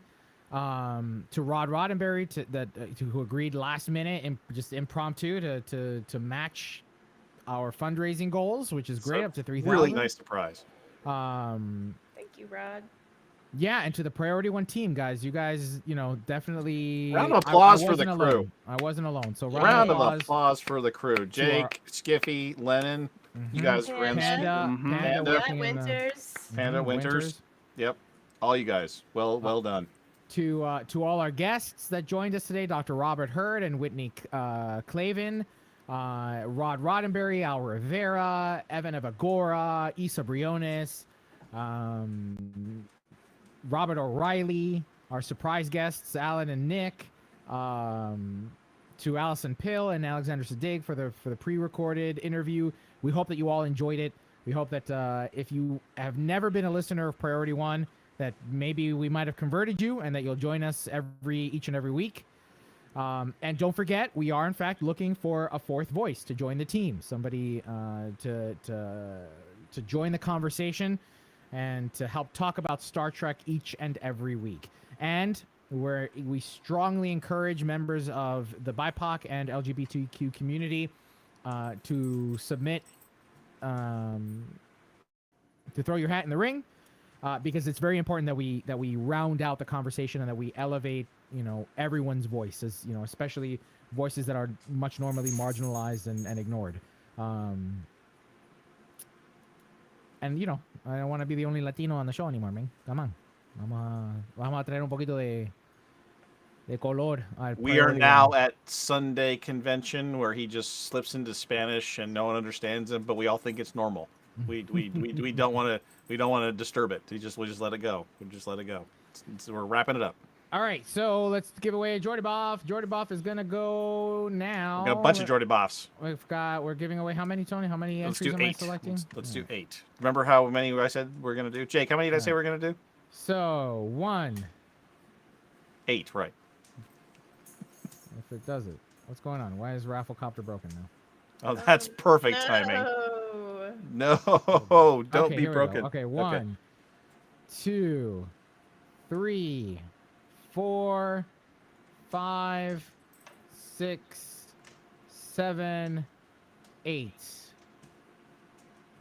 All right, here we go. Alton, Congratulations. Moran, Daniel Williams, Robert Kaiser, Joseph Howard, James Gibbons, Abel Colares, Abel, Hatsuni, David Rutley. You guys all won. David Rutley. Jordy Buff. Congratulations, everybody. Jordy That's a Buff. Jordy Buff for you. Jordy Buff for you. All right, and what else? What's next, Tony? So let's step up to the Recon bundles. We have 4 more of those left to give away. Okay, 4 more Recon bundles. Because we've reached our goal. We are hoarding some in reserve to give away in the big grand finale. So good job, everybody, for getting us there. All right. STO Recon bundles. Go. Go. No, I'm glad that Rafflecopter worked out the way it did. Yeah, I was a little annoyed with you for like making me do all the testing and stuff and all that kind of thing, but it worked out pretty well. This is so much easier than okay, everybody. Now you gotta go to Twitch. Don't That's forget. right. Log out of here. Do you have a Twitch account or Do you not? have You a have Twitch to. account? Yeah, you can't do it on YouTube. Yeah, it was an extra step for us in the background, but I think it was worth it. It was worth the moment. Yeah. So we're. We have to do some more banter for 5 minutes or so to let We people have to get do their banter, entry. yes. So it's get their entries 11:11. in. At 11:15, we're gonna do the Recon. 4 minutes. Oh, banter. We have some reserve banter. We saved some of that back too, right? I don't have any banter in me, man. I'm running out of fumes. Are you out of Why don't banter? we hear from the people who have just joined us? Oh, we have new people joining. Yeah, this well, morning? we should- because we- it's yeah. like, it's the next day in some parts of the world now. Well, let's Right. actually. That's a good question to ask because I think I saw something in the chat about why is it so.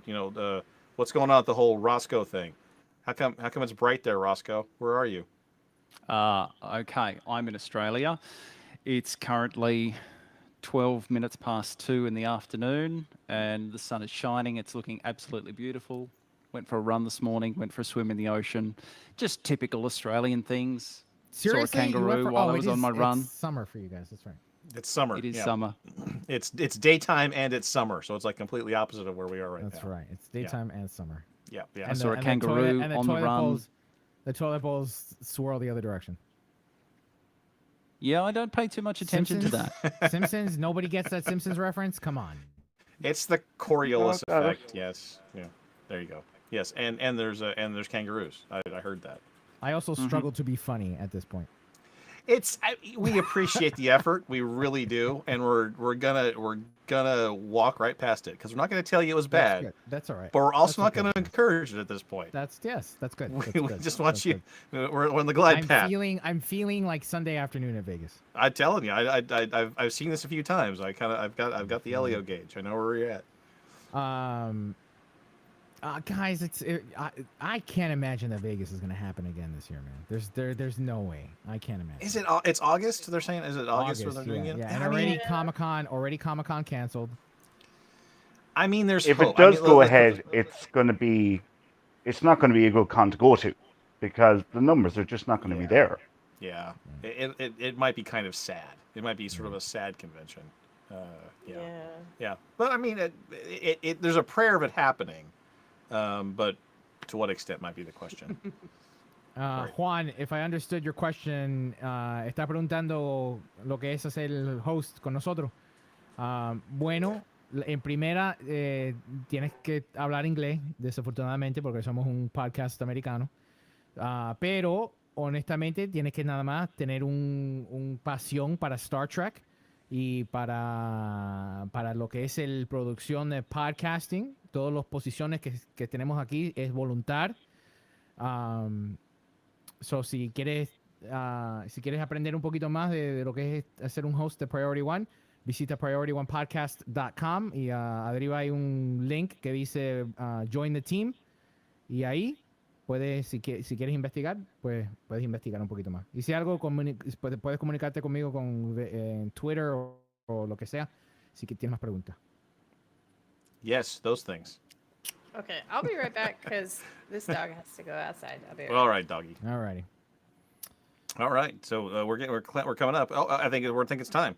Am I looking at the time? We're good. All right. So Look at the time. this was All right. this was here. I'm just gonna all right here. I'm gonna give it one We more have time. Quattro We have 4 Sto Recon Bundeles. Quattro of them. Stop. Just stop while you were ahead. I got the Quattro right. I yeah. love how we can keep each other in check at this point. We've been at it for long enough where we're just keeping each other. Tony, you're not funny either at this point. You should stop trying, or maybe have more of your beer, and you might get it back, or it might make it worse. Oh man, hold on. I gotta make sure that shadow doesn't turn off. Okay, all right, here we go. 4 recon bundles. All right, here we go. And 1, 2, 3, 4. All right. George Silva, Sailors Daniel, Robert Kaiser, and Brent Guile. Congratulations, one and all. Congrats.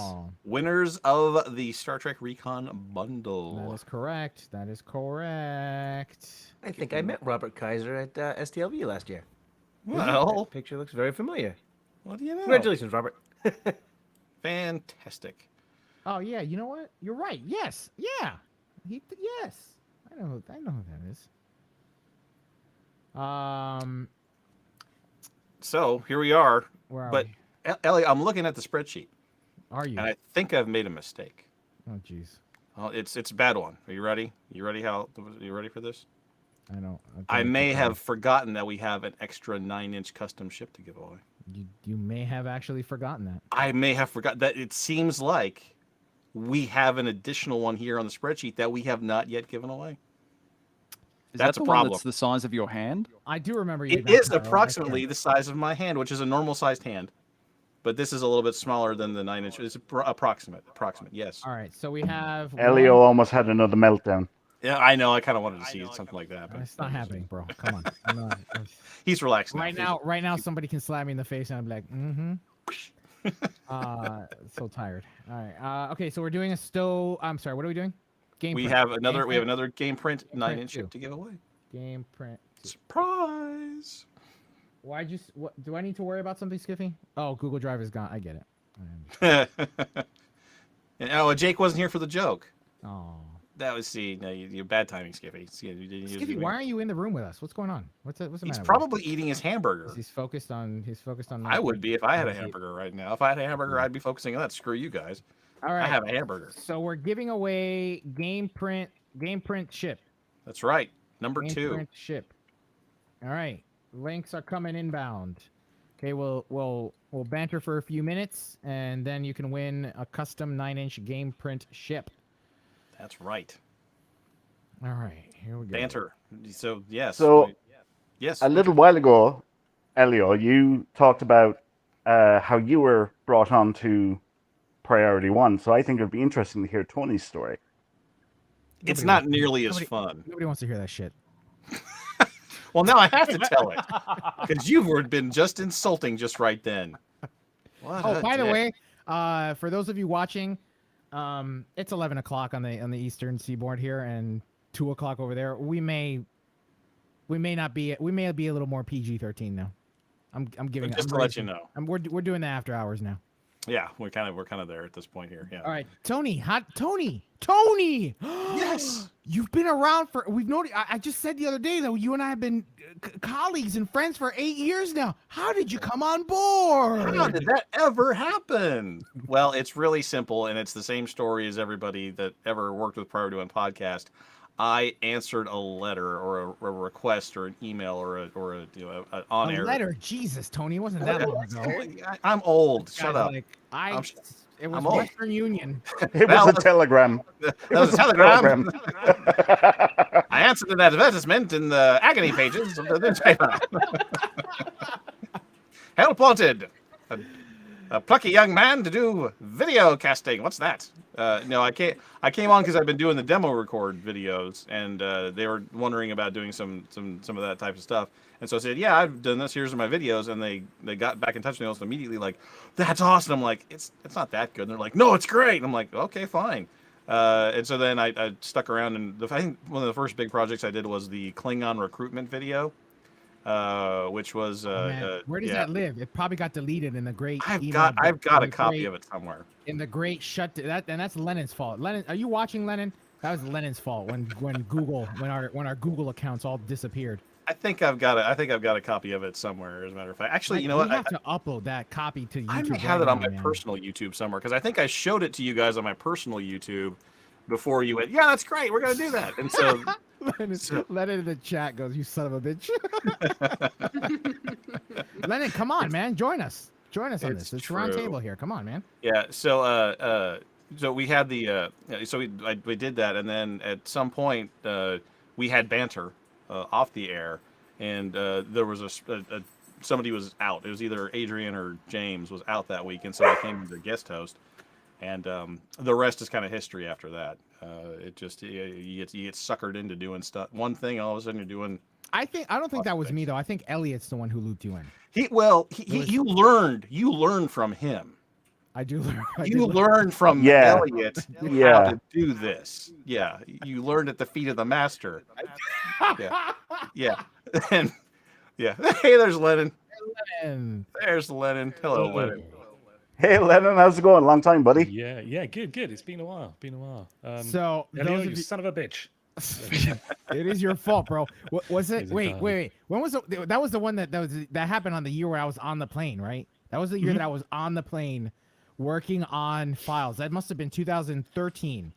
Yeah. It wasn't 12. It was 2013. And I remember I'm on the flight to Vegas, getting ready, having questions. All of a sudden, mid-flight, I lose access to everything on Google Drive. And Lennon's like, oh, that's unfortunate. Just classic British understatement. I was like, oh, yeah, no, there's a slight issue here. I'll see what I can do. And then I panned over and it's just empty. I'm just like, yeah, Elio, I'm really sorry about this. But what hurt about it too is that we also lost. I'm not trying to pour salt into this old wound, but we lost YouTube. We had like the YouTube video that Tony was talking about. Those were the days. But you had said for a long time that you were looking for an excuse to tidy up the Google. I just gave you the perfect opportunity. So, if anything, I did you a favor, really. That's true. You did do me a favor. There was a great way to clean it up. All right. So, what were we giving away? What did I put in there? This is for the recon. No, we just did the recon bundles. This is for the game print. This is for the game print ship. All right, game print ship. The surprise game print ship. One more time. There we go. All right, 3 minutes. I'm gonna give you guys 3 minutes. Okay, 3 minutes. I'm not gonna drum 11:25. We're gonna do it. All right. 11:25. And don't forget, look, we may be done. We may have hit our goal, but seriously, keep sharing. And we're gonna keep this link alive. The Action Network is not gonna close. So, feel free to keep sharing it and keep donating to it and contributing. Just because we've hit the goal, it's great, but, there's still a lot of work to be done. And the Poor People's Campaign is doing that work, So please consider, as you're sitting here, and I want to phrase this where it's not like, I mean this in the best possible way where, we put this event together for you all for free. We didn't charge for tickets, none of that. These giveaways are free. So help us out by sharing the link, by telling people about this event, by telling people about what we were doing today. That goes a long way. If you can't contribute or you don't have the time to join an organization like the Poor People's Campaign, spread the word. That's the next step in how to support organizations like this. For us, this is fun. This is exciting. We had the opportunity of speaking with some talented people, and we're glad to present this to you at no charge at all whatsoever. It wouldn't have gone that far, honestly, if we had tried to charge for it, and we wouldn't have been able to make the goals that we wanted to today. We do it because we love the community and we love to give back, and that's who we do it for. Because we are part of the community too. So thank you, and share it, keep sharing it. I'm still trying to find that thing, and I know I saw it recently. Because I that know was I the saw one it that it recently. was like, join, you can join. I'm doing my Starfleet. pot. Yeah, I'm that doing was- my pot too. yeah, Yeah, yeah. yeah, yes, that was it was yeah. Lennon, It's did you here ever somewhere. hear back from Google? You should follow up and be like, excuse me. I'm kidding. I know Yeah, you no, didn't. it did, but by the time I actually heard back, we'd already built the drive and got as much recovered as we possibly could. So, yeah, that was unfortunate, but We learn from experience. School of Hard Knocks. You know, Aren't you glad? Aren't you glad you just jumped on this Riverside so I can shit all yeah, over? just to be verbally all abused over. for something that happened like 8 years ago or whatever. I'm also feeling a little bit. I don't think underdressed is the right under background, because I should have gone Winter's route. Because looking at you guys, you've all got really nice background. Even Roscoe's got the ship in it. What have I got? I've got a chest freezer and like maybe a dining table. But this is why I do an audio podcast rather than a video one. I've got a spaghetti nest of charging cables here, and I do have my daughter's painting that she made for me of her outline of her hand with the live long and Right, but prosper. you've got exactly. You've got the live long and prosper. Cat's got the space background. Winters that's the best I've ever seen Winters look. By the way, I finished. All right, here we go. Game print ship giveaway. Let's see who it's gonna be. And the winner of a 9-inch custom game print ship is right after these messages. Don't you hate that shit? I hate that shit. Don't do it right now. My fingers hurt. Oh no! Something broke the face. And something. I wish to say it was not me, despite what we've just talked about. Right, Lennon I had am his hands not nowhere responsible for near this it. one. Yeah, nowhere near it. All right. What's happening? What's going on? Whilst Elio's fixing that, I realize that I'm on the crew here, but I just want to say, like, a big thanks to you guys, the hosts, for putting all this together as well, for doing all the interviews with all the celebs that we've had. I've been watching as well as trying to do the transitions and everything, and it has just been such an entertaining 8.5 hours. And I know that you say at the end of your show that, without us, the audience, none of this would be possible, but also, without you guys, we really couldn't have had such an entertaining day today. So I just want to say thank you to you guys as well. Here. Thank you. Not you, Elio. But Cat, you're on mute. Yeah, You guys missed Kitten Cam, by the way. You missed it. You can't. How? How are we gonna? Cat, you're still muted, Cat. Did someone mute Cat? No. No. I muted There she is. me There you go. because The There dog she was is. being annoying. Jamal Taylor, I did have a red one. My mic broke, and now I have a blue one. So that's what happened. I tried to get another red one. They were out. Well, yeah, the blue company, they cycle through. I have, this will date me. I have one of the original silver ones. This is, speaking of when we got recruited, this was one of the things that initiate. That's when you know you're in. When Priority One buys you a mic, you're in. Because in all seriousness, that's one of the things that we have as a this mark of distinction from most other podcasts. We sound really good, and it's mostly due, number one, to the mics, number two, to the crew that puts it together. I mean, every week there's 5-6 people at least that take the time and effort to put a lot of elbow grease and ear hole time into making us sound as good as we do. So yeah, so that's really a key to our success.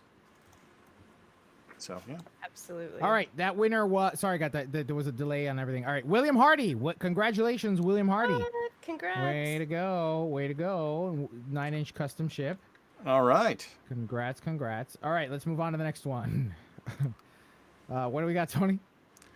Well, so how do you want to do this? Because we've got all of the voicemails, and we've got one more Star Trek Legendary bundle. So so how do you want to do this? I know you got separate drawings for each of them, each of the voicemails, and we probably need to do one more drawing for the bundle. The bundle, yes. Lump all the voicemails together and No, I pick created your... them They all. can't do that. Yeah. Yeah, We all need to right. create Okay. separate ones. All right, which one do you? I'm sorry. What am I doing? I'm doing a voicemail now. Yes, let's go for. Let's start with the voicemail. Maybe we'll do 3 voicemails, then we'll do the bundle, and then we'll do the last 3 voicemails. How about that? All right, Evan Evagora. All right, the voicemail for Evan Evagora.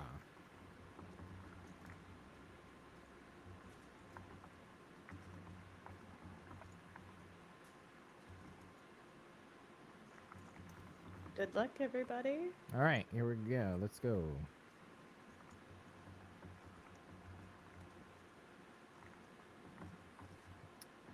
Oh, great. Awesome banter. Hey, guys, let's talk. I'm typing here. Sorry. It's all right. So yeah, and it's late. It is late. So that's why I'm like, we should do this. We should do these fast. We should do like 1 minute for each of these. We should do like 1 minute. Yeah, let's because do 1 minute. I'm flagging. I'm telling you, I'm flagging. All right. Cat had tacos delivered, but I haven't eaten dinner yet. Oof. This beer is dinner. It's So dinner. the quality Is of that this. a Dos Equis? It's absolutely a Dos Equis. Mm. Dos Equis Amber. Oh, Dos Equis. Nice. Oh yeah. What are you drinking there, Cat? Shinerbach. Shinerbach. Also a quality brew. I Yeah, like you that. I know, like Shiner. I'm in Texas. It's Yeah, kind of have to. For I sure. realize I'm the odd one out here, but in my Priority One podcast mug, I have tea. Oof, that's an oldie, man. See, that's old a school. throwback, Yo, isn't it? that's nice. taking it Like back, that? Lennon. That's Like from that? our Cafe Press days. I know, right? That's Wow. I was classic. on the crew at the time, and I still paid $20 for this. So Well, that's Cafe Press for you. All right, here we go. Evan Evagora voicemail. The winner is. Wait, who keeps messaging me? Why do I keep hearing? All right, winner is James Gibbons. Gibbons. Congratulations! Congratulations. Congrats, James. Well done. Gibbons. That's All right. awesome. All right, up next is going to be. Tormox. Me too, Tormox. Me too. All right, we're gonna do Allison Pill. You think? Sure. Let's do Allison Pill. All right. Get out there. Get those Allison entries in. Pill Oh wait, we gotta put the link in there first. VM. Here we go, Allison Pill VM. Voicemail. So- I'll go in voicemail. Elio, Cat, and Tony, if I may ask, out of all the interviews that you've had today, who was your favorite and why? I mean, they're all your favorites, obviously. Yeah, but- they're all my favorite. Yeah, they're all my favorite children. I see. We kind of saved. I don't know if it's the best for last with Sid, Mhm. because he opened up more than I kind of expected him to, and he had a lot more. We had a lot more avenues to explore with him because he was so open about stuff. I didn't expect to get out nerded by him, but Oh yeah, right. Like, what was that about? we were out nerded by him. She So was amazing. yeah, but they're all good in different ways. I mean, Pill was really interested in the poor people's campaign, and so she had a lot of, we had a lot of goodwill going into the interview because there was a cause that's near and dear to her heart. That's not funny. Why are you laughing at me? I'm laughing at Jason. Jason Smith with his always coming up with something like quick, man. Jason Smith always coming up. Oh, with the did he quickness. post some the Photoshop thing or something? Please hold. Please hold on. No. Oh Lord. Here we go. Look at this. Look at this beauty. Yes. Oh my God! And for reasons that only Lennon will understand at this point, we need a copy of that, don't we? Yes. We need a copy of that for that other show. For the other show we do. Oh, that's fantastic. Oh, Jason Beautiful. Smith. Is Well the played, sir. treasure. Well played. Yeah, I think Sid was my favorite. He was so delightful. But Issa today, she was adorable. Yeah, you know, every interview you do, we for here our preparation cornerstone, blah blah blah. We always try to have a list of questions, right? Now with Bob, we didn't really know that he was coming. We'd hoped he would, so we didn't have that. So that was all off the cuff. But he's an old hat at this, so it wasn't hard, and he has so many great stories to tell. You just let it go and see what happens. But with all those, with everyone else, we try to have a list of questions prepared. But they always take you in a different place. They always take you to a different spot than where you thought you would go. So yeah, they're all our favorite. But I mean, we kind of saved Sid for last because we got schooled. Yeah. We got school. We got schooled. You know, guys. We've been talking about the community too, Star Trek community. We get a lot of supporters and stuff, and One person I do want to give a shout out to is John Tufarella, who I've met at STLV.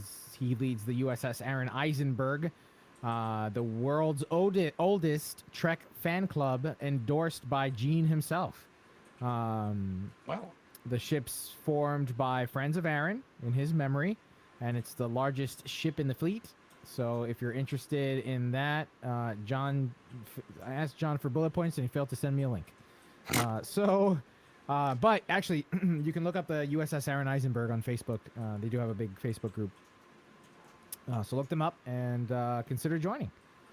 Another great Star Trek community. All right, here we go. Allison Pill. Allison Pill voicemail. Excuse me, losing my voice. The winner is Nightweb. Oh, very nice. Congratulations. Congratulations. Yeah. Well done. All right. Let's do another one. All right. Do it again. Do it again. Do it again. Do it again. Do it again. Did you ask Alison Pill about all of the food acting that she had to do over the course of Picard? I felt like she had to eat cake. She had to chew she the had little lunch. tracker. Yeah, Yeah, and she had she was lunch eating on the lunch. bench. Yeah. There was a lot of food acting she had to do. I didn't notice that, but that's a good point. We'll have her on again sometime, I'm sure. Right. Yeah, because we're such, as I mentioned, the three of us are very charming. You're going to be charming too, Roscoe. You have to. You will exceed, no doubt, my charm threshold because you have, and this is true, an Australian accent Yeah. and see, that- actual radio experience. That's the other thing too, an actual radio experience. So Interesting reading the comments. A couple of people saying, "Ooh, this is going to take time to get used to the No. new accent." And No. my response to that is always, "Yes, it is. I'm going to have to take quite a while to get used to your accents. I'm not used to them at all. Nice. They're very Nice. different." Lennon has a beautiful accent. I'm very used to hearing that. But and I came on board as a volunteer audio editor. So Yes. if anything, at this point, it's really just nice to be able to talk to you and call you out on your mistakes, and you actually answer back. So that's great. that's right. It's a lot different. Like just grumbling, like God, another sorta. Did you just say sorta again? Did you really again with the sorta? And then now you can interrupt me when I'm about to say sorta. So Well, yeah. it's more the tangents, you know. And then the you're tangents are the going best along, part. the script is going well, the discussion is going well, and then Didn't we just Off talk it about how great goes. the tangents are? Didn't we just talk about how they take you to new and exciting places when you talk to We're people? bantering, and I haven't given away. Nobody's told me who I'm giving away next. Oh, give something away then. I don't care. What, Tony? What? What? Bob. Do Bob. No, save him for everyone. wants Oh, him Galron. for. Everyone's going to want the Galron. That's right. I mean, Well, he'll be the I grand finale. would. All That's right. everyone we're wants gonna Puppet do Galron. We're gonna do Issa Briones. Issa Briones. Issa Briones. All right. Voicemail for Issa Briones.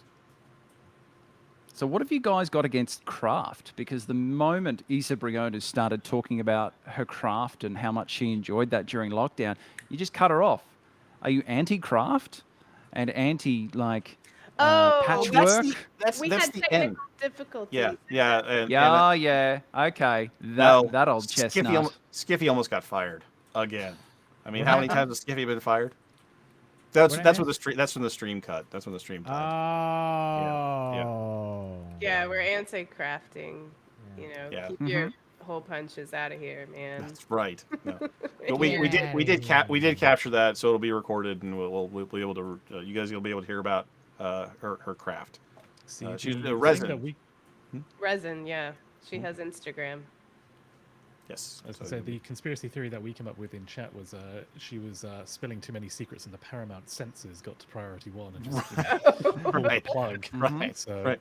She's actually the prop master, and she was casting a lot of stuff. She was casting. Yes, she props.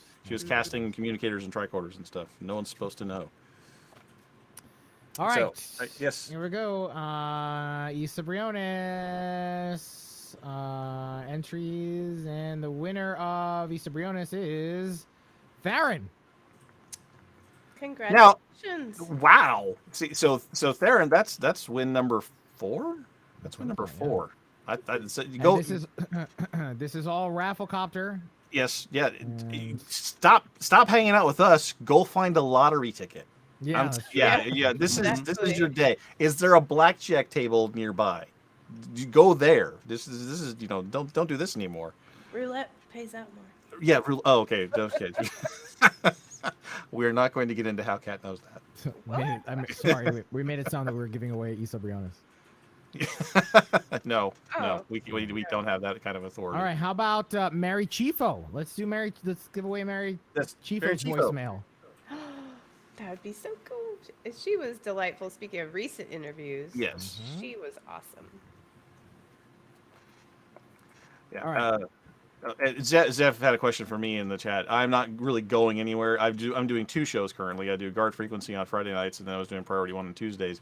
It gets a little much after a while, and I'm very happy to stand back and let another eminently qualified and wildly entertaining voice come in and have a shot at this for a while, and it's going to be fantastic. And Elio will go do a show once COVID is over, and he does a thing. So he'll have a 3-week run at a community theater nearby his house. So that'll happen. Kat will have to go to a conference, and she'll be out for 2 weeks. And so, and Roscoe will get eaten by a jellyfish at some point from the knee down because he lives in Australia. Kicked in the groin by a kangaroo. Yeah, one of those things. Or that. They don't kick you in the groin. Their claws will just rip your guts out. Okay. All right. That's Yeah. what it is. And Thank you. to be Thank you fair, for the emus clarification. will do the same thing. Emus and kangaroos. Oh, Emus. All right. So. And koalas chlamydia. That's right. Again, just like we don't want to know how Kat knows about roulette payouts, I really don't want to know how Ellie knows about the koala thing. I thought that was a thing. I thought everybody knew that. It's a This thing. is- okay. All right. Okay. Yeah. It's a thing in Australia. They tell you not to touch the koalas, right? Yeah. Yeah. They tell you, Elio, please stop touching the koalas. Look, I believe I was raised. I believe this show in good hands. I I have excellent full confidence in this transition. I was raised on Nick Jr., so I used to watch that Snuggle. What was the name of that show? Shit, what was the name of that show? You got me, man. I have no idea what you're talking about. Oh my God, somebody's got to know this. Somebody's got to know the name of this show. Somebody in chat rescue Elio because he's drowning fast. It was like the koalas came to life, it was like a little koala toy came to life. He used to eat eucalyptus. It was like do you remember, Alton? Wait, a show on Nick Jr. that featured chlamydia? Are you sure? It was educational. Oh my God, hold on. Koala show. No, he's gonna Google it. No, turn on safe search. Turn on safe search. Yeah, Nickelodeon. Here we go. I'm gonna. Noozles. It was called Noozles. Sounds like he's making that up. I swear to God, look it up, Noozles. And the girl would rub her nose on the little koala and it'd come to life and be friends. Do you hear Alice? Never saw that one. No. It was a 1984 cartoon, man. It was like an imported anime. Get out of here. Get Yeah, out of it here. took a turn for sure. Get out of here. This last 9 hours was worth it just for that. Thank you. That's fantastic. All right, what is it? What are we giving? Mary Chifo. Mary Chifo's up. All right. Shut up, you guys. All right. Oh, Matt Black is backing you up. He says he remembers the Noozles. He's back. Thank he's you, back. Matt Black. backing you Yes, Noozles. Thank you. And, then again, mind you, I'm the youngest one in this group, so That's true. let's. I was watching cartoons while you guys were getting your diplomas in high school. All right, the winner of Mary Chifo's voicemail is Theron. All right, so Okay, so all right, Theron, you're done. Theron, you're done. Theron, can I ask you, do you mind giving up one of them? Somehow, that's Do you amazing. mind giving up one of them, perhaps, to let somebody else? And if so, which one do you want to give up? I mean, you can only have one outgoing message anyway. That's true. Right, You can yeah, only have one yeah. outgoing message anyway. That's right. It's not like Monday, Wednesday, Friday. It's gonna be Mary Chiefo. Tuesday, Thursday, Saturday, Sunday is gonna be. So let me know, Theron, which one if you don't mind giving them up. I'd appreciate it if you gave up one of them, and let me know which one you want to give up. You can put it in the chat or whatever is the fastest way. Is Theron even? Yeah, obviously he's here because he's got to put it in. Yeah, he's got to put it in the chat. Mm-hmm. All right. All right. Yeah, and for everyone else, if you've already won a voicemail for going forward, please let everybody else have a chance to win. They do point out unless you've got 2 phones. So Oh, Yes, yeah. you got Mary Chiefo too. Very good Theron. point. So if you don't mind, if you wouldn't mind parting with one of them, please, we would very much appreciate it here on Priority One. And if so, which one would you rather give up? All right. In the meantime, we can put a link in the chat. Theron's taking Mary. So what was it? Which one did Theron win before? Is it Issa? Let me look. Yeah, for Issa. Theron says give All someone right. a chance for Issa. All right. So I'm gonna Oh, put the thank link you, in. Theron. Thank you, Thank you, Theron. That's very kind of you. Thank Yes. you. Spirit of community and all that stuff. Thank Spirit you. of community. All right, Issa VM. We're gonna use the same link, so you might have already entered. It's gonna keep your email there. So if you can't enter again, it's because the system already has you in. Just You're haven't already entered. you're already entered if it gives you a problem. Oh wow. Okay. So moving on from koalas and stuff. Yeah, so Tony, So you said I you had were- something Oh, I thought we could talk about was highlights since joining the production, whether it was 10 years ago or 2 years ago. Favorite moments that each of us have had with Priority One. Go winners. What was your favorite? Oh, me. Yeah. It's your question. It's a good God. question. Yeah, no. I don't know. Favorite moment. It's kind of not Priority One. Mine would be the time that Elio joined in on Guard Frequency, and Lennon done the blooper of the every time that Elio talked. So a little inside baseball here. So we've all shared TeamSpeak servers and Discord servers and everything for a long time, and so we all have access to each other's channels. And he had to ask me some sort of question while we were recording Guard Frequency, and he just sort of popped in just because he had like a thing, just a 5-minute little question in the middle of our show. No, I don't think I had a question. I think I purposely went to troll you guys. Oh, okay. So he was being a dick. Yeah, you were giving out. Okay, all right. So he's being a dick. All right. See, I tried to whitewash this for you a little bit, but you're just not having it. Even after the koala thing, you're like, let's just go with this. All right, fine. Okay. So I don't need you to shut up. so he I don't comes need your in. pity. He comes in, and so there's a bunch of we record audio on separate tracks and all that. So there's a bunch of dead air silence in our tracks when this is happening, when he's talking to us on the show. And so what our Cracks audio team did was, instead of just abandoning that comedy gold to the dust, they interspersed Chewbacca into every time that Elio talked, and we would be talking to him like he was Chewbacca. And yeah, that was pretty good. That got comments. We got letters for that one. All Yeah, good letters. that one tickled my funny bone. That All was definitely one of the highlights. Before we move on, I'm gonna do Issa Briones one more time for the voicemail giveaway. Alan, Zeph Films gets it. What? Hey, congrats. Nice. Issa Briones. Congrats. Way to go. Very nice. Awesome. Excellent. So All are we right. gonna do the legendary bundle and then Robert?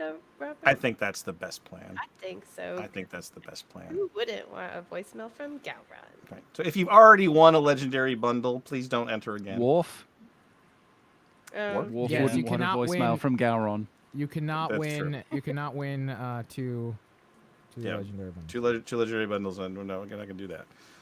All right, Actually, so who won the last one? I think That was Tony. Tony. That was Tony. Yeah, Yes, Tony say.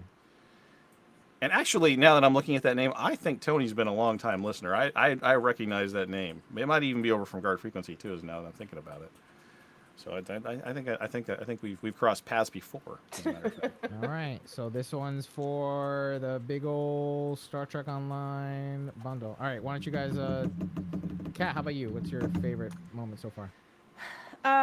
Well, I mean, so far mine's been meeting everyone that I met at Ticonderoga. That Aw. was excellent. Nice. We played. That's what we played. We played. I know. That's We when we played, played the board game where we experienced. Experience beige. Star Trek, the interactive board game. That was so fun. Well, yeah, I hopefully- think I know one of Elio's Oh, was the. Yeah, that was a Remember good that one? that was a good one. That was a good one. So Winters was. I'll on let you tell the story. Winters was on hosting one night, and all of a sudden, it was you, right? It was you. Am I remembering? oh correctly? yeah. It was, and then it was. All of a sudden, you hear, bah! And which was then just a moment of silence, and then, it was just so comedically timed that I lost it. It was hilarious. It was Yeah, because you were thinking of Family Guy with. Yeah, the whole thing was Family Guy. Yeah. It was just Ooh. boom. It was So well timed. Yeah, he did lose it. He absolutely lost it there. Yeah, Taekwondo. Honestly, my favorite moments are when we have the opportunity of getting together in the same space. I think that's when a lot of our stories kind of happen. I mean, Winter's another good one with you is when we played laser tag at Vegas. Winters. So we were playing laser tag. Yeah. We were playing laser tag. This was what, 2016? Was that 16 or 15? 16, the 50th, 16. yeah. Yeah. So this is before I got sick, and I missed that by one day. I know. And everybody talks about that. Alice talked about it. Robert Hurt has talked about it. Basically, everybody who was there it's a legendary moment. It was a legendary moment. So for that year at Vegas, we decided to do an offsite event, and we went to a laser tag place around not far. I don't think it was far. It wasn't that far from the Rio. And it was a nice crowd, a nice big crowd of people from our listeners and friends of the show and people who joined, and of course everybody fucking ganged up on me, and I was like it was I was the only one that was able to be targetable at one point. Like that was what happened at one point. So I had to go running. No. You were complaining about something about I don't like blue or something like that. So the guy comes along and goes, oh well, here we'll make you yellow. So it was green team, blue team, and Elijah on yellow. Just me. And so everybody can shoot me, and so I'm hiding, cowering in a corner. But anyway, finally the guy, put it back to normal, that punk. And Winters and I were on opposite teams. And I don't know, for some reason I just wanted to get Winters. And so I'm screaming in this arena, Winters, I'm coming for you. Like the whole time, freaking him out. It was psychological warfare is what I was doing. You actually reminded me about the journey back from that. And I've told this story to a few people. Journey back. When we were heading back to the Rio, and yourself and me, we were in the taxi together, and you started telling a story about, I was on stage performing theater, and this guy got a paper cut, and he kept on going, and he done the show. And I was kind of like, yeah, that's great. I'm going to tell you a man story. So I told him something from when I was in the military. And Elijah was like, I'm just never going to complain about anything about you ever again. Oh, that would make sense. That would make sense. So let's do this giveaway, and then we got the one more. Because we're coming up on 11. If we can wrap it up at 11, that'd be just. What's the one after this? So this is Legendary Bundle, and then Galron. Robert. Oh, and then Galron. Okay. Yeah. All right, here we go for Star Trek Online 2021 Legendary Starship Bundle. The winner is Joye McCaster. Congratulations! Wonderful. Congratulations. Wonderful. All right, let's get the link up for Bob. For Bob Picard. So, all right, Lennon, do you have any special moments? So this is going back a little while ago, and it's not necessarily like an uber special moment. It's just every time there was one particular blooper where Elijah, for some reason, went off on a bit of a blooper tangent and said the words "don't forget" like some sort of demonic clown, and it was just don't forget. Don't forget. That's the one. And so every time now, whenever I hear Priority One, that hasn't happened for years, but like he gets to the point where it's like, don't forget, you can help support the show, and it's just every time I hear that. You hear that? It's a verbal tick without fail.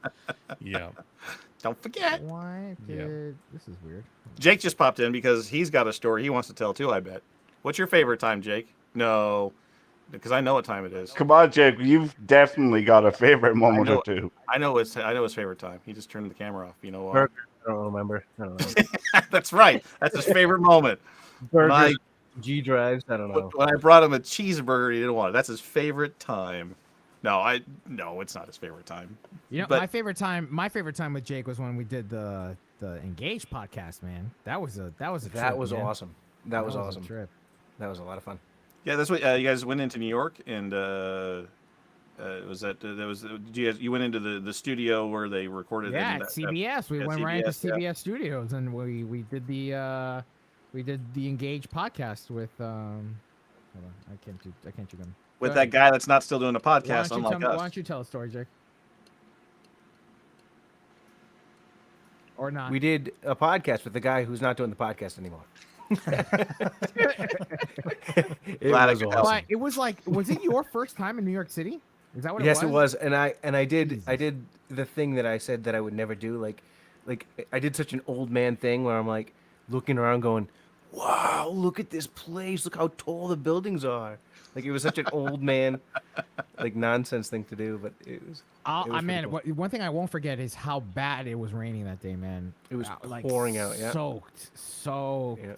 and I hate the city when it's raining. I hate the city when it's raining or snowing. It's like the worst. It's just so grungy and bleh. And yeah. I'm gonna try to switch back to off my phone internet. I'll be right back. Okay.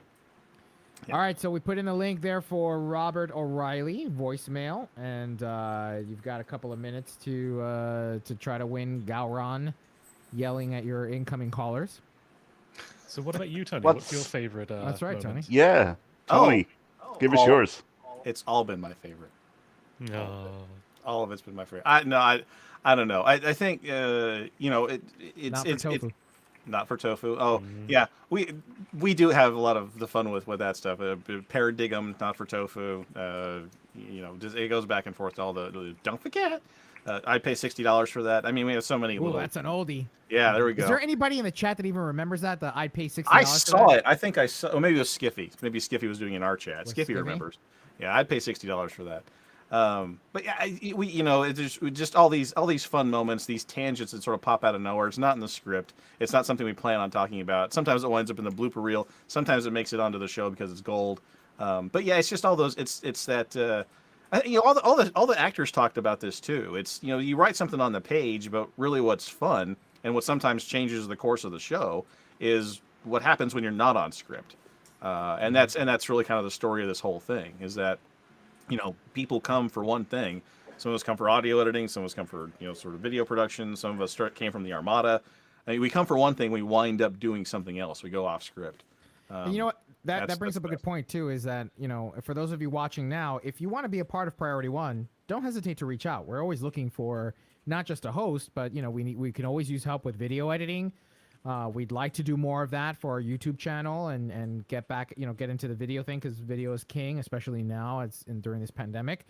So if you've got some skills with video editing and you have some time, a couple of hours throughout the week that you'd like to help us, continue to carve our corner in the Star Trek multiverse, please reach out to us. Incoming at PriorityOnePodcast.com or just visit our website. We've got some contact forms there.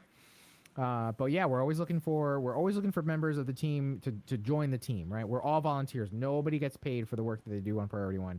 We all just have a passion for it. Actually, you know what? I forget. Jake, that wasn't my favorite time with you. Uh-oh. My favorite time with you was in an elevator with John Delancey. That was awesome too. That This is a good story. Serendipity. That was that was cool too. That was just the universe aligning, where Jake and I are going back. We're going back to one of our rooms for something to pick up something or take a break or whatever. And we happen to be in the elevator with John Delancey and his one of his PR people. And I happen to know the PR person because we have a mutual acquaintance. Her, long story short, her relative was my band teacher, my music theater teacher. And they're talking, and John Delancey's like, "Oh man, my phone. I left my charger at home, and I don't know what I'm gonna do. I'm gonna have to run out and buy a charger." And then Pat, his rep, was like, "Oh, don't worry, we'll take care of it. We'll find somebody to go and get it for you." And this son of a bitch, out of nowhere, Jake goes, "Whoop-ah! Here's an iPhone charger, John Delancey. I'm here to save you, sir." It wasn't as dramatic, but I'm coloring the story for. It's for a little theatrics. hyped, but it's worth it. It's justified. It's Out justified. of nowhere, Jake comes out with this charger, and here, sir, I can, we're happy to lend you mine. And John Delancey is like, really? Are you sure? And I'm there like this. Yeah, little I'm jaw there just drop. going, but for a couple of reasons. One is that I can't believe, like, oh my god, I can't believe this is happening. And two, Jake, bless your heart, the cable was so frayed, and so it was awful. It was so beat up. It was so beat up. all I could think about was headline: John Delancey caught in fire at the Rio, like in a room accident, and we would have been the cause of that. Like that's all I could think about. And he was so excited to have it, and then he looked at it and was like, "Oh, so disappointed by the fact that was the one he had." That's the best part of the story. My life is saved. Oh my god, that's the best part of the story. I could get electrocuted if I use this. He looks at it. He got real excited for a second. He looked at it. That's the best part of the story. That was amazing. I forgot about that. Yeah, no, I remember that one. Because Jake, in real life, Jake, you get around, right? You do the firefighter thing. You live in rural upstate New England. I mean, you get around, right? You go hard work in dirty places and stuff, and you just like, I've got it right here. It's my constant companion, my phone charger. Here, sir. I will help you. The shirt off my back. Here you go. Blah. Oh. It was amazing how John Delancey went from like really excited to like, oh, I don't know that I want to accept this. I'm crying. It's the best part of the story. Hey, you know what time it is? It's 11:01. It's time to give away Bob O'Reilly's Galron phone message. O'Reilly. All right, here we go. There we go. The winner, Cookie, of Bob O'Reilly is Hey, Cookie. Jamal Taylor. Woo! Yes. Congratulations. Way to go, Jamal. Jamal Glory gets to Galron. you and your house. Glory to you and your house, Jamal. Way to go, man. Can I call you Jamal after he leaves your voicemail so I can hear it? It's good. Or I'll be calling you. Don't answer. Like Just 18 your voicemail. 18 missed calls from all over the country just to listen to it. Yeah.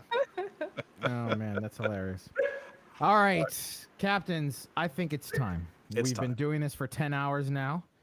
Again, I want to thank our co-sponsors, ForbiddenPlanet.com, GamePrint, and Star Trek Online for donating some of their items to help make this a successful fundraising event. Zeph Films for stepping in. And Zeph Films, I'm sorry, Zeph, I keep forgetting about it because it's such a last minute. It was a last minute thing.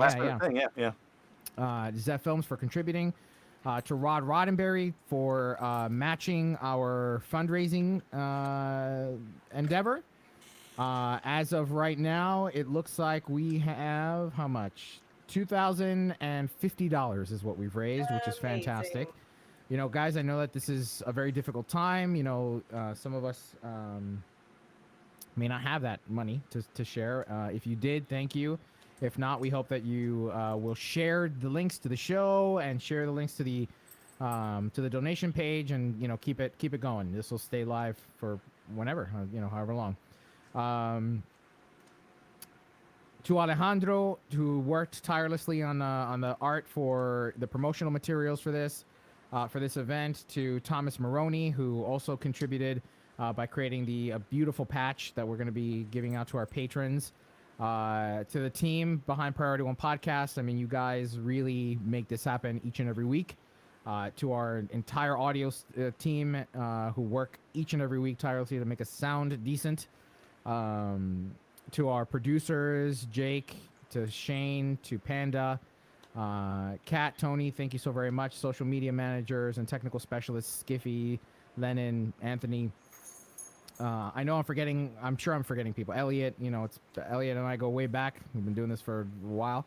You're forgetting yourself, but it would be weird to mention. You've coordinated all of Thank this. yourself. So we all have to do that for you, to you. We all have to do that. Thank you. Yeah. Because this wouldn't have happened No. without your drive and passion, you're a and rock that's star, man. really, really important. And putting up with the whining and bitching that some of us do from time to time.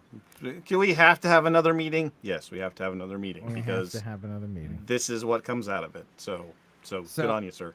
Well, thank you guys. You guys are like family to me. You're my friends. We hang out each week, and it's a highlight of my week. And some of the best laughs have been with you guys. So thank you, and thank you to the Star Trek community. I say it each and every episode, but really, without you, none of this would be possible. So thank you all. We will see you on episode 501 of Priority One. We're probably going to take the week off at the very least. I think we should take the week. We should probably take the week off. But we'll keep. But follow us on our social media. That I'm going to put the link there for our social media links one more time in the chat for you guys. Our link tree there. It's got all the important links to follow us. So follow us there, and we'll be back soon to cover all the latest news from the Star Trek multiverse. Until next time, Captains, this is Priority One, a Roddenberry Star Trek podcast celebrating its 500th episode. And again, without you, none of this would be possible. Say goodnight, everybody. Good night, everybody. Good Awkward night, wave. everybody. Good night, everybody. Wave to a Hey, clear. awkward day. Awkward wave. Awkward wave. Command code verified. Priority 1 message from Starfleet coming in on secured channel.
Command codes verified.